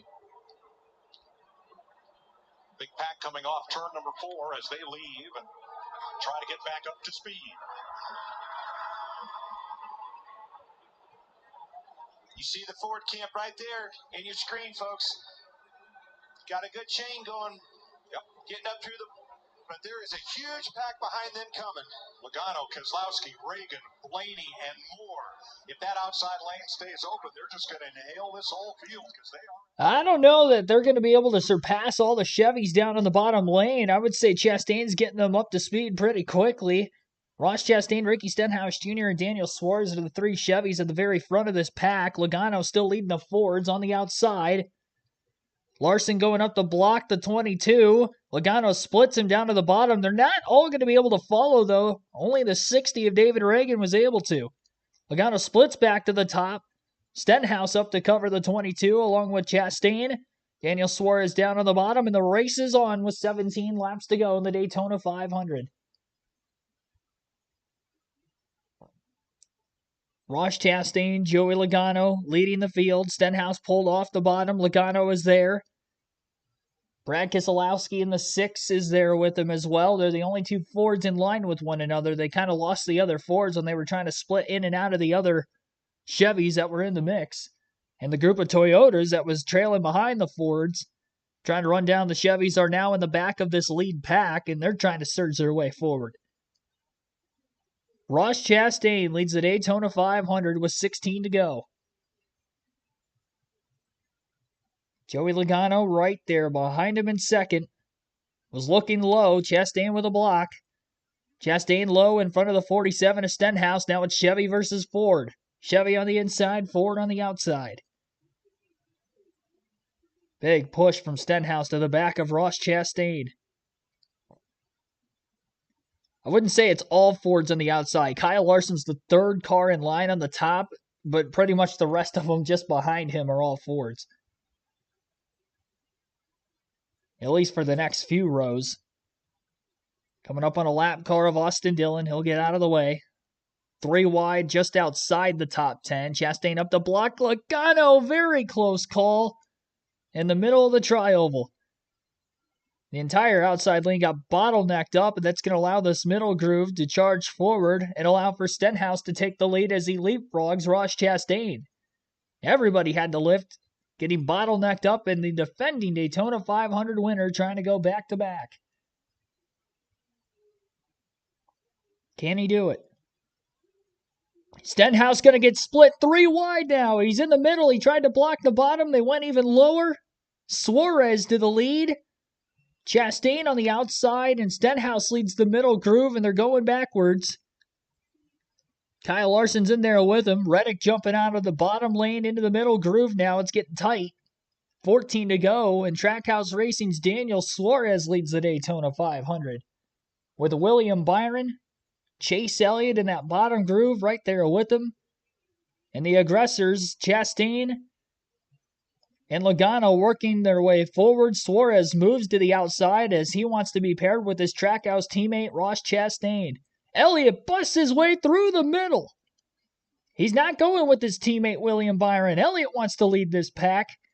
He's right around 4th place with Eric Jones in the 43 and a few other Toyotas. Truex followed. As they work their way up there, a lot of lane changing at the front of the pack. Suarez to block Elliott, who had a run. Suarez holds on to the lead with 13 to go. The big question is will they make it? They were racing this aggressively earlier on, but now a lot more lane changing at the very front of the field has been going on over the last couple of laps. Post green flag pit stops. Byron underneath Suarez. They're side by side for the lead. Logano going to push Chastain to get that third lane rolling. Suarez going to have to stay there. He thought about blocking, didn't do it. And Chastain is now going to lead the pack into turn 3. Coming up on 12 to go this time by. My heart's pounding. I don't know about you guys. This is this is it. This is the Daytona 500 right here. Another push. Logano to the back of Chastain. Got to be careful in the middle of the tri-oval. Byron, Bowman on the bottom. The 2 Hendrick cars going to work together. Suarez still leading the middle groove with Chase Elliott there as well. A lot of Chevys at the front of the field right now. All the Fords, at least 3 of which, the stronger ones, Logano, Keselowski, Blaney, all on the outside. 3 wide for the lead on the back straightaway. A lot of bump drafting. Now the outside's getting the pole. One lane seems faster than the other, and then right when like the top lane takes control like they did right there, then it's the middle lane the next lap, or the bottom lane the lap after that. It's not consistent. Logano pushes Chastain. Let's go in the tri-oval. And now both of them are clear out ahead of the rest of the pack. Logano looking low. Chastain to block. Hole filled on the outside by Brad Keselowski. Chastain again up high to block. Plenty of time.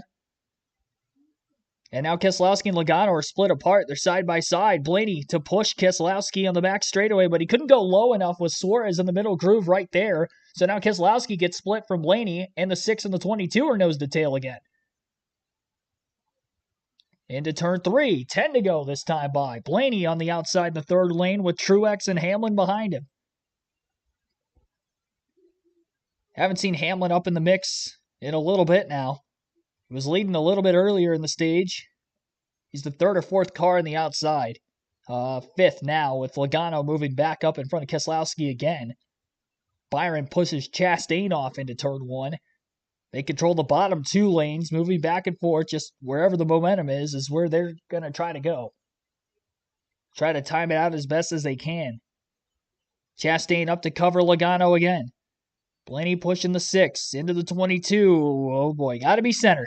Gotta be center. They're going to hold off. They're going to get out of the gas a little bit. Might have stacked the outside up a little bit. But neither of the 2 lanes below him were able to take control. Suarez, who's still leading the middle groove, has fallen back a bit. He's now in the back half of the top 10. Off turn 4, 9 to go. In the Daytona 500, Logano and Chastain lead the way. Still 3 by 3 all the way through this lead pack into turn 1 from about 5th on back. Keselowski going low underneath Logano, makes the move. Chastain to block 6. Off of turn 2. Keselowski getting a push from the 22. Keselowski going low. Chastain to block.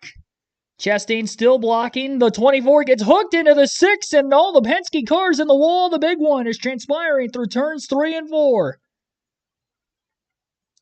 A heap of a mess. Who made it out alive? A massive crash headed into turn 3. The 24 of Byron gets hooked. After a bad push, Hamlin's got a flat left rear. Keselowski, Logano, Blaney, 3 of the favorites from the Ford camp are all junked with 8 laps to go. That one's done. Keselowski all wadded up. Gilliland, the black and red car, right with him. Anthony Alfredo there. Reddick, massive damage on him. Thursday night winner, Tyler Reddick. Martin Truex. Eric Jones comes to pit road. So does Kyle Larson. Denny Hamlin made it back to the pit. So did Chris Buescher. Well, it just a lot of damage. It just always gets to this point. As you get to the end of the race, the pushes get harder. Everybody's just throwing caution to the wind to say, the heck with it. I'm going to the front. Martin Truex tore it. He's throwing bad right there. Well, Chastain, I mean, I'd say he was a lone wolf up there. He was throwing blocks left and right, and they were making moves. It was Alex Bowman with a push into William Byron that did not go well. But it was the movement in front of them started stacking those guys up. Yeah, when they get to blocking and moving out of line, those bump drafts just become misaligned, and all that energy going forward, they can't stop it, and they wind up running into the back of each other, misaligned, and they wreck, just like they did right there. Chase Briscoe, the red flag is posted. He said stopped. Eric Jones, Ryan Blaney. Here's some audio from William Byron. Yeah, I think we just got crossed up there. Like the 6 and the 1 were changing lanes a bunch, and I was getting pushed. Yeah, and that's exactly what we just mentioned. So let's take a look at it. Yeah, and you're going to see William Byron right here. Oh, we got Actually, all three of those. Yeah, That's a pretty all good. three of those. I'm glad you hit that. And you see Alex Bowman up the racetrack, and then they start zigging and zagging here. And well, obviously, William Byron and Bowman, that's where it ended up. But the movement from the 6 and the 22, jockeying for position, trying to outduel one another to that position of passing Chastain, that's what stacked all those guys up and got them in trouble. Those guys were going for it. Chastain was holding them up. You saw the 6 go to the bottom. You saw the 22 go to the outside. The race was on, and unfortunately, those guys behind him. this gives you a much better view right there. You see the 24 car just being pushed, and sometimes you're not aligned, and you know you're not lifting, and that car gets to moving around, and you hope it works out, and it just didn't work out right here. We saw this same scenario playing out at the duels the other night when Blaney got in a wreck. You really can't pin it on anybody. It's hard racing, everybody going for it, but when those cars move in front of them, it slows the energy down. Let's ride with Alex Bowman. He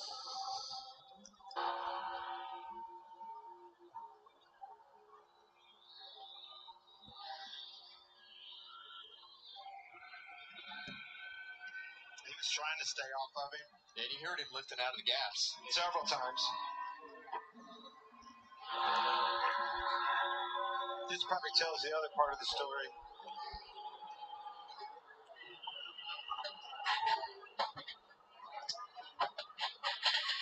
You're not going to run 3 wide that long. Well, we said it several laps ago, right? We both said it. The way that the pushes were coming, it was just a matter of time before this happened. And with the energy and everything that there is right now, it's just too much for the cars to handle to go straight. And that was a classic example of just getting shoved a little bit too hard and getting out of shape, and it's not time to lift. There's Denny Hamlin.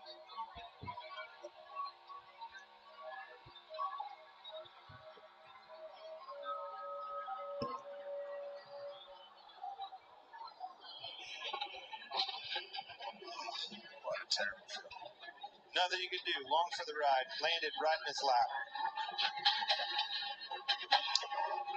And we'll look out the back of Ross Chastain's number 1.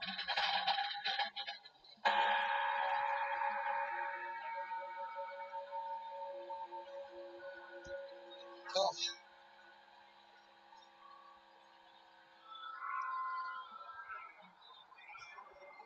And this is Ross Chastain's crew led by Phil Surgeon. They were out in front of it. I mean, that was inches that they missed the back bumper of that car. Yeah, when Keselowski turns. Wow. Oh my gosh! If that left rear quarter panel wasn't curved in a little bit, I mean, it went right with the curvature of the left rear quarter panel. Ross Chastain and Brandon McReynolds did a phenomenal job of keeping those guys behind him. Had he slipped up one time and missed a block, he'd have been right in the middle of that. All right, let's do this next replay in real time.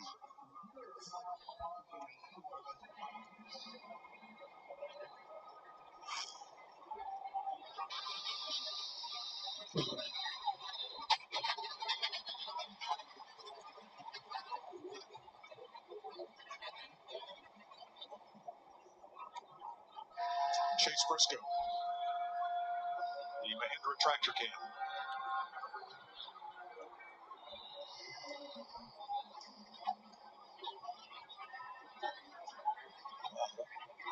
That was Days of Thunder right there. I mean, it's just a typical super speedway wreck that happened at the front of the pack and at the end of the straightaway, and there's just nowhere to go and nothing to do. You just hope you're not damaged as bad as everybody else.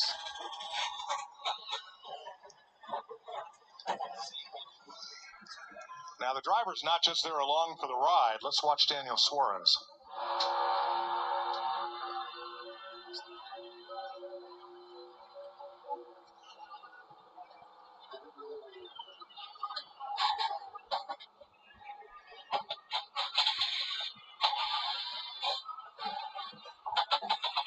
You saw that steering wheel spin hard. That's why he's got his hands off it to avoid injury. Yeah, and I saw him squint his eyes after that first hit. Those were big hits.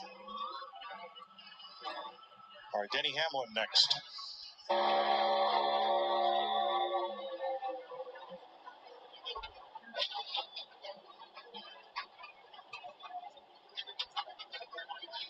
Yeah, those hits are coming from behind the car, and those are the worst hits in this car as you're getting rear-ended. And you see his head fly forward. Those are actually coming from the back of the car. Some of them are from the front, but the first couple of shots are from the back of the car, and that's just the violence of the wrecks that happen in this vehicle.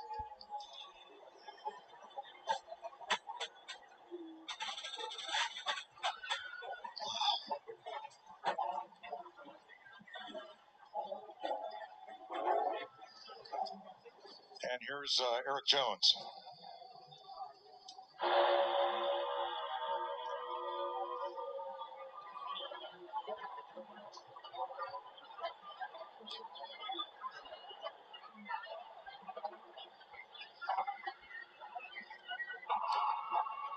Never stop driving. He'd drive it all the way, but I like the way he had it hands on the wheel where he couldn't get a thumb or a finger caught in the spokes if that thing turned around on him. Good on the throttle, too. He was wheeling it.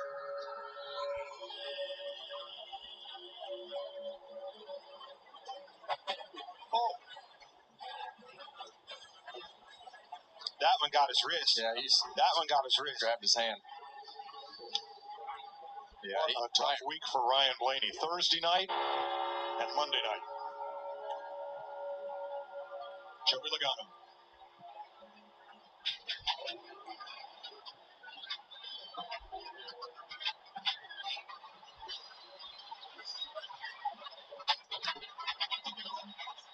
You see how quick they want to get their hands off the wheels with these rack and pinion steerings, Kevin. Tell us how much stronger that is than what it used to be. Yeah, and that's the reason that you see a lot more of these guys take their hands off the wheel, because the rack will just jerk your hands out, and if your thumbs are in there, it'll break them. We saw Ryan Blaney grab his wrist there. Eric Jones, he held onto the wheel, but he holds the wheel with his thumbs up on top of the wheel. A lot of guys do not. They hold their thumb around the wheel, and the spokes will literally rip your thumbs off and break them.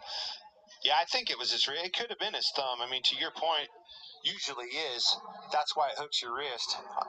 Yeah, and a lot of times when that wheel is spinning around like that, sometimes it'll hurt your shoulder a little bit too as the wheel's coming the opposite way. But you'll see his right hand right here. Oh.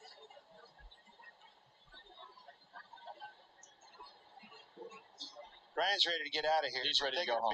Yes. Todd Gilliland, the last driver to climb from his car on the backstretch. Everyone whose car could not be driven back to pit road climbed out and is okay. Walked to the ambulance to be taken to the infield care center and checked out. 18 cars in all involved in this pileup at the end of the back straightaway, which is now the world's fastest salvage yard. You knew it was coming. That energy was building. It's the end of the Daytona 500. No more give. It was all take, and unfortunately, wiped a bunch of them out, Kevin. Well, now it's just a matter of how many of these guys are wrecked really bad, and who's not wrecked bad enough to be done. Even if you're not wrecked bad enough to be done, it's it's good to salvage some of those positions. But man, we got a ton of really big names on this list. Now, not all of these cars are out of the race. That's right. Roughly half of them have made it back to pit road, but with the red flag out, no work is allowed to be done on these cars until the red is lifted and the yellow flag resumes. So cars that were either undamaged or chose not to stop prior to pit road being opened are lined up here on the back straightaway. And as soon as the track is clean enough to resume competition, the yellow will come out, pit road will be opened, and they'll get serviced. Let's go down to pit road with Jamie Little. Bill Surgeon is the crew chief for Ross Chastain, the leader. Haven't talked about Ross a whole lot tonight. Here we are, 8 laps to go, and you guys are leading.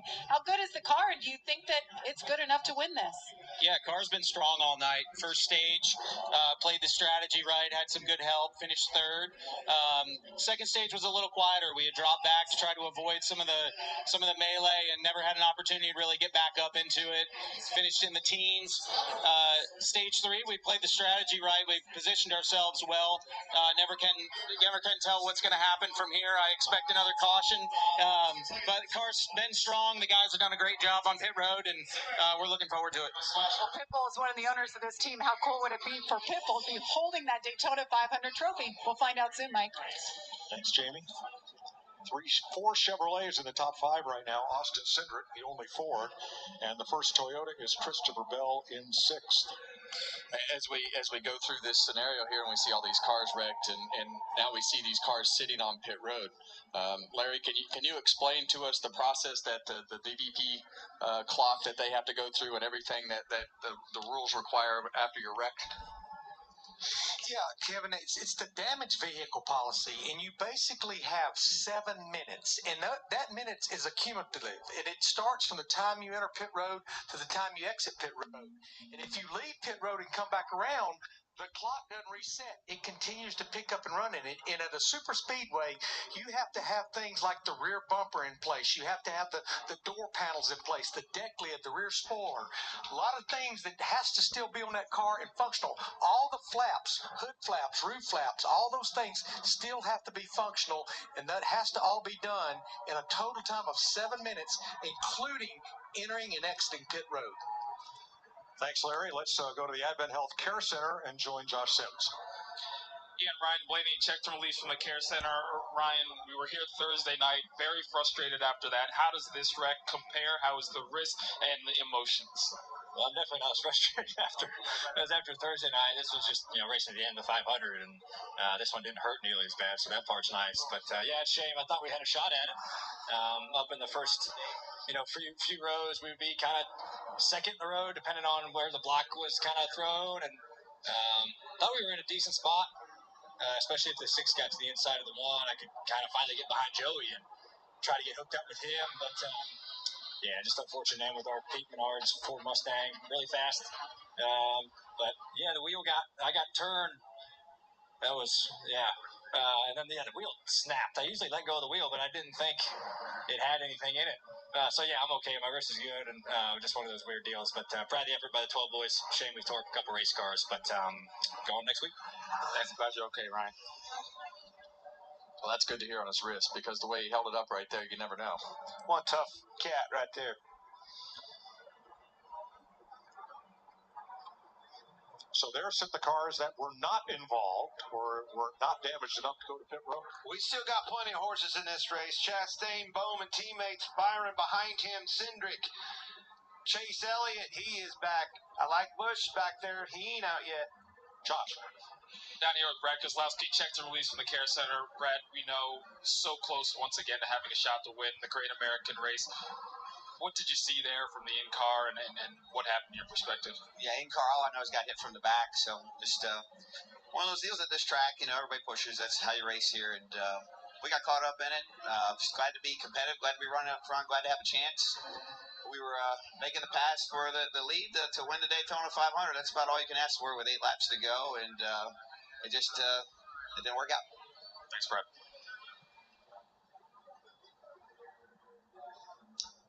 Brad and Joey going for it. I mean, that's what it is. That's what you want. You want your best drivers going for the biggest race of the year. They were going for it. Unfortunately, just didn't work out.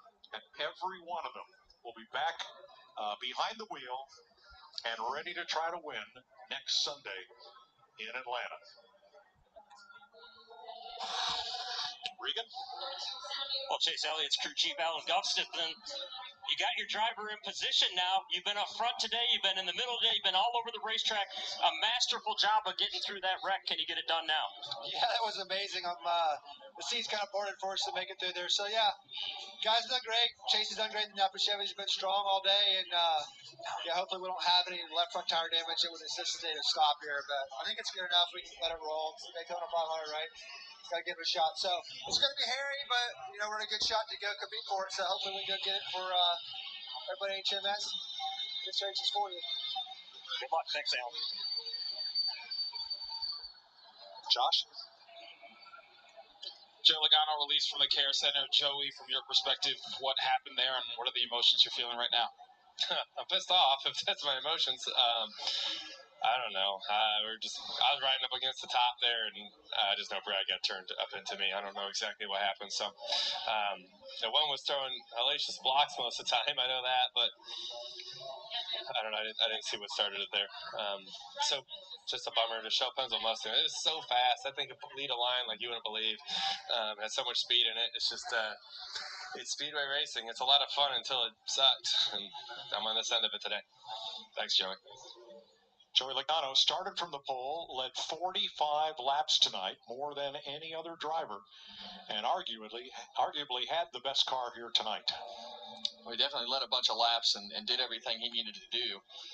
You just sometimes, it's like I talked earlier, it's 50-50. Whether you make it, whether that just misses your back bumper like Ross Chastain or it clips the back of it and wrecks you like it did Joey Logano. Just go through those cycles and waves of being on both sides of it.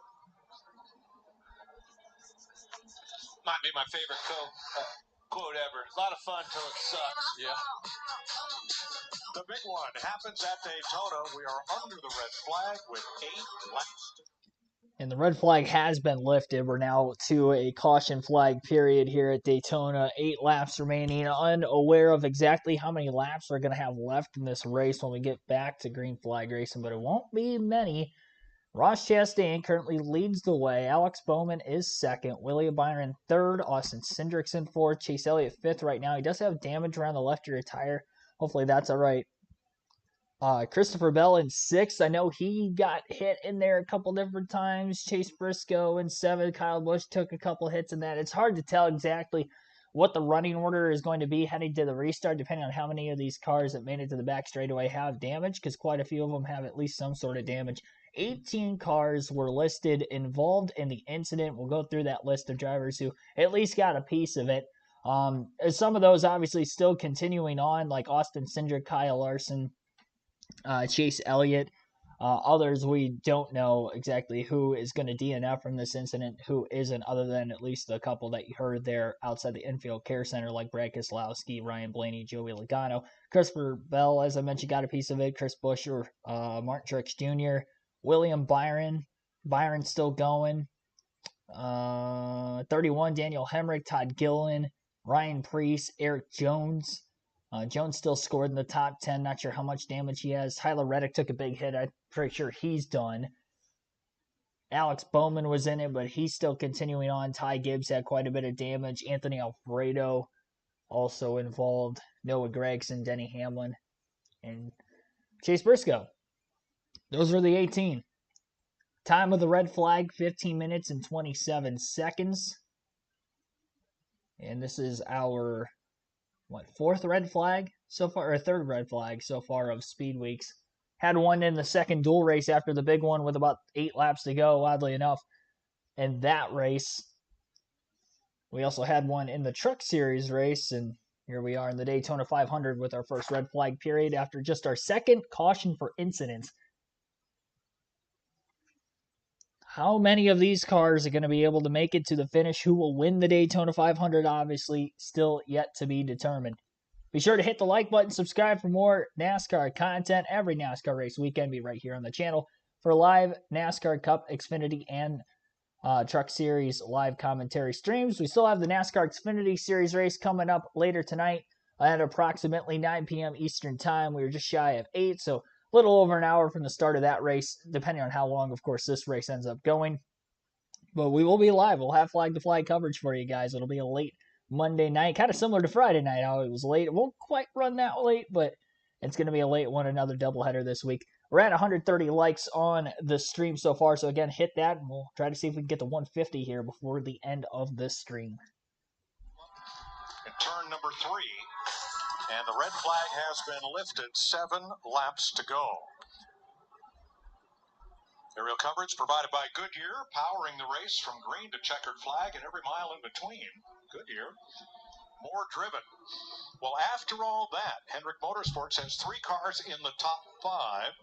Rick Hendrick started his team 40 years ago today with 5 employees in a 5,000 square foot rented shop. I think their gift shop today is bigger than that, and they have over 500 employees and a ton of wins. I can't believe I'm saying this. I don't even know if it makes sense, but if anybody won that wreck, it was Hendrick Motorsports. Still having 3 of their cars in this thing in the top 5, Hendrick Motorsports might be their day. Well, last time they won the Daytona 500 was the last time they didn't sit on the pole. Oh, by the way, they didn't sit on the pole this year. And they are not pitting. Well, we see a whole bunch of cars pitting. I know the 300 cars that were in that. No. Are not, but yes. Yeah, we see a whole. I'm surprised, like you, that so many are pitting, but I think a lot of them probably slid their tires trying to. Either they were spinning in the wreck or trying to slow up so hard that they slid the tires under the wreck, so they went through a lot of debris and different things. So everybody just wants to keep it clean and put some tires on. And if you don't have that track position up front, why not? Might as well make sure that no flat tires, no damage. Let's get back out there. 6 laps to go in the Daytona 500. Oh, teammates! Around they go in a hard crash. Daytona 500, are you kidding me? This one sucks when you're that close. Austin Cindric, the winner of the Daytona 500. The second's the worst, man. He's so close. Ricky Stenhouse Jr., Daytona 500 winner.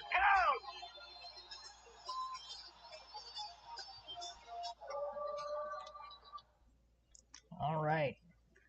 Down to 6 to go and counting. Under the caution flag, again, pit road just opened. We saw a handful of drivers make their way in. Ross Chastain will be the leader on the race start. That is determined. And as Joey Logano is stating, he threw quite a few blocks there. Imagine there will be quite a few more if he can get that number 1 Chevy Camaro out in front of the field, in front of any line.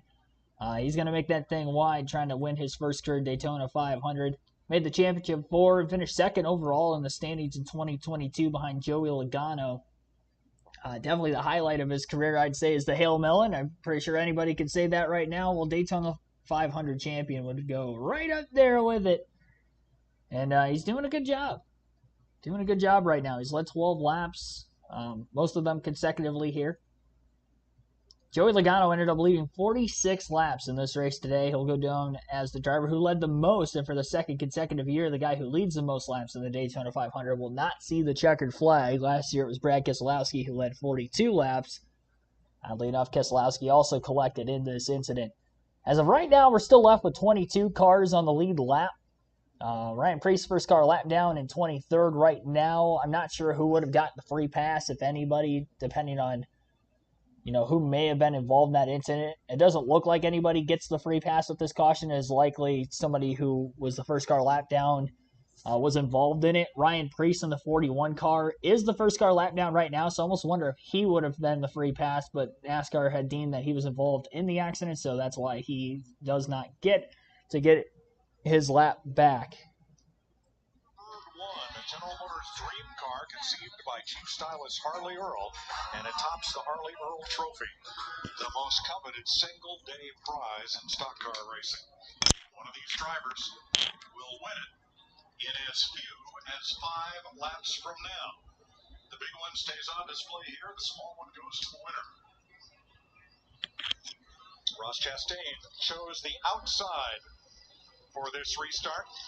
William Byron took the bottom. Teammate Alex Bowman to the outside. And then Austin Cindric inside and Chase Elliott outside.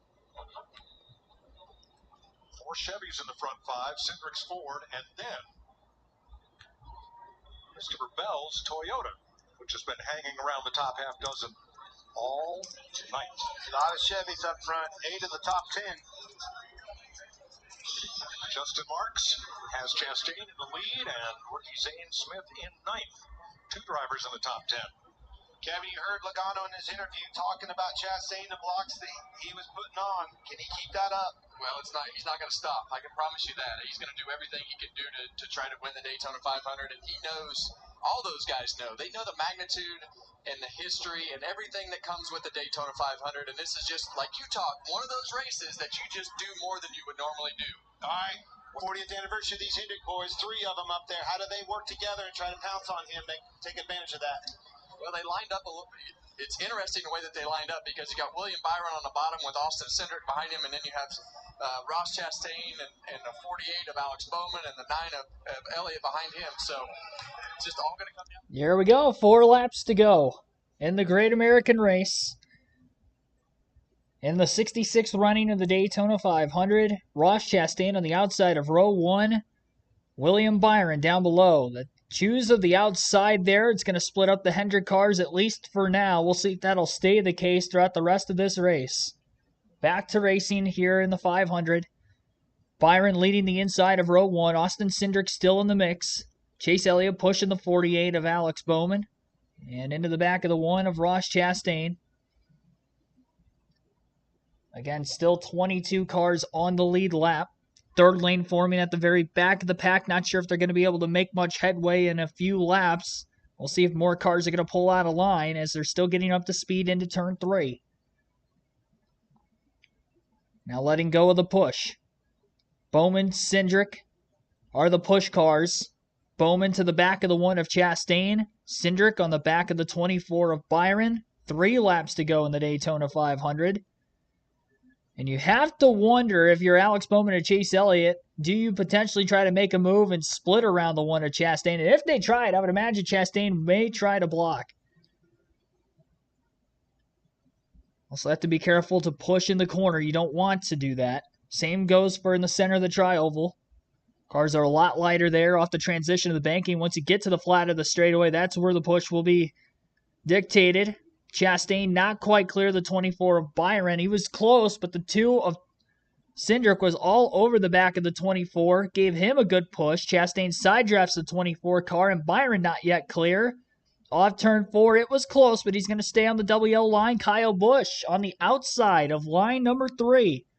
Working forward, Bowman does not go with Elliott yet. Elliott went up in front of the 8 of Busch. Now Bowman and Chastain will go 4 wide. Near wreck going into turn 1. The 9 of Elliott squeezed the 20 of Christopher Bell. Chastain falls way back, and the front 4 or 5 cars on the inside are all clear. Allmendinger pulling up. LaJoy in third, right behind Cindric. A fake pull. Chastain is coming along strong into turn 3. Cindric and Byron, nose to tail, still leading the way in the middle of 3 and 4. 2 to go at the line this time by. Coming to the white flag. 1 lap to go. Sponsored by Credit One Bank. Caution is out. And I think it was after they had gotten the white flag, and William Byron looks to have won the Daytona 500. 1-2 finish for Hendrick Motorsports is what it's looking like right now, and I do believe the caution was out after they got to the white flag. I think so too. It was a block by him, caused Chastain to move down. Ross Chastain gets away and will come around to see the final flag of the night. We are under caution with the accident happening just past the start-finish line.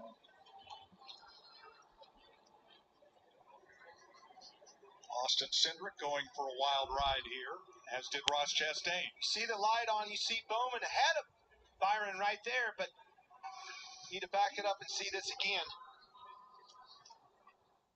It's true. Alex Bowman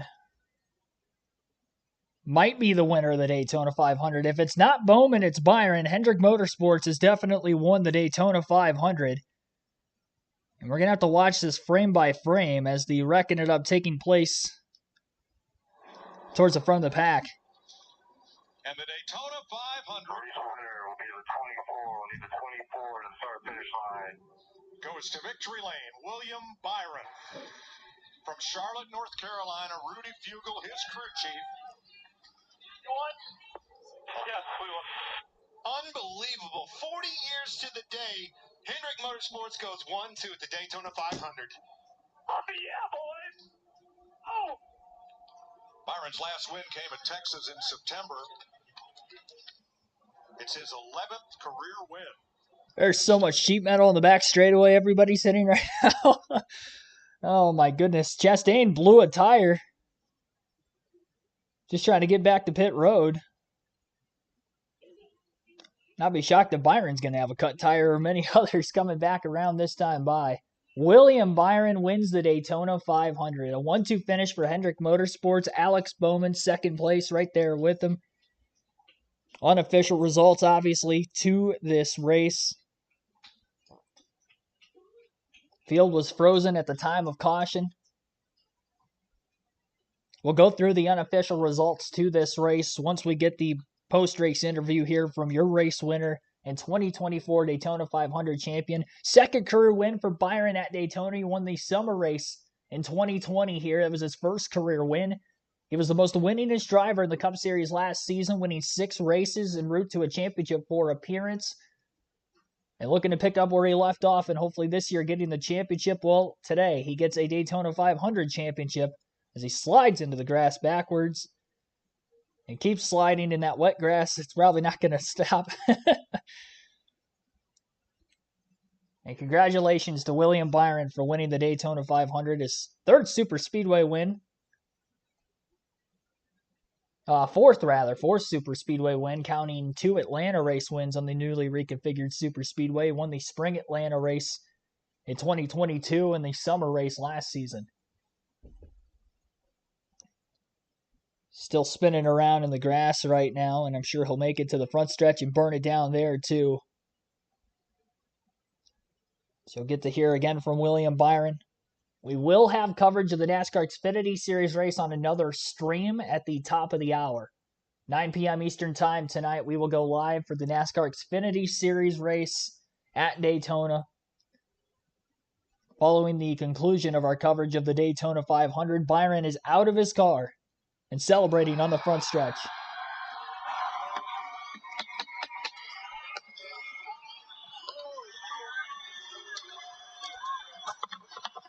William Byron goes to capture the flag after an event-filled Daytona 500 in which he led only the final 4 laps. They came with a different plan, and boy, did it pay off for them. Hendrick Motorsports. On the finish of the race, instead of going back to look at scoring loops, the race ends at the moment of caution. NASCAR goes back, reviews video evidence to determine the position of the cars and name a winner, who must still then complete the final laps and come to the checkered flag. Tonight, that was William Byron.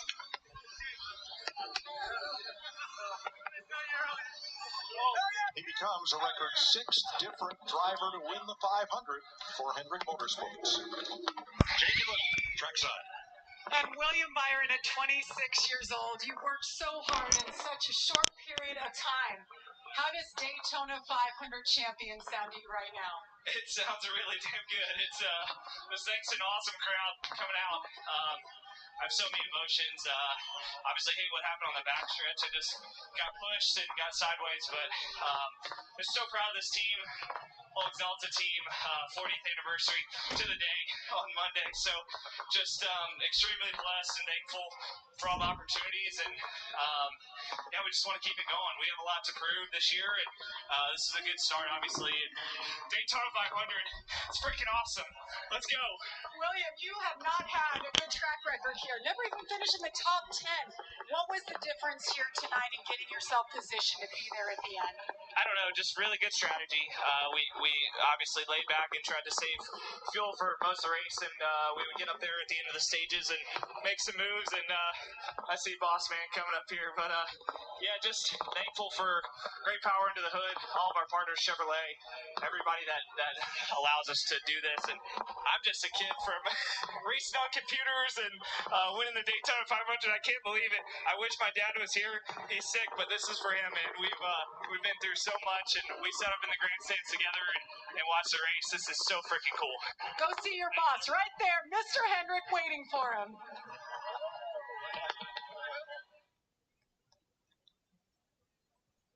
Ninth career Daytona 500 win for Hendrick Motorsports, tied for the most all-time with Petty Enterprise. Now, of course, under the Legacy Motor Club banner.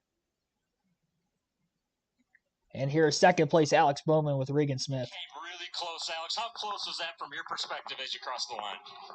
Yeah, I was pretty sure William had us, but you're going to let him debate it, right? I think a couple hundred more feet, and obviously we had the run, but just so proud of everybody at Hendrick Motorsports. It's 40 years to the day since they ran their first race, so to get a Hendrick Motorsports 1-2, have the 24 car in victory lane. Obviously, I wish it was our Ally 48, but it was a great day for us, so proud of everybody. We did everything we could right. I feel like I made a couple mistakes early and kind of learned throughout the day, and When it came down to the end, I feel like I made the right moves. Having to go up and block the top lane at the end with like 3 to go there, that just slowed us down and kind of killed the momentum of the middle. But still second place in the Daytona 500. HMS 1-2. Great for Chevrolet and everybody involved. So wish it was one spot better, but still proud of the whole team. Thanks, Alex.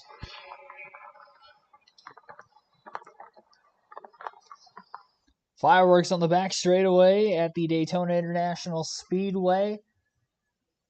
That margin of victory, by the way, not accurate. It says 6/1000ths of a second. That was just as of Byron crossing the line ahead of Alex Bowman at the checkered flag. But at the time of caution, we do know that William Byron was the race leader and obviously is now the race winner. 158.3 miles per hour average race speed, only 5 cautions in this Daytona 500. And I will say, when was the last time that we had a Daytona 500 finish under an actual 200 lap without overtime?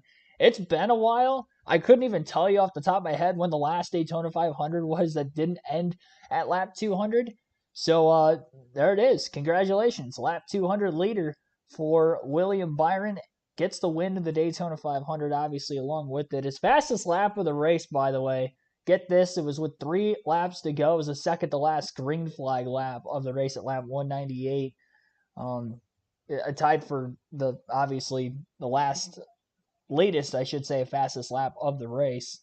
Overall, it looks like the fastest lap of the race was over 197 miles per hour. I'm looking at AJ Allmendinger with a 197.139, timed in at a 45.653 was the fastest lap overall. Again, 3 hours, 10 minutes, 52 seconds total time on this Daytona 500.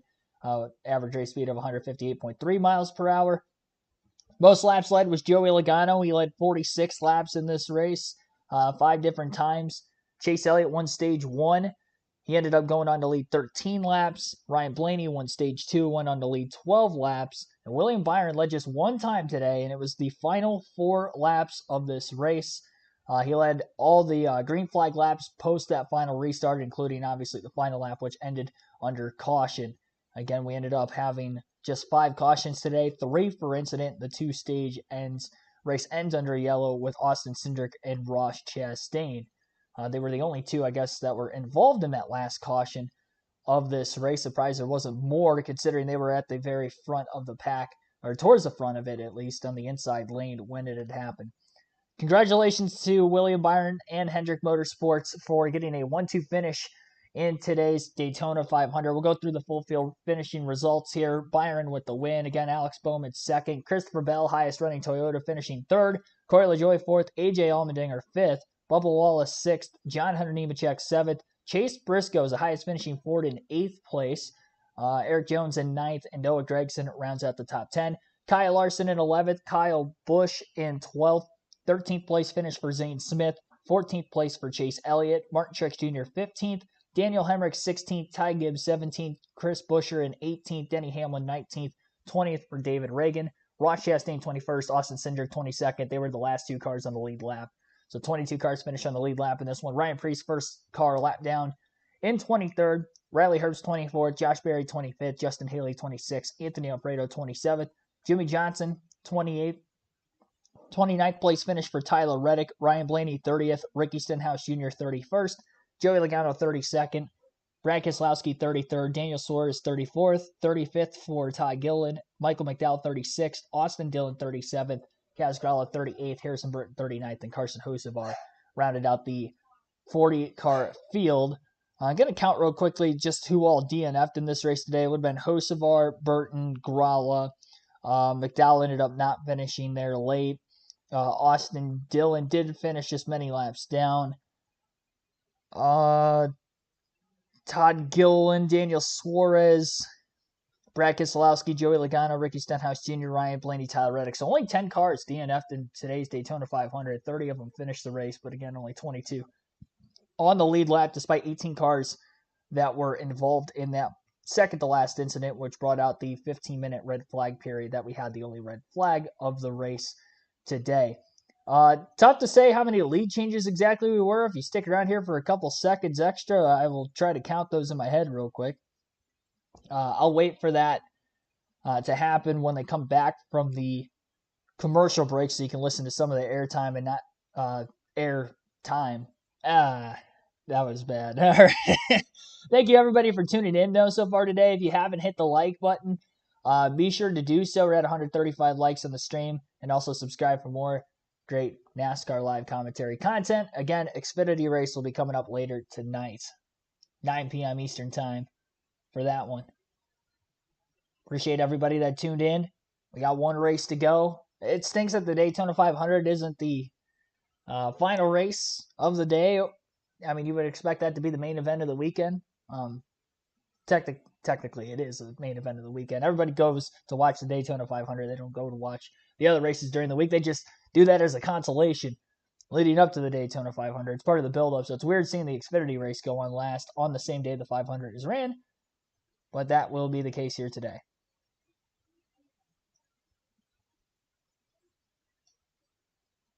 Still waiting for them to come back from that commercial break. Yeah, thank you, everybody. I didn't get to shout many of you guys out. I didn't want to start shouting out people and skip over a bunch. I do see all you guys in the chat right now and recognize a lot of familiar faces from last year and maybe some new ones with this being the start of another great season here on the channel. And here is a little bit more of the race broadcast to close things out. Jeff Gordon giving each other a huge hug. It's the 11th career win for William Byron. It is his second Daytona win, of course, the first in the Daytona 500. And as you see right there, just 4 laps led. Hi, everyone. Shannon Spake, Larry McReynolds, 2-time Daytona 500 champion crew chief, and, of course, the 2010 champion over there. That would be Jamie McMurray. Listen, I feel like it was just yesterday that we were going, who is this kid that Rick Hendrick is replacing Jeff Gordon with in that 24 car? But that is no longer the case because this kid is now a Daytona 500 champ. Well, and he's showing he can win at any type of racetrack. It doesn't matter if it's a short track, a road course, an intermediate track, and you talked about it, his 11th career win. Yeah, he's won at Daytona before, and it was his very first career win in the summer race a few years ago. But to your point, now he is a Daytona 500 champion. Yeah, and I think if we just back up to last year, the 6 wins he had, he was the favorite heading into the playoffs. Probably a little disappointed he didn't win the championship, but I would say this would be the best consolation prize to that, being able to win the Daytona 500. And that moment he had where he met Rick Hendrick on the infield, that's a moment he'll never forget. 100%. It was a 1-2 finish for Hendrick Motorsports. Of course, Alex Bowman finishing second. Chase Elliott a little further back in 14th. He's with Josh Sims. Chase Elliott coming home 14th in the Daytona 500. How would you describe your night, the way things played out, and overall what it means for your organization to see a teammate win the Daytona 500? Yeah, really cool. Super happy for everybody at Hendrick Motorsports. Obviously, a lot of effort goes into this weekend, and to kick off the 40th season with a win like that, it's got to be a really big deal. So I'm happy for William, happy for the boss. Congrats to all the 24 guys. William was right in the ball game all day, and he did the best job there at the end, and that's when it pays. So proud of our effort. I thought we were nice to finish one, and I kind of made a mistake there, got indecisive on my lanes there on that last lap, and cost us a much better finish. I'm not sure if I could ever got to the front row, but certainly would have liked the opportunity at it. But nonetheless, it was thought we executed today pretty solid, and Hendrick Motorsports got a win, so not all bad. Thanks, Chase. It's a family sport. Sounds like they may be going off the air on Fox right now. Appreciate everybody that is tuned in. We still got a couple other things to go over in our post-race show here. Try to make it quick with an Xfinity race still coming up later tonight. Got to go through the predictions, how that ended up unfolding. I'll be keeping track all season long, just as I did last year. From a statistical standpoint, race in, race out. My race win pick for today was Denny Hamlin. And Hamlin ended up finishing in the 19th place position. Led some laps in this one, but ultimately I was wrong because not only he didn't win, but he didn't get a top 10 finish, which is the criteria for the must-have sleepers, don't haves, specifically on having good days or not good days. So Denny Hamlin, 19th place finish, 0-for-1 there. I did pick him to win the Clash, so as far as the race winners go on the season, first, and then the dual races on Thursday night, I had the driver who finished second and second. So first, second, 19th, a little bit down from that. Got another super speedway next week at Atlanta, so not that that's going to be easy to predict, but we get out of that, and hopefully we get more in the win column. Maybe we do get the win column next week. Christopher Bell was another must-have. He did get a top 10 finish today. Third place run, back-to-back top threes in the Daytona 500 for Bell. gets a third-place run. Brad Keselowski, Joey Logano, they both DNF'd in that big accident, obviously, that took place with 8 laps to go. Keselowski ends up finishing 33rd, Logano right in front of him at 32nd, and they definitely had fast cars. Logano probably the fastest car of the day, led the most laps, but ultimately didn't get a top 10. So only 1 for 4 in the must-have picks. The sleeper picks actually went 2 for 2 this week. Eric Jones, Austin Cindric. Cindric didn't lead that many laps, but he was one of the better Fords throughout the course of the race, as I predicted that he may be. And actually, no, now that I'm looking at this, Cindric was up there, but he was involved in that wreck on the last lap, so he finished 22nd. So I guess I was technically wrong there. It was 1 for 2. Eric Jones did finish in 8th place. He's one of the few Toyotas that made it out of that giant wreck in the late going, so he ends up getting the top 10. So sorry about that. 1 for 2 on the sleeper picks this weekend. Cindric was looking like he was going to get there up until the very last lap of the race. Martin Truex Jr., Daniel Suarez, they were both the don't-have picks that I had predicted to not finish in the top 10, and it doesn't look like either one of them did, so at least I go 2 for 2 in that category. Both statistically not great on super speedways, although they were up in contention there right before that big wreck ended up transpiring. They were both involved in it. Truex still finished this race on the lead lap, but in 15th. And Daniel Suarez ended up DNFing from the incident, and he ended up finishing in 34th, as he is now only 1 for 14 and getting a top 10 finish at Daytona. And this is 8 straight Daytona 500s that Truex has not finished in the top 10. So overall, of the drivers specifically that I narrowed up, it looks like between 8 of them went 4 and 4 on the Daytona 500 picks. And then the race win prediction 19th, which is a season low early in the season as far as the 4 races I've tried to predict for the Cup Series. That's that. We got to go over the fantasy team. I'm not going to be able to actually show the fantasy results on this laptop because I'm not logged in. But I will go over that on my phone real quick to see who won this week for fantasy. My team, once again, a reminder, I had Joey Logano, Christopher Bell, Austin Cindric, Denny Hamlin, Brad Keselowski. Eric Jones was in my garage. I had Jones there just because the other 5 just overall looked faster in the race than Eric Jones, but Jones actually ended up with a top 10. So in hindsight, obviously didn't work out, but I'm not upset with that decision. As far as bonus points go, too, I had total, I don't think I had any. No, I had 1. I had 1 of the 4 correct on the bonus points, which was Zane Smith beating Josh Berry, and then I had Reddick over Chastain. Chastain finished ahead of Reddick. McDowell over Stenhouse. McDowell had those issues early, and Logano caught up in the last track. Obviously did not beat Ty Gibbs, who did make it through, at least to get a lead lap finish in there. As far as the league winner, I'm not in the right league. Give me a second there. All right. League winner this week, Colton Thompson with 190 points is our Daytona 500 champion. Troy the Great finishes second with 184 points. Hercules Harrigan with 176 in third. Derek Booth, 144 points in fourth. And Ghost NYX ends up finishing fifth with 141 points. Ended up total with 107 in 15th. And it looks like we had 25 people playing in the league this week, and a few others that are in the league but didn't play. So remember, for those of you that are in the league that did not play this week, to make sure you play next week. If we get like 5 weeks into, well, I don't want to boot you guys. If we ended up getting to 100 entries, which I don't think we're at, which is the max you can have, then I would start booting people that aren't playing, but we're not to that point yet. So definitely join if you haven't yet. Search for KRC League on the well, first of all, go to the NASCAR mobile app or NASCAR.com website. Go to the Fantasy Live tab. Sign up with your email, free to join. And again, chance to win 2 tickets to any NASCAR race if you're choosing, excluding the Daytona 500 the following season, if you do win the league championship for either the regular season and or the playoffs. KRC in all caps, space, and then the capital L on league. I'll put that in the chat real quick. And then also the community tab page, there actually is a link ready to go if you scroll down and find it on one of the community tab posts that I had actually made earlier today, just to remind everybody on it. Again, thank you for tuning in to our Daytona 500 coverage. It is finally wrapped up. We do still have the NASCAR Xfinity Series race coming up at approximately 9 p.m. Eastern time. I'll keep an eye on that. If we do have to push that back like another 15, 20 minutes or so, depending on when they can get the transfer over from the Cup cars to the Xfinity, we will. And I will give you guys live commentary coverage of that one. See you in like a half hour, probably 40 minutes or so more or less. And thank you for tuning in to the Daytona 500 on KRC. See you guys soon. For those of you I won't see later tonight, if I see you next Sunday, I'll see you at Atlanta. Have a good rest of your night, whether you tune in later or not. And also, congratulations once again to William Byron and Hendrick Motorsports for winning the 66th Daytona 500.